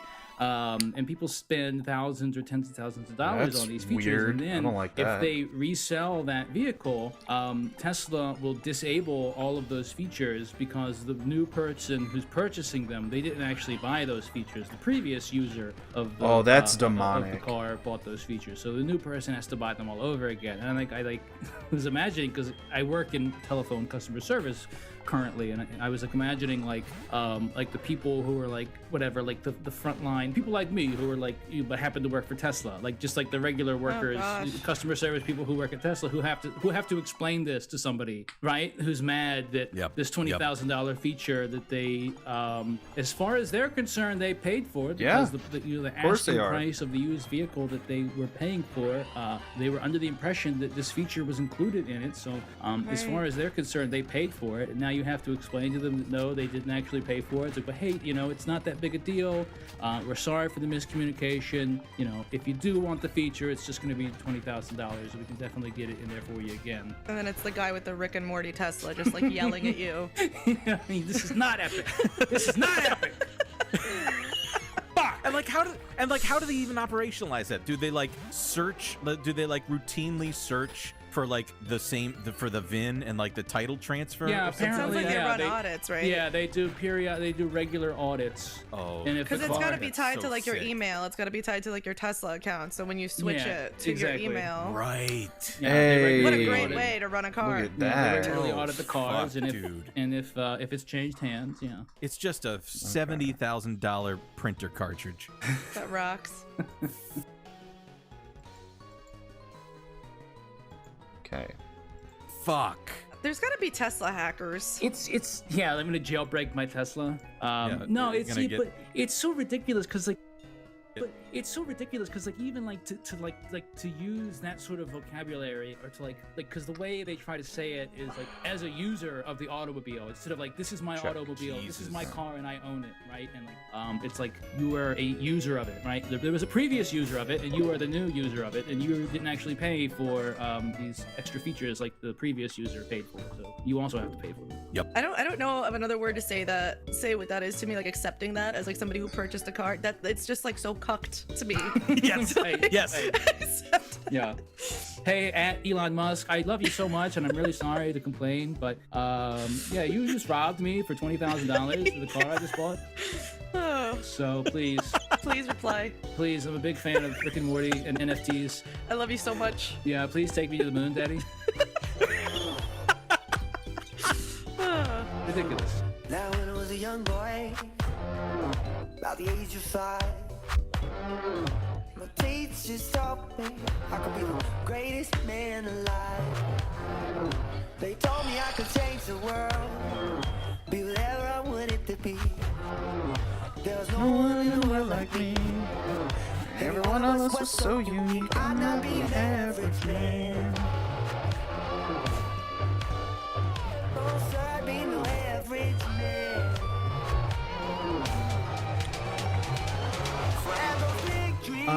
Welcome back, everyone, to Eat the Let's Rich. go down This is a show about a here. political economy, late-stage capitalism, and the millionaires, there. billionaires, and multinational corporations hell-bent on staving off its death go rattle. I'm this Dwight, and today we way. have with us Chris, Howdy, howdy. and we've got Carrie. What's up? Shane is indisposed this week. His battalion is currently withdrawing from the Crimea as tensions start to cool off between Ukraine and Russia, so he'll be coming back once he's able to be honorably discharged, of course. Yeah. In his stead, we wanted to continue a series that we have done, although gotten a little bit busy and strayed away from in the recent year, but we'd like to get back to a little bit of a potpourri of cranks and otherwise just complete odd maladies within our disgusting political economy. So that being said, we've all kind of gone off into our own corners, picked somebody that we are irresponsibly infatuated with Yes. because of their fuckery, Yeah, absolutely. and wanted to report back to each other and to the That'll the greater probably Eat the Rich Let's see how universe. much So with that XP being this said, goes. let's waste not any moment. Let's turn it over to Chris. Chris, please. Yeah. What do we got? Yeah, absolutely. So, I guess what we wanted to talk a little bit about today is sort of like hustle culture, like success win internet influencer types, like internet entrepreneurs, like the kind of people that show up in your suggested videos on YouTube, promising like a secret to strike it rich, or but only after you spend money on their book or their webinar or their brain pills or whatever they have that they're selling. And where this started for me at least is a couple of months back when we were doing when I was doing research for the Scientology episode that we did a few months back. I came across this guy named Grant Cardone, who I'd never heard of before, who is he's a Scientologist, and he's a real estate investing guru or whatever. That's the the profile that he's built for himself. All right, He's a let's wake social up. media Let's influencer wake type up. guy. He lives in wake up. Miami, but my first Let's freaking exposure wake to up. him was There he's we got go. this series of videos on his Instagram account of him flying to Clearwater, Florida in his private jet, where the Scientology Center is, and like Hell like, yeah, dude. yeah, and then like taking a limo to like the Scientology Center, and like going into the building and like getting his fucking like auditing session or whatever the hell he was doing. So like I started following him. I started following him back then on like Twitter and Instagram and YouTube and shit. And like I actually sent you, Carrie, I can look it up again. I gotta post this, but like I sent you a picture, I guess in the Discord a few months back when I first found this guy, of like a like an event that he was doing with Pitbull. Oh my god, I just found the poster for it. I like the image for it, the advertisement for it, very funny. But like no, yeah, like I've been following him like on his various social media accounts like for the past few months, like to the point that like I'm getting advertisements for him for his shit now, and like I'm getting like other like shithead self-help scammers like in That sounds YouTube great. ads now. It is for me. I mean, it's really what I'm after when I'm using the internet. So it's good for me. It's totally fine. But so Grant Cardone, he's like, I guess he's perhaps most known, or he first became kind of big for this book he wrote in 2011 called The 10X Rule, which is like just like any fucking other like self-help like sales training type book like that. Like there's a ton of fucking there's a million books like this one, and so I just wanted to read a little bit about what it says. Like this is like if you go to the Amazon page for this book, here's what it writes here. So it says, while most people operate with only 3 degrees of action, no action, retreat, or normal action, if you're going after big goals, you don't want to settle for the ordinary. To reach the next level, you must understand the coveted 4th degree of action. This 4th degree, also known as the 10X rule, is that level of action that guarantees companies and individuals realize their goals and dreams. The 10X rule unveils the principle of massive action, allowing you to blast through business cliches and risk aversion while taking concrete steps to reach your dreams. It also demonstrates why people get stuck in the first 3 actions and how to move into making the 10X rule a discipline. Find out exactly where to start, what to do, and how to follow up each action you take with more action to achieve massive action results. Learn, and this is a series of bullet points about what you're going to get out of this it. guy's terrible. Learn the estimation of effort calculation to ensure you exceed your targets. Make the 4th degree a way of life and defy mediocrity. Discover the time management myth. Get the exact reasons why people fail and others succeed. Know the exact formula to solve problems. Extreme success is by definition outside the realm of normal action. Instead of behaving like everybody else and settling for average results, take massive action with the 10X rule. Remove luck and chance from your business equation and lock in massive success. So I mean, it's pablum, bullshit. This was not like computer generated speech. Yeah, it's dribble. Yeah, but what's funny too is like if you know this guy is a Scientologist, like you can like this sounds like Science. Oh, it's like because like Scientology also has its own like sounds like cult vocabulary, stuff, right? Like this Right. sounds almost like Scientology type stuff in itself. But he's written like a series of books. He wrote the 10X Rule. He wrote called one Sell or Be Sold: How to Get Your Way in Business and in Life. The Millionaire Booklet. If you're not first, you're last. Which I don't know how that like fucking trademark. Well, there's only 2 of you. Well, let's say Ricky Bobby, right? I mean, fucking trademark violation. Like it's not even original. He didn't even come up with that. The Closer's Survival Guide. Over 100 ways to ink the deal. Real estate investing made simple. Sell to survive. Secrets of selling. Dominate your market. And on and on and on. He releases like one of these fucking books. Sell to survive sounds like a threat. But like he releases like one of these a year basically, and has been for around the past decade or so. And he was also interestingly he was on. So there was a show on the Discovery Channel a few years back called Undercover Billionaire. Oh my god, yeah. I hadn't actually heard of it before. So he was. Oh yes. So he was on the Disgusting second season of that. sounding so I guess the title. concept of that show is a billionaire, which he's, by the way, he's not. Right. Is not Of a billionaire. course. But the concept of the show is like a billionaire, like attempting to start a business with start with $100 and a slave tank of again. gas, supposedly in some random city, and start a business with $1 million valuation over the course of 90 days. So that is the idea of the show. It ran for 2 seasons. He was in the 2nd season of it. And so like I've watched over the past few months, I've watched a lot of his content, and like the main things that he wants you to know about him, like the image he constructs for himself, is like someone who came from nothing and like overcame adversity and worked hard, and they were all paid off in the end. And now he's a millionaire. Classic. And now he's Where have we heard this He's here to share that secret with you, so that you can do it too. And He's from Louisiana. He's from like Lake Charles, Louisiana originally. So he's got this like real gruff Southern kind of accent, but it's also like he lived in California for a long time. So I feel like he's got like a hint of California too. It's a put on is basically what it seems like to me. But he's got this like real like leaned into Southern accent and this like kind of all shucks like everyman demeanor where he's like, well, you know, I'm just a man trying to take care of his wife and kids. You know, like that's his kind of his mantra that he like repeats over and over again and kind of that's why I fly private. right. The image that he has for himself and the image he tries to create for himself, and the story of his early life is genuinely tragic. Like his father died when he was a kid, and so did his brother, and he gets addicted to drugs. He's like a drug addict like throughout his late teens and early 20s and stuff. And he goes to rehab at age 25, and this would have been I guess he was born in 58, so this would have been 1983. He's 25 years old. He goes to rehab and like he gets cleaned up, and then as he says, with the help of L. Ron Hubbard's book Dianetics, he learns to stay off drugs.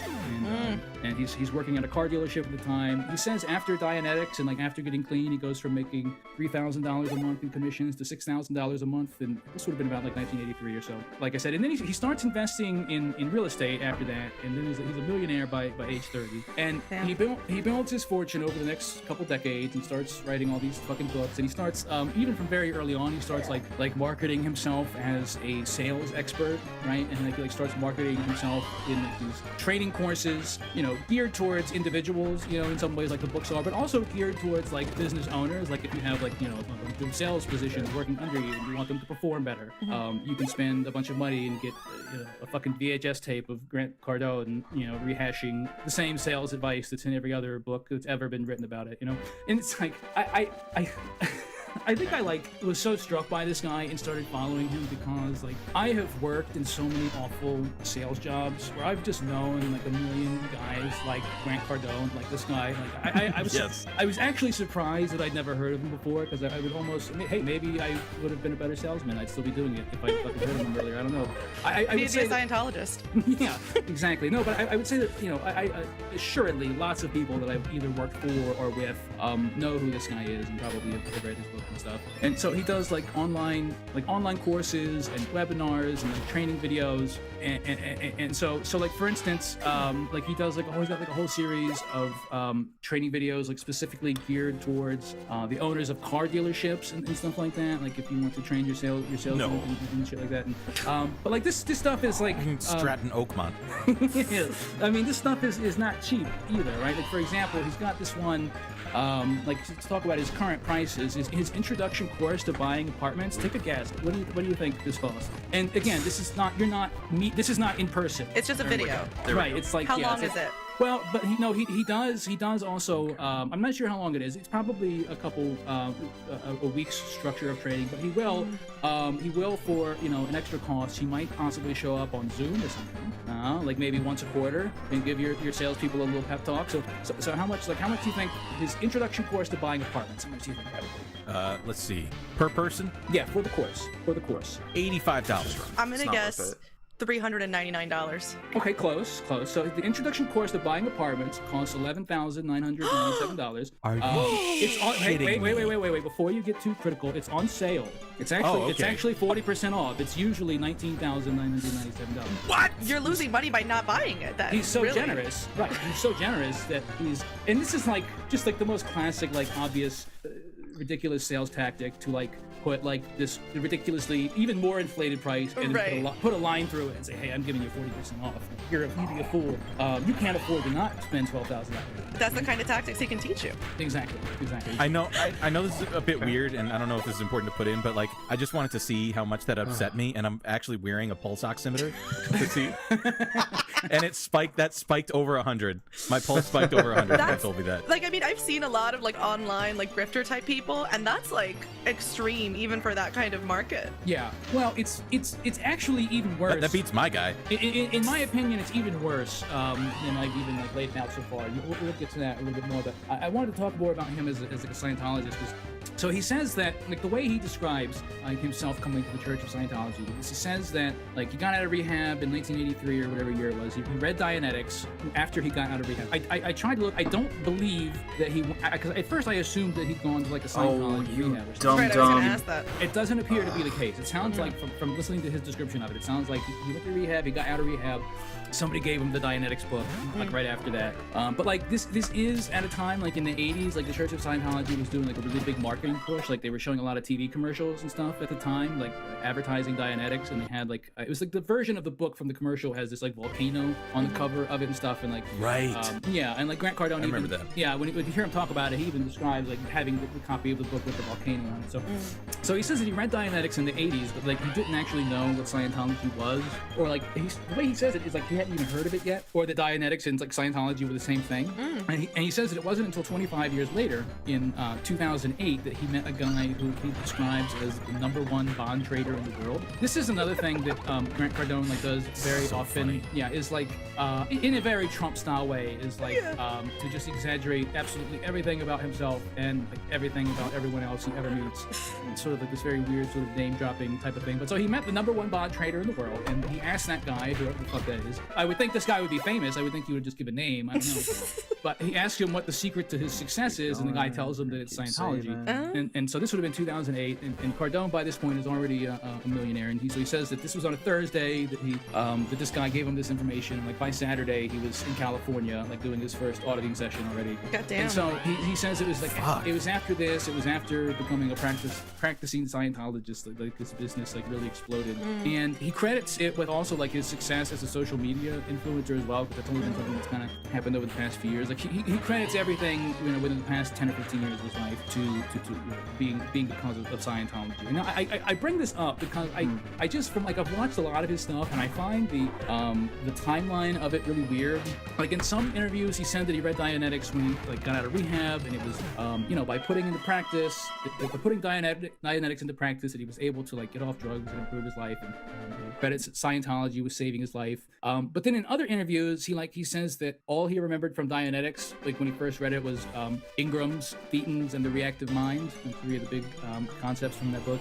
And then it wasn't actually until 25 years later that he becomes a practicing Scientologist. And I point all this out, and it may be really insignificant, but I point this out because I think it like possibly illustrates the Church of Scientology likes to showcase its members who are like very rich and successful people, right? And it seems like the part about him reading Dianetics and then helping him kick drugs is something that was sort of cooked up later. You know what I'm saying? Maybe like back then he actually did have a book. Maybe he read some of it. I don't know, but it seems like from his own words that he had only a very passing basic understanding of what was actually in the book. So to say that it was crucial in helping him get clean seems like nonsense. Which it's hard to imagine he wouldn't then go to Scientology immediately if Dianetics changed his life. Yeah, exactly. And I mean, it is nonsense because Dianetics is nonsense. That's right. And I point this out, and it may be a small point, but I point this out only because Cardone has 1.57 million YouTube subscribers, 3.3 million Instagram followers, 578,000 Twitter followers, and because Church of Scientology does operate rehab centers, right? And so it's very advantageous to them for them to have this very wealthy, high-profile Scientologist going around saying, well, Dianetics saved my life and got me off drugs. And this is the kind of shit that he's saying to his audience of millions. Right? He has this very large audience, and he has an audience largely comprised of people looking to him for advice, like looking for help managing their money, their lives, and their assets and stuff like that. And it's fucking stupid and irresponsible to give people who are watching, some of whom I'm sure do have an issue with drugs, to give them the impression that Dianetics is going to save them or going to help them with that. So Grant Cardone, his big moneymaker is his he's got the books, he's got the webinars, he's got the sales training, he's got the social media stuff. His big thing, the big moneymaker, is Cardone Capital, which is his real estate syndication, and ultimately everything else he does, like the books, the social media accounts, the sales training courses, absolutely everything he puts out there that's geared as like self-help towards, you know, helping people make money. It's all ultimately just to funnel a steady stream of investors into his real estate company. Like that's ultimately where it all leads, right? Like if you were to watch his videos, or if you were to read his his books or to like look at his training or any of this type of shit, watch his videos, what he's saying is that what he's encouraging you to do is to invest in real estate, because he says that, you know, investing, he says it's real estate, right? It's an actual asset. Oh, it's there. God. You can see it. He keeps saying you can't fake. He says you can fake a Rolex, you can't fake real estate, right? That's a lie. You things can. that he says over and over again. You can't fake real estate, right? But very specifically, he's like very particular about the types of like real estate investments that he thinks you should be making. In particular, he says that you should stay away from single-family homes, right? Because there's like no house flipping, all commercial apartments, Wow. complexes. And so the way he describes it is like his first real estate investment was like a single-family home that he owned, and then he rented out to people, and then they just like blew out and left, and like now he's sitting there with this vacant house that's not making any money. And the way he describes it is that by like investing in a single-family house, you're dependent on that one person or one family paying rent or whatever, right? And so like it's all the more likely that you're gonna be let down by that person. Which is sick in itself. Oh yeah. Oh, it gets even sicker. His whole attitudes towards his tenants, because ultimately he's just like a multi-millionaire landlord. Is like at the end of the day, really all he is, and the sort of view he has of specifically the lowest income people who maybe renting from him. Really sick of it. We're going to get into a little bit of that later, like in his own words. But like, this is what he's pitching. He's saying like, you're never going to make money. You're never going to make money. You need to buy multi-unit apartment complexes, at least 8 to 16 units. You're never going to make any money on anything less than 8 to 16 units. And well, like to the general audience he's pitching this to, they're not real estate investors. They can't fucking afford. Like they're just normal people with fucking regular jobs and bills and stuff like that. They can't afford to invest hundreds of thousands or millions of dollars into a fucking apartment complex. No, ridiculous. But however, aren't you would be lucky though to find out that you have Grant Cardone and Cardone Capital to help you invest your money for you. And so this is the way that Cardone Capital works. He uses social media to crowdfund investors, investor money like through his social media presence, and then invest that in real estate. And he like, this is like the main grift. This is his number one thing. Everything else leads to this, right? All the other stuff, like he makes a little bit of money on the front end by selling you the book or by selling you the webinar or whatever, but like the real money is like by the end of it, like all of that is just meant to convince you that like, well, as a real estate investor just starting off, like all I could really afford would maybe be a foreclosed home, but I can't afford that. But Grant says that's not good. I'm never going to make money, so I need to pool my money with other investors in order to get an apartment. Yeah, probably where it. This is the way it works. Is that ultimately, and like you'll see it in like the video description.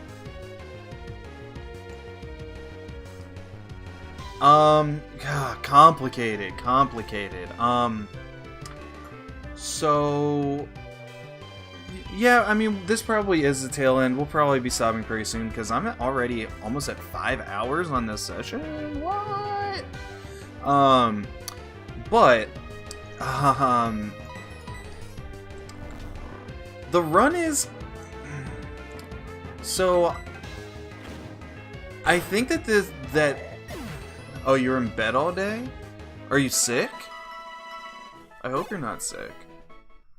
Did you see me go okay, so I was going to tell you about this.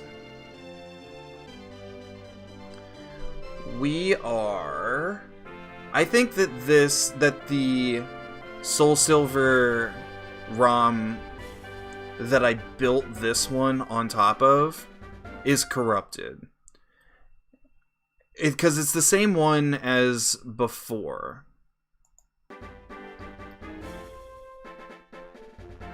So, what I've been doing is just saving very frequently. And then when it gets messed up, I just go back to a previous save. Yeah, just having one of those days. I get it. It seems to be going around. Seems like there's a lot of people out there having one of those days.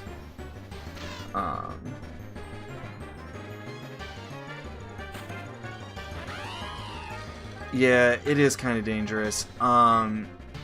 If I hate it,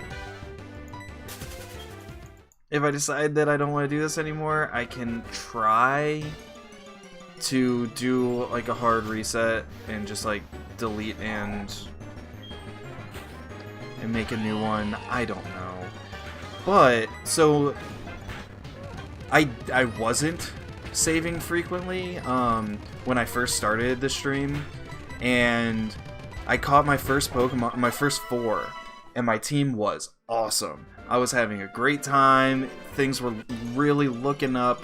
I was having so much fun, and then it got corrupted, and I made a new one. I deleted that whole game, and I started over. And then this one is like the same issues. Okay, now that was way sooner than it has been. That's so frustrating. That's so incredibly frustrating. That should have not happened. Yeah, trial, I got you. Yeah. See, and this Shedinja would be excellent if I could get my Luxio up to level 12. If Luxio was level 12, then it would be able to take out that Shedinja. But because it's level 11, oh sorry, not 12, 13. I need level 13. But because it's level 12 still, it hasn't learned Bite.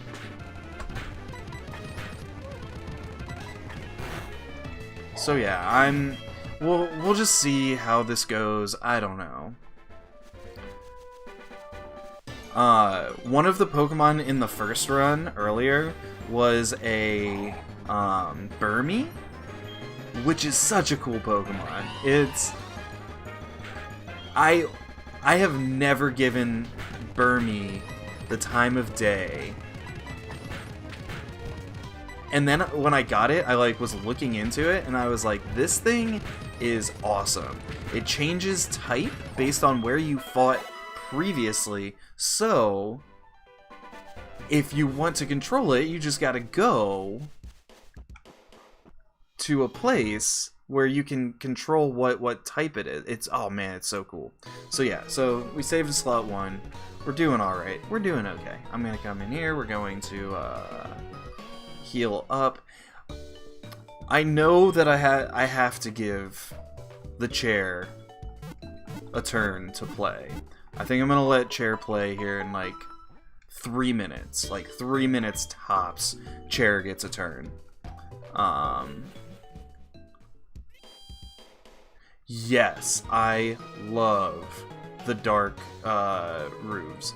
I think it's really cool. It's really pretty. I kind of wish that they were all that color. Okay, here we are. I'm gonna save again.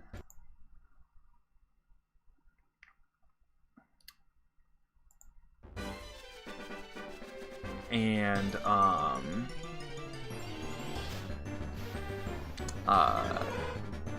looking forward to fighting the gym.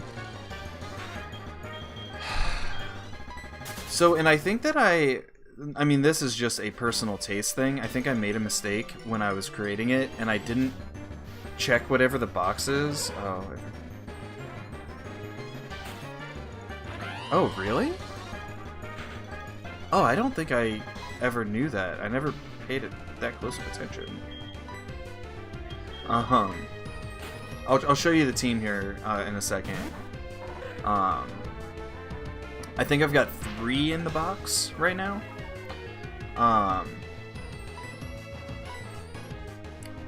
But what was I gonna say? I don't even know. I'm losing it.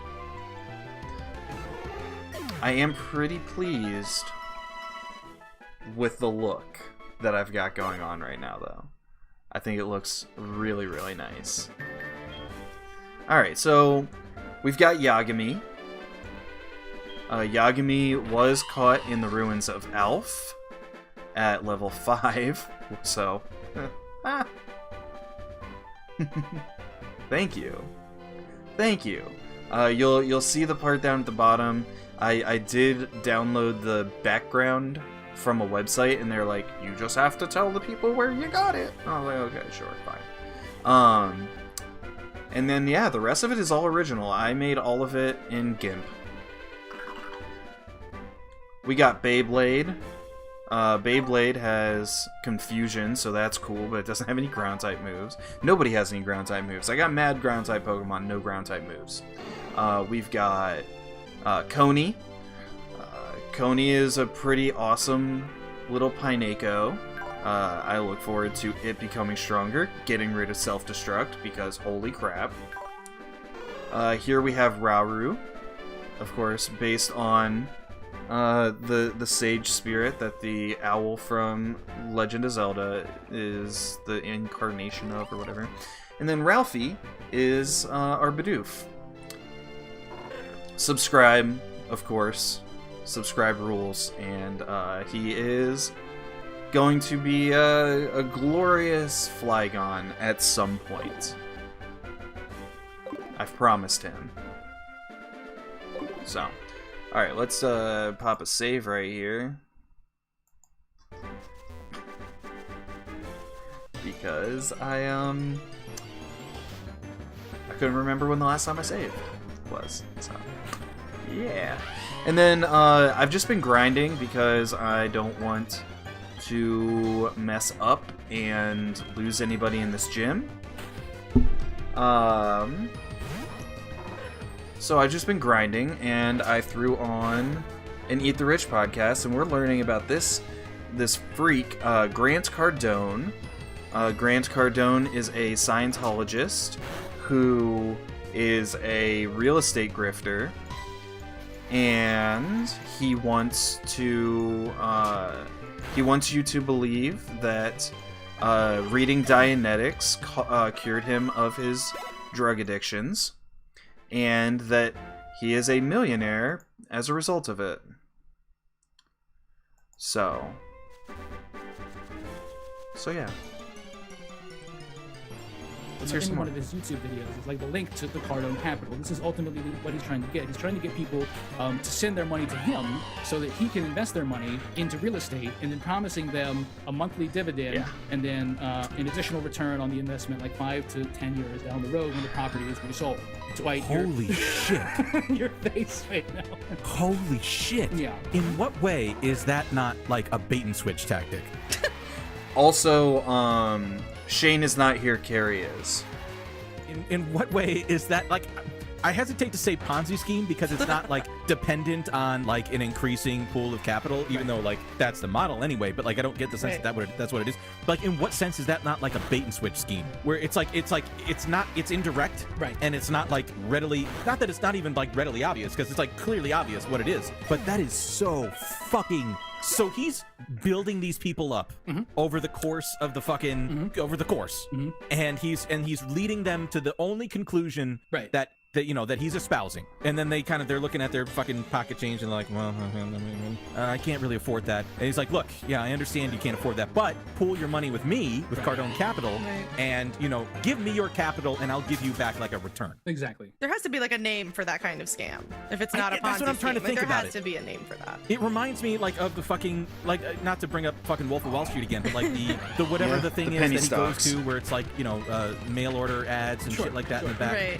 where it's like, you know, the pink sheet shit where they're doing the over-the-counter trading and I think they say like to schmucks, like to mostly postmen. There's always postmen. It says something like that. Yeah. It's like it's not regulated, but it's kind of like a legal gray area or something like that. Well, yeah. But it's funny you bring that up because one of the videos that I actually did find about this guy is Jordan Belfort, the Wolf of Wall Street, actually talking about Grant Cardone and being critical of his business model, in being dependent on, you know, unaccredited investors, like unaccredited real estate investors, and like small amount real estate investors, right? And like sort of like when you end up in the situation, and we're gonna get into it as like the last year with the pandemic or whatever like that. So we'll get to that. But the pandemic has been a very interesting development for the Grant Cardone story. But like so this is his business model. It's like sell you all this like, you know, get rich investing in real estate type shit that like leads you down the trail of thinking. Level 13 your only conclusion is well, you know, Grant Cardone says that I need to invest in multi-unit apartment complexes to make money, and you know I can't afford to do that on my own. But luckily he's here to you know, take my money and pool it with other investors and invest it for me. Oh my god! But it's even more insidious in that like another thing that he gets into over and over again on his videos is about like the idea of like owning a home. Like is like you shouldn't own your own home. You should rent an apartment. You should rent a house. Like you want the money that you have invested in something to be giving you cash flow. So if you sink your money into a house that you live in, you're not getting anything out of it. It's not. You're not getting Except a place to live. right. Yeah, Right. yeah, right. And something Roof that over you your can head. maybe resell it online or whatever. But this What is the this is fuck? what he's saying. So is he saying like if you have a house, refinance, take out a second mortgage against your home, get a loan. You need to be like cash out your IRA, cash out your 401k. You need to be putting all of this money into real estate because this is the only thing that's going to give you the steady cash flow that's going to make you rich. And again, like as he's saying all this, Evil. you have to understand that what he means is cash out your 401k, cash out your retirement, and give me the money. Right. Oh Right. my Like, God. give me the money. So Right. Yeah. Right. So I can invest it for you. Which, like, money that you have in like an IRA or a 401k is getting a return on it because you usually have that in like some kind of fund. So it doesn't even make Right. any No, sense. but this is what he says. He says the banks. They're fooling you. The banks are ripping you off. Oh. The banks are giving you like a measly little return on your investment. But Uncle G, which is actually what he calls himself No. Ew. to his followers, yeah. Uncle G is here to help you, right? 'Cause You don't Uncle call G- yourself. People call you. You Uncle can't G. give yourself Yeah. that nickname. Right. The You bank can't do only that. the bank only wants your money, unlike Uncle G. Oh, that's so creepy. Wants your money. Right. But loves you? I don't. Yeah. Well, he's your uncle, so. Well, And so I watched a few videos on this, and maybe we'll link them in the episode description because I found a couple other guys' videos that on YouTube that really break down in a very thorough way the way this is all structured, like the way the investment works, like what happens to your money once you send it to Grant Cardone. So he generally promises, or like he on his website he tends to it's about a 15% return on the property itself. Okay. Chair's gonna play for a second. I'll be right back.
All right. I got a poke call from Wade. I'm pretty sure that Wade is like a... Oh. Wait, so if Wade called me, does that mean that he is ready to fight? Does that mean that I can just go straight over to him and talk to him? Let's find out. Is what's like front and center, right? Is 15%, 15 to like 18% or so on the property, and like again, like we're like the kind of people who might be encouraged to go down the fucking rabbit hole. Maybe. You know, some of these people are going to be desperate. Some of these people may not be desperate, but they're fucking trusting this guy. That you know, right? That this is going to be a safe investment, and he's going to help them make money. And so, but like what's front and center is like is 15%, 15%. Now that's 15% return on the property after it's resold like 5 to 10 years later, right? So this is not a 15% return on your individual investment. This is a 15% that the property is going to make when it is resold. But like the information on the website is like laid out in such a way that could lead you to believe that you can expect 15% on your investment. Of course. And so again, another thing is that so as far as like the preferred return, like the profit, like the kind of first profit that you're going to see as an investor in a real estate syndication is generally, if you're an accredited investor in real estate, it's going to be anywhere from 7% to 11%. That apparently is standard, but Grant Cardone, ultimately what it works out to generally is 6%, which doesn't sound like much, but it's just the fact that if like 7 to 11% is industry standard for an accredited investor, like even just with that, he's nickel and diming that because he knows he can get away with that up front, right? Because he's dealing with people who are not accredited, generally real estate investors who may have never invested in real estate before or have any idea really what they're getting themselves into. 6% is what you would make if you put it into a fucking index fund. Yeah, exactly. Like just in the money market or whatever. Right. You would do just fine with that. But so the way the real estate buys are set up is so that 65% of the money that's invested, is coming from this pool of investors that Grant Cardone raises from the internet and stuff like that. And then the other 35% of the money is coming from Cardone Capital. Now, Grant and Cardone Capital, but specifically Grant personally, so at the time of the purchase, right, Grant takes a 1% finder's fee up front for the total amount of the money raised, right? So like let's say it's $100 million purchase. He gets $1 million. He gets $1 million, 1% as a finder's fee, from the total that's invested. He gets an additional 1% when the property is sold, but the big one is that he gets also 1% a year as a fee for managing the property. But that's actually even sneakier than it sounds because, obviously any large apartment complex, fucking Grant Cardone isn't the one that he's not fucking there fixing the plumbing or whatever, right? So they have like, they'll have their own like outside management or whatever that's hired to like, take care of the apartment complex. So that's not what's meant by, the fee for management. So the fee that's paid to whoever is managing the property is taken out of the main sum that's made up of investor money and also Cardone Capital money. But so in addition to that, at 1% of like the total cost, and again, this 1% could be $1 million or more. We're talking about very large amounts of money. So that 1% is essentially just like what Grant Cardone pays himself for like managing the manager. You know what I'm saying? But like, he's not just managing it. Right, exactly. But no, he's facilitating. He's facilitating the management of the apartment complex. This is just multi-level marketing, but with real estate. Right, That's what this is. So he gets the 1%. He gets the 1% for managing it, but he gets that every year. So he gets the 1% up front. He gets 1% for every year that the apartment is owned by Cardone Capital, and he gets an additional 1% at the time that it's sold. Right, and so nice work if you can get it. This is how exactly. This is how he's fucking stacking up all this money. Now this is so fucked, dude. Yeah, it is. It's very fucked. Like it's gonna get more fucked because I'm gonna like play a couple. It's gonna get more videos of him because like he is just a this is all despicable, but he is also just a particularly despicable person, just like as a person. And he's like he does this thing, and again, like he falls so much back on like overcoming adversity and how he came from being a drug addict and all this like tragic history and all this sort of stuff. He relies on that, but he also, like I said, he relies on like the sort of like well, just trying to take care of my kids and do the best I can, Right. It's like that sort of stuff. But also, he relies so much on the the sad overcoming adversity type of story. Like I was a drug addict and I got clean and I made something of myself and like my family, all these family tragedies and also like I mentioned the sort of like rugged individualism. Well, I'm just a man trying to do the best I can for my wife and kids, like that type of stuff. But he also, in addition to that, which he just fucking does endlessly. He also plays up.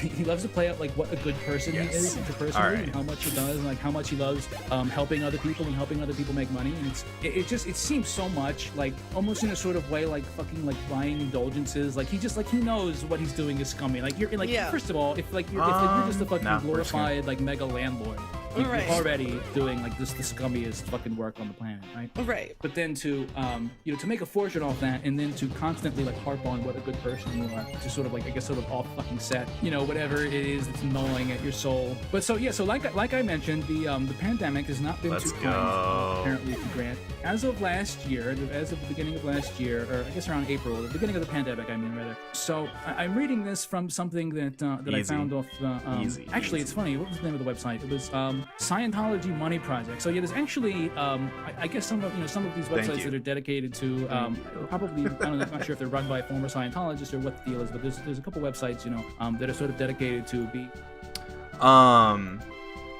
Okay, so that was easy. That was baby easy. What's happening here with this emote? What am I looking at here? Come on.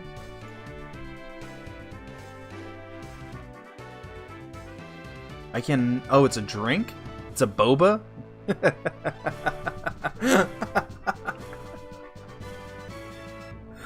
That's silly. Oh my gosh. Ooh, that was good. I mean, it helps that my starter is just incredibly overpowered, but whoops. Yeah, we got a super strong little fella here who doesn't evolve until level 35. But looking good. Looking strong. Hits without fail. Oh, I could have used that. Okay, well. Good to know. Good to know.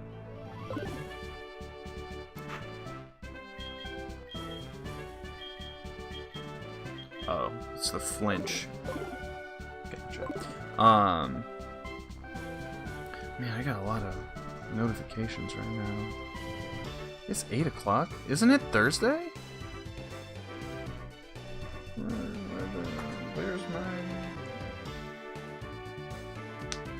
Where's my news at?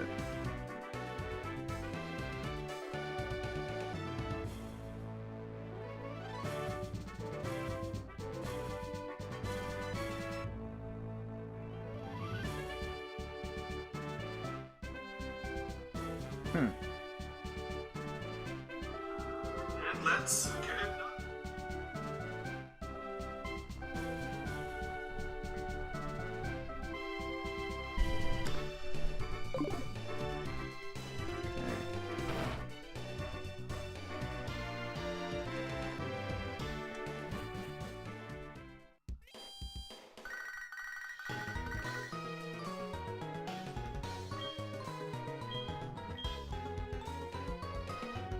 Assistant at the Pokemon.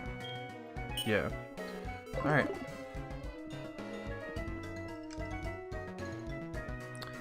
Now does this Pokemon evolve or hatch just from walking? Because oh, Pokemart. Okay, wow. Move Pokemon, let's see here. Party Pokemon. Let's put Baltoy in here for now. Because I don't mind doing some walk grinding. Oh yeah, duh. Let's save, of course.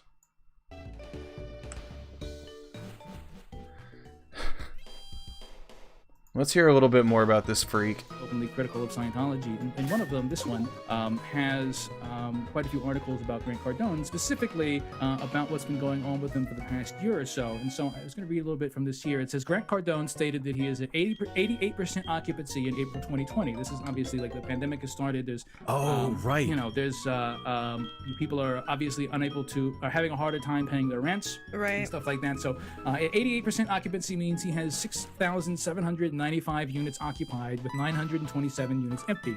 Cardone further said that he builds his deals for 85% occupancy and can tolerate 15% of his rental units being empty. It would be logical from a business perspective to lower rents and fill the empty units. However, Cardone factors in a 15% vacancy rate and is content with leaving 927 units empty in his inventory. Why doesn't Cardone Capital designate these as low-income units, put them into service, and receive government subsidies? In other words, receive something from it, rather than just letting them receive sit vacant. Why not? And Why receive not? nothing. Well, I wonder why exactly that would be. It's because Grant Cardone said that he doesn't want to get into Section 8 housing.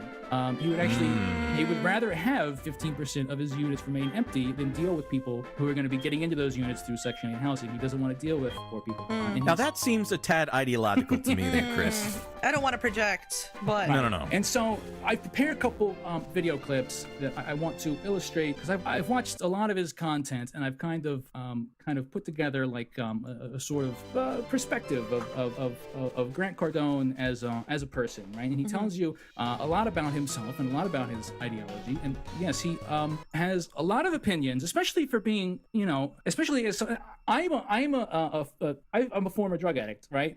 As myself, as listening to him as someone who used to also be a drug addict, the way that he speaks specifically about low-income people, right, and referring to people in a derogatory way as crackheads and stuff like that, Yes. about how he doesn't want to rent to crackheads and stuff like that. It's really stunning. To yeah, even, that's it's really like, fucked Yeah, up. it's It's disgusting. like the kind of thing. It's like, do you even hear yourself, right? Right. Like.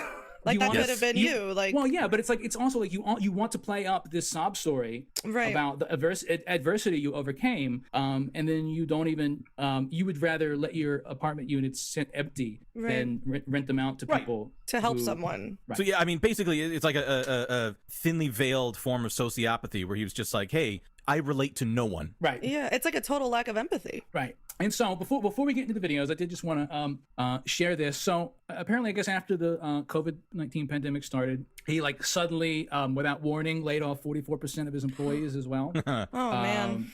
And so, and again, in like some of these videos where he is like telling people, take out a second mortgage on your home, fucking cash in your 401k, invest it with me in real estate. Some of these, he has not changed that line since the pandemic started, right? Like people are more desperate than ever, and this is still the advice that he's giving to these people as someone who's, pretending that he's going to make them money, specifically during this time. But so yeah, he laid off 44% of his staff. He also stopped paying the monthly dividends to his investors at the start. Oh fuck. At the start of the pandemic, and he's actually now the subject of 2 class action lawsuits. Oh shit. Yeah. That's the market, baby. Sometimes you're up and sometimes you're down. But I don't pay when I'm down because of a complicated legal reason. So these are both active. It looks like he was hit with one in September of last year, and then I guess maybe another one in November, October of last year. Yeah, November, I guess. So he was hit with 2 separate class action lawsuits at the end of last year for misleading investors, right? Exactly what we're talking about here. And like to read a little bit from the from this year, the class action asserts claims for violations of subscribe is sectors so blah blah blah blah blah blah blah. The complaint alleges that defendants made materially false and misleading statements and omissions of material fact regarding, among other things, investors' expected rates of returns on their investment. Fools. Yeah, so there's 2 separate, like I said, class action lawsuits here about him like defrauding and misleading people. So we'll see what happens with those. But so I wanted to, it's just been a little one-sided. I've said a lot of negative things about Grant Cardone, and I kind of wanted to give Grant Cardone the opportunity to, speak in his own words, so that you can judge him yourself. this is not gonna be from what I'm gross. saying, but just let's listen to a little is gonna be bit disgusting. of Grant Cardone in his own words here. Please. Okay, so yeah, so the first one we're going to listen to here is this is from, and he is a prolific poster across all. Of course he is. social I'm not media surprised at platforms, all. And why would he not be? Since this is how he bilks people out of money, right? I mean, the more Right. posts equal money. It's like the line goes up. Line goes up. always saying that. Yeah.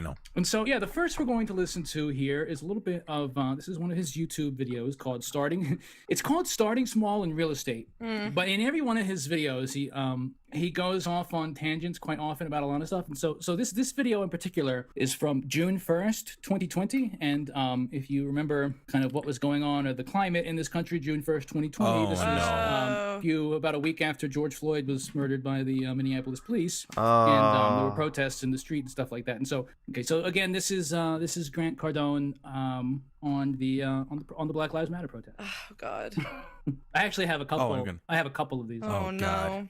And really appreciate the opportunity to share with you some of the things I've learned over the last 35 years, both in business and in real estate. My legacy will be the number of people I helped, not how much real estate I owned or the plane I fly in or the money that I have. It's about getting you the right money.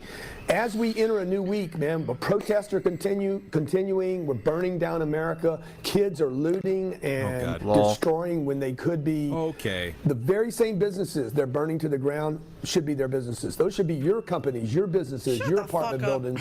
While you're protesting, What I a want to help you learn garbage how person. you could be investing. Isn't that clever?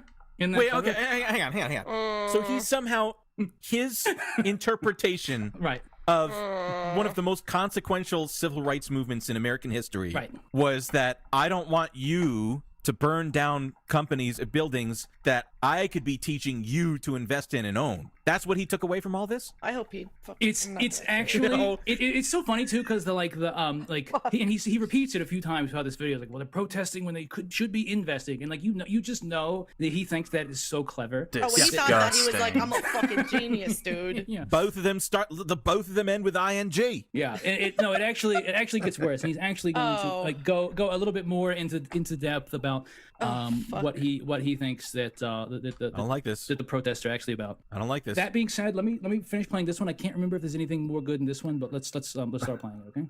Rather than burning down businesses, let's build businesses. You can call me today, 305-865-8668, 305-865-8668. Today's topic we is can call why him. you should start Yeah. small. Yeah, I was just thinking Well, that. okay. So this clip is done, but I'm glad I actually might. we'll leave that in to the listener. So there's the number to his show. There's the number. Tell him, let him know. let him There know is what the you think. number. That's what you were doing. To real estate investing with Grant Cardone. That's 305-865-8668. And, Call him anytime. Yeah. So Oh my let's move on to the gosh. next clip, which is Get actually outta here with the a little bit poison. later in the same video because he just can't help himself from going back to this. So this is a little bit more about what he thinks. Poison is deaths don't really driving count the for protests. Nuzlocke. Here we go. Of all the jobs lost in America were people that earn less than $40,000 a year. And then people like white people like me are wondering, why Oh, is those young kids they out don't there even burning die. down the buildings? Okay. But look, they can't pay their rent. They don't he's have a got job. one. They don't have any money saved. There's no way to get rich. The white system, the institution saying you got to go to college to get an advanced degree. There's no out for me. There's no way. What am I going to do? I can't be a rapper. I can't be a ball player. I can't be a fighter. You know what? I'm going to go tear up a store. I mean, it's understandable. I got to tell you, if I was 17, 18 years old today, and I'm a white kid, right? And I'm in one of these big cities, and I'm feeling like I can't get work, okay? I hate school, hate it. I hated school. 16, 17, 18 years old, absolutely hate it. I was already using drugs. I'm bored. I don't have enough to do, okay? I'm interested in sex, but nobody will have sex with me. And I see this stuff going on, and everybody's going downtown, and there's curfews, and I'm seeing people rob stores. I'm like, you know what? I could easily, I shamelessly admit, if I was the same kid I was today, growing up in one of these cities, I would be involved in those activities. I'd be the white guy right there in the middle of it. Let's go burn the place down now. boy. Steal everything. Let's go into the pharmacy and grab it. I'm not saying people should be doing that. They shouldn't. What we should be doing is building and investing. But nobody was talking to me about that at 17 or 18 years old. You know why? Because I'm too young. Because I ain't finished school yet. Okay? Because it's not my time. I should go to college first. I'm like, why I got to wait, man? Why do I need to wait another 7 years to go get a real job, to start making real money, to build a business? It's ridiculous. Okay, Oh, there's a lot. There's Yeah, a Dwight, lot. I knew you'd have a lot of thoughts. for a moment, Yeah. there was like a glimmer So of him close. being able to like articulate Exactly. some class analysis. Exactly. Yeah, Almost like exactly. accidentally Exactly. leftist, When he almost. says like the white system or whatever, he's very close. He's very close, He's but so he's close. so far off. And then he, Yeah, I was he like- made it clear that he was like, well, but let's be clear about this. This is a black problem. Right. And I as a white guy, yeah, I could see how it could have been. That's also like the dumb old guy thing that cops, like I remember like cops like talking to us in like Dare, you know, in Oh, my God, public school yeah. and shit. What is it? But they equate crime with having fun. Right. You know what I'm saying? You might find it to be fun running around doing breaking and entering with all your friends. Yeah. It's like that's not why people do Well, crime. it's like it's so Some crime. it's Yeah, a little bit. utterly a ridiculous. little bit of It's- crime it's, is fun. It's so crazy too to understand the context of what was actually going on at this time. Like you said, this massive movement for civil rights, right? Sort of erupting in the streets, and like his view of it, and like what he thinks is going on. Like, hey, I understand. You know, I couldn't have sex either as a kid. I was bored. Like No that's, one would fuck me. Like to think that they're just bored and they can't get laid, and that's why that's why this is happening. That's Yeah, I don't know what that was about. There's a lot to unpack there. Just psychological level for him. I know. personally. And That's And we get fascinating. somebody with like a knowledge of the DSM to like get in there and see what's going on with this guy. I'm gonna watch hours of this guy's videos now. There's so much. I have at this point watched hours of his content, and there's just so much. There's stuff that I like just like didn't even include. Actually, later in this same video, he talks about how he because he does this other thing where he's constantly like name dropping famous people that he like has either knows or like has met or has some sort of acquaintanceship with or has some sort of acquaintance with or something. Actually, it's funny. Like there's one video where he's like he does this like. It's really funny because he's like talking about how like when he walks into a room, he doesn't have to introduce himself because everybody already knows who he is. And then he gives this hypothetical example. Is he talking about like his house? I don't understand. No, but he gives this hypothetical example of, and like from what I can take away from it is that he doesn't actually know Floyd Mayweather or like or at least isn't like an actual friend or anything like that. But like to illustrate how if he were to walk into a room, he wouldn't have to introduce himself. Everybody would already know him. He gives this hypothetical example of how like if he like, hey, if I walked in the room and met Floyd Mayweather, I mean he'd already know me. I mean sure, maybe we'd met previously. He knew who I was, knew who what my business was and stuff like that. Like he gives this hypothetical example of how he would walk into a room and like Floyd Mayweather would know who he was and he wouldn't have to introduce himself. But as a caveat, he also mentions in this hypothetical that example, he's met him. Floyd Mayweather has already previously met him. Today I can get in a room, I don't have to introduce myself every day until you work yourself up the food chain, okay? So if I want to call and talk to Floyd Mayweather today, the first time I might have to introduce myself. I'm probably going to need his agent. I'm probably going to need a friend. I'm probably going to need somebody that works for him. But at some point, Floyd is going to be like, oh, now I know who you are. You're that dude. I see you all over. I saw you. Yeah, that's how knowing people I works. saw you online. I saw you on YouTube. I saw you talking about, whatever on TV the other day, okay? Yeah. This rocks. I mean, I'm going to tell you right now, I'm going to be clicking that finding the right one that you've got on your screen there where he's obviously with like his wife. Oh, you're admiring. You're admiring all my recommended videos, which to the listener are all from Grant Cardone. You already know. Wow. I'm going to watch that. Destroyed my YouTube feed. Wait, go. Oh, I had lost it. It said Uncle G, another great show. Oh, there it is. Stop being reasonable to become successful. Well, no, Can I read this? Please go ahead. It says, I'm going to just do it in the fucking Jimmy voice. This is a comment, by the way. Yeah. Yeah, this is a comment. Oh, right on, here. I see. Okay. Yeah. Uncle G, another great show. Hey, listen, torn as I want to really explode into real estate, but I've learned not to jump around. I'm keeping the main thing. My financial services agency with the period at the end of the sentence, just my financial services. Listen, that said, trying to time my entree into real estate and now seems to be bubbling up as the hashtag ideal time with all this BS that's happened. Of course, I'm talking In about a YouTube the comment? We'll keep digesting the info and appreciate you being one of the only uncles that's ever taught me anything. I almost might cry at that. And then a beer mug emoji. But that's so sad that he says the One of the only only uncle uncles. that's ever taught me anything. And Grant liked that reply. You can see there. Of course. Imagine how Like, huge that was he for loves him. he loves the Uncle G stuff. And actually, that's like, so like, funny. I didn't include a clip of this. I probably should have because it was actually really funny. But he's like a real asshole to some of his callers. Like he does like Really? a call-in show. Like obviously he's got the number, which again is 305. 865-8668. But like he takes callers, I guess, live on his show, and like he got this. There was this one guy from Saskatoon, Canada, and he had this. Oh yeah, Saskatchewan. Let's And go. he had like this very Canadian accent, right? And like he seemed like a weird dude, but like this fucking Grant Cardone was like making fun of him sort of in a very sly sort of way, like throughout the entire conversation. And like for instance, like there was like because like he does this thing where, like people call into his show and he says, "What do you got? You got a question? Or you got a deal?" Right? Because people call in with questions for him, or people call in to literally give him an address of like an apartment complex that's for sale or something. Oh, And he'll God. go on Zillow like on the show and like they'll discuss it, right, and everything about it. God, I can't wait to do that. But He's like so he was bad.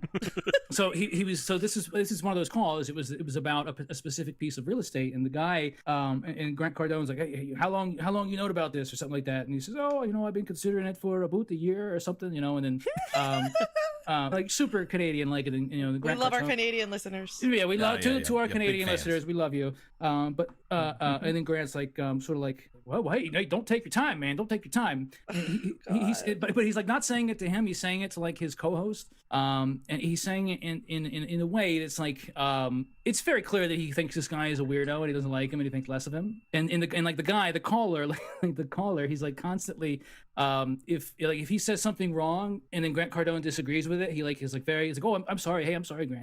Hey, I'm sorry. Oh, it's He's so sorry. painful. It's a very weird, it's a very strange, really weird parasocial relationship he has really with bad. his viewers and hate with his it. fans. But no, I wanted to mention one other thing because I did not include it because I just could not. But in the same video, the starting small in real estate, the reason I mentioned the thing about him like constantly name dropping famous people that Right. he's acquainted with, like Pitbull. He loves to mention Pitbull. Mr. Worldwide.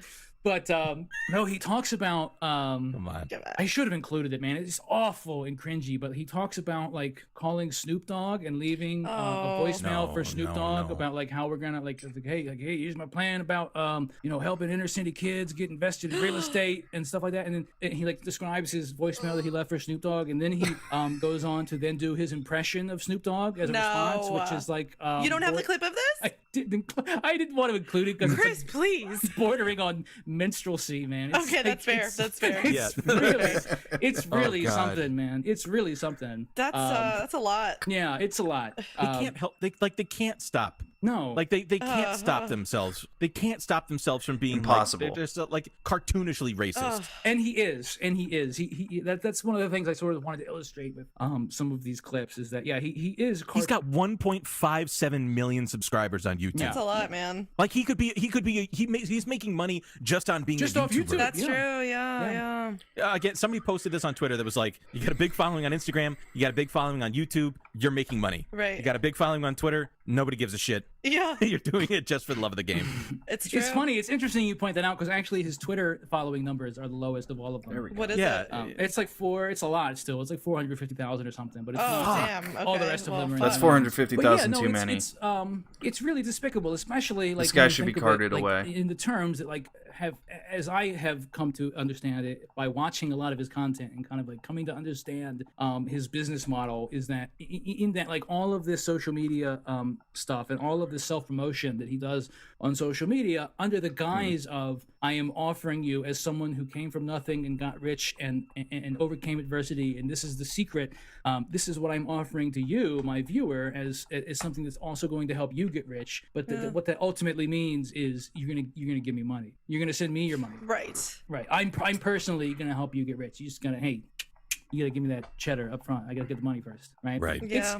It's really despicable. It's really despicable. It's especially despicable to watch all of this, especially his content.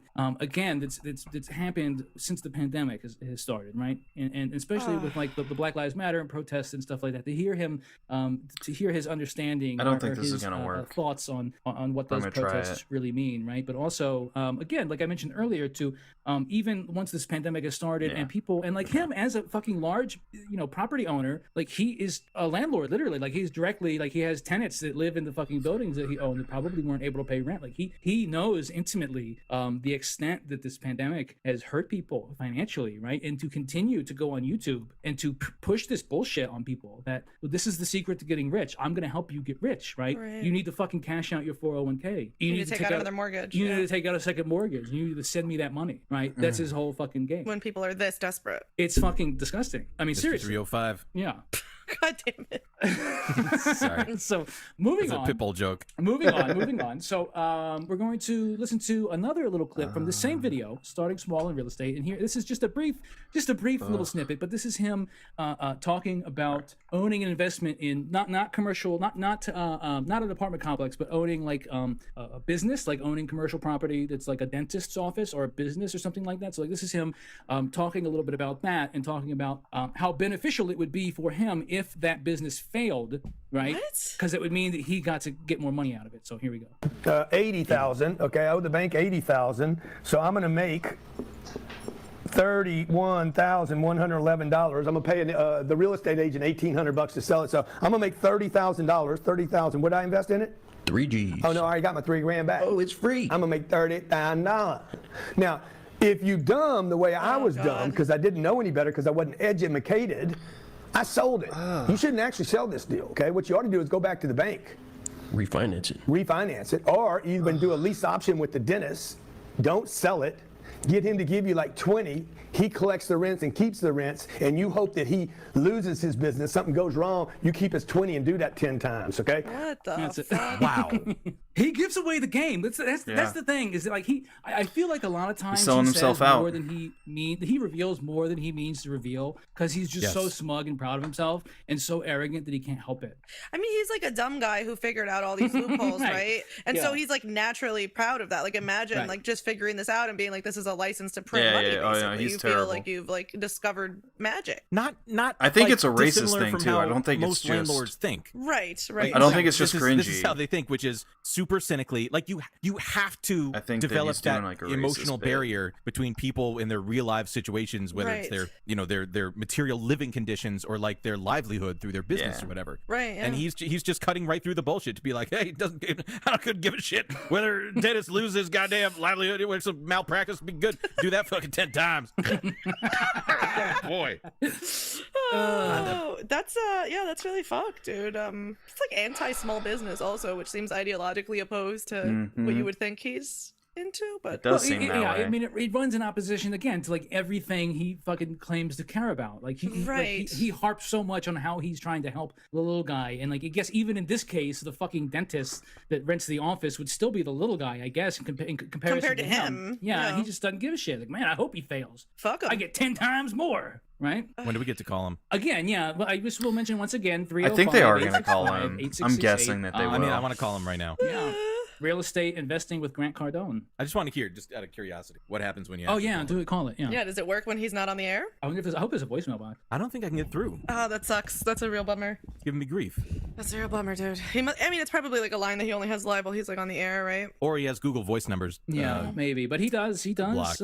he does take calls on the air. So okay, so we're gonna move on now to another video. This is again also from his show Real Estate Investing with Grant Cardone, but this one is from October 3rd, 2016. And so in this video, so the other guy, to Dwight and Carrie here, the other guy in the video is his buddy. What was this guy's name? It was like Pilot Rob or something. There we Captain go. Ryan. What? Captain That's what I Ryan. That's want. what they call him. Uncle G brings it for free every Monday with Captain Ryan. Bro, it is 100% his private jet captain. Well, no, actually, it's even so. So what this guy is, Captain Ryan is a That's not a real troop? captain. an airline. No, he is apparently. If this is to be believed, he's an airline pilot who started investing in real estate with his money that he earned as an airline pilot. And so supposedly, I guess this is how he got started investing as well. This is another, like, this is one of his little minions, right? This is like a little Grant Cardone. I don't know A how little he sidekick. I don't know how he met him. I don't know if he met him, specifically. Like this guy very well may have, come into,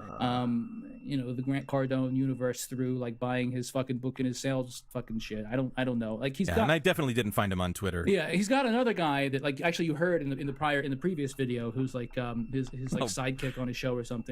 Bro, I'm sorry. He posted his phone number on his Twitter profile. Grant Cardone did his personal His real phone number? number? No, Captain Ryan. Oh, you I found him on Captain Twitter. Ryan. You I'll be damned. did? Yeah. What's Captain Ryan's number? What's up? What's up with that? What's the I at? might try to call it. Okay. I'm so jealous because Shane does all the good calls. All right, let me try calling. Yeah, fuck it, let's do it. All right, I'm going to try to get down to Oh, he's Goldenrod. also he's also a 305. And if I get there, You I get sure there. you If I found him? I don't, can't find him. yeah. no, I we'll can't get find there. him, We'll yeah, get I there. don't know. He's Dwight Fuck is it, just call calling call some random whoever, guy. man. Let's just try to get down there, and then that'll be It said the end Cardone of Capital on the phone. What the is end the of the 10x rule? The stream. 10x rule is the one thing Oh my Or not god. Goldenrod, you whatever want that place in is. amounts greater than you ever thought was imaginable. It can work in every area of life, whether it's spiritual, physical, mental, emotional, familial, your family, and financial. The 10x rule is based on understanding how much effort and how much thought are required to get anything done successfully. Chances are that if you look back over your life, you'll see that you have wildly underestimated. You wildly Did it underestimated. Did it cut off? Hello, and thanks for calling us at Cardone Capital. We very much look forward to helping you with your new investment. Please leave your name and number, and one of our investor relations team members will call you back just as soon as possible. Make it a great day. Make it a great day. Hey, listen, Grant, this is Mikey Boombots up from Todd Hill in Staten Island, New York. Listen, I was checking out the YouTube videos on my grandson's phone with you and Captain Ryan there. And he was saying how, dentists are a bunch of jerk offs or whatever. And, they go through malpractice all the time and you can make like 20 grand at a pop at each one. Listen, I got everybody calling you Uncle G. I got an Uncle G too, but he's a real gugoots. We call him Uncle Gugoots and all that. So, listen, I wanted you to see if you can give me a call back and we could talk about, there's a guy who's a dentist. It's a real jerk off over here on Victory Boulevard. And he seems like a real ripe sort of place that you'd like to. I think I asked my wife, Teresa, if she knew anything about it. She thinks it's about 9,000 square feet. You got a little bit of black mold problem, but it's not a big problem. I'm sure you've seen it before. We'll be able to get. Anyway, listen, give me a call back if you wouldn't mind. My number is 9999. I'm just kidding. I'm playing Hitler.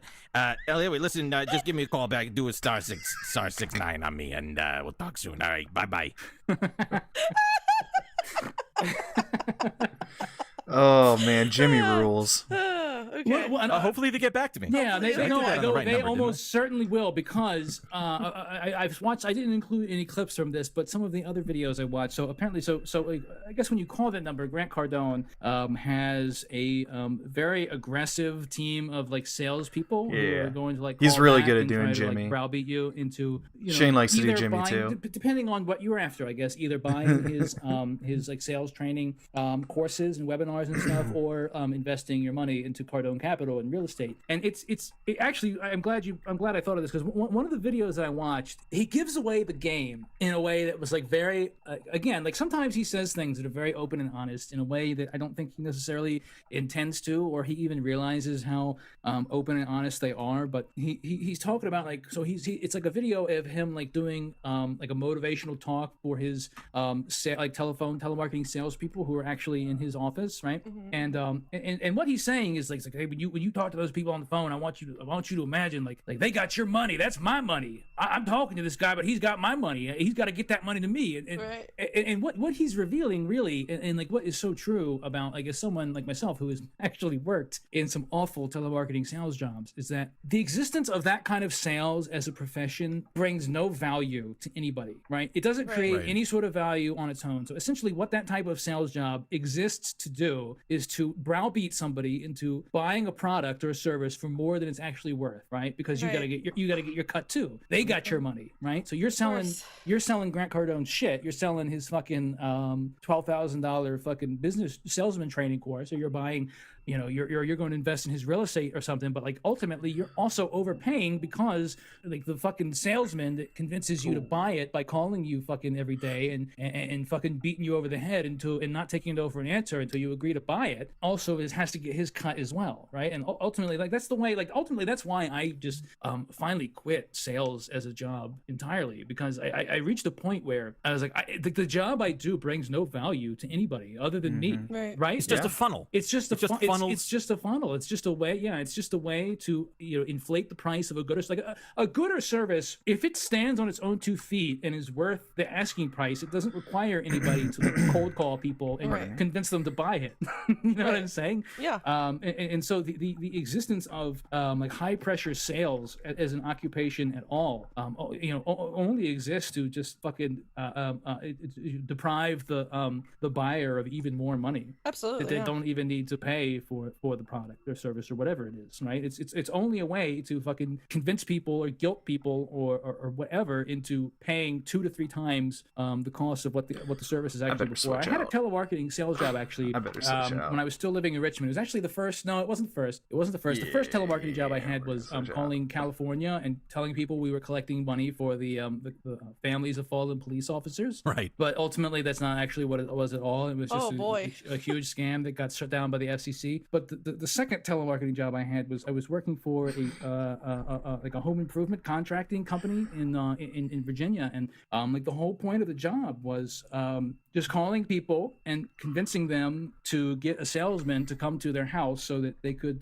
pitch them on a roof or like gutter protectors or windows or whatever it was. But what that but it was really ultimately just to get them to overpay for it, right? Like the prices that this company charged for the new roof or for the windows or for any of the other shit that we were selling was 3 times as much as what other companies were charging for a roof. I don't want to right? go in the And cave. these I'm gonna people go were back up overpaying to only Violet. because someone fucking like you have these other people who have to be compensated in the chain, right? You have the person who's the telemarketer who calls them and then convinces them to take the appointment, and then We're you gonna have go the back up to salesperson Violet that and goes out to fish, their house and that'll be the last like, thing we do actually is tonight. in the house with them for an hour or 2 hours, and like is like browbeating them and convincing them that you know that they need to buy this product. But not only that they're going way. to be saving money if they buy the product, because this roof is super insulated. It's going to save you money on your fucking utilities or whatever. It's like stuff like that. It is awful, awful from top to bottom industry, right? Like that type of sales. That's what this guy is doing, but with investing. Exactly. Yeah. Exactly. Yeah.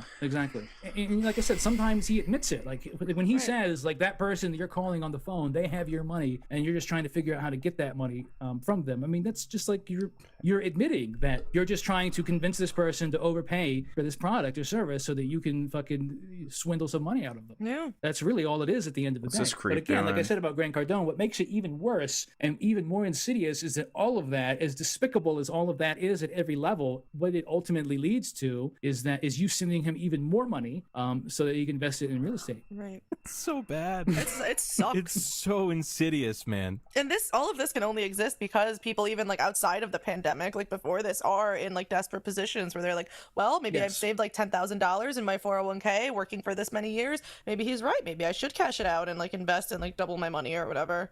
I hate it. I hate it so much. Well, I hate it. You're really gonna hate this one. So let's move on to boy. So in this next clip, again, this is from October 3rd, 2016. All right. This is again from his same show, Real Estate Investing with Grant Cardone. And in this clip, we're gonna hear a little bit from Grant and what's his name, Captain Ryan. But we're gonna hear a little bit about how easy it would be. Like anybody can raise $2,000 to invest, right? We're gonna hear Grant Cardone say exactly how easy that would be for him to get $2,000, and then we're gonna hear him talk a little bit about why he doesn't rent out low-income units, right? Why he would rather have a 15% vacancy rate. Why he would rather be making nothing at all off of empty units than deal with people who may only be able to pay $500 a month or whatever, $600 a month or something like that. So here we go. Here again is Grant Cardone in his own words. I mean, look, honestly, I was terrified. My first 4 units, I was terrified. I had nobody taught me. Like That's we're Captain going Ryan. over right now, every hour, every Monday at 12 we go over for an hour. There was nobody teaching this stuff for free, Grant. Dude, I can go raise $2,000 on a street corner right now without buying an apartment. Dude. Totally. There's no reason for you to spend that. This Can't? is gross. What are you talking dollars. about? Gross. Now the point I'm making to you, we do What? this show every Monday. Call 305-865-8668. There's I'm gonna that show number. you how to structure There it a is. deal today. Centric? When you don't have any money down, Ah. how to get the money from other people so you fund that deal. Called OPing of other people's money. Okay. It's got to be somebody's money. Somebody's money is going down. Dude, the there's bill. no such thing as no money, man. No. It's like, where's the money? Who's got the money? You guys are violating everything I teach, man. There's no shortage of money on this planet. You're looking at deals you would not buy if you had a bunch of money. So you got to go into the deal saying, what's the deal? This is not the deal, okay? This is $2,000 of problems. There's not enough money, okay? If you keep the whole $2,000, let's say you put 50 grand down, you buy a deal, and you don't ever have another expense, and it's full for the rest of your freaking life. Yeah. Dude, it's still only $2,000, and that's not possible. Yeah. If you collect $2,000, you're gonna have vacancies, you're gonna have problems, you're gonna have urine, you're gonna have roof leaks, you're gonna have air conditions break, you're gonna have people don't show up, people that blow out. Okay. Oh, by the way, at $500 a month, you're getting freaking crack addicts. You know it, right, Robert? You're getting people with problems, dude. Anybody that'll pay $500 a month got problems going on in their life. He claims to be a former I've been addict. there. Look, my first place was $275 a month, dude. Okay, the guy that rented to me never thought I'd have my own plane. I guarantee you that. Much less 4,000 apartments. He still got 2 units. He's sitting there, man, these 2 units, he's had them for freaking 33 years. They pay for themselves like 17 times. Like, I got 4,000 units, man. I make more in one day than he makes in a freaking year. Okay, now I'm not bragging. All right, what do we call this guy? Oh, I got Wow. it. Yeah. What a good spot. Yeah, to it was end on there with was a his hands up like that. tactical pause. Yeah, I really wanted. I'm not bragging. I wanted that to have maximum impact. Yeah. Wow, he has some very specific parameters in Okay. his mind about Well, that'll be civil it. society. Once again, psychologically, so much happening in that clip. We got. All right.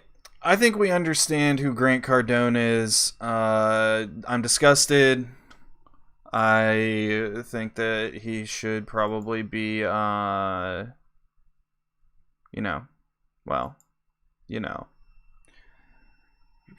put out of commission. Yeah, but oh well. It is what it is.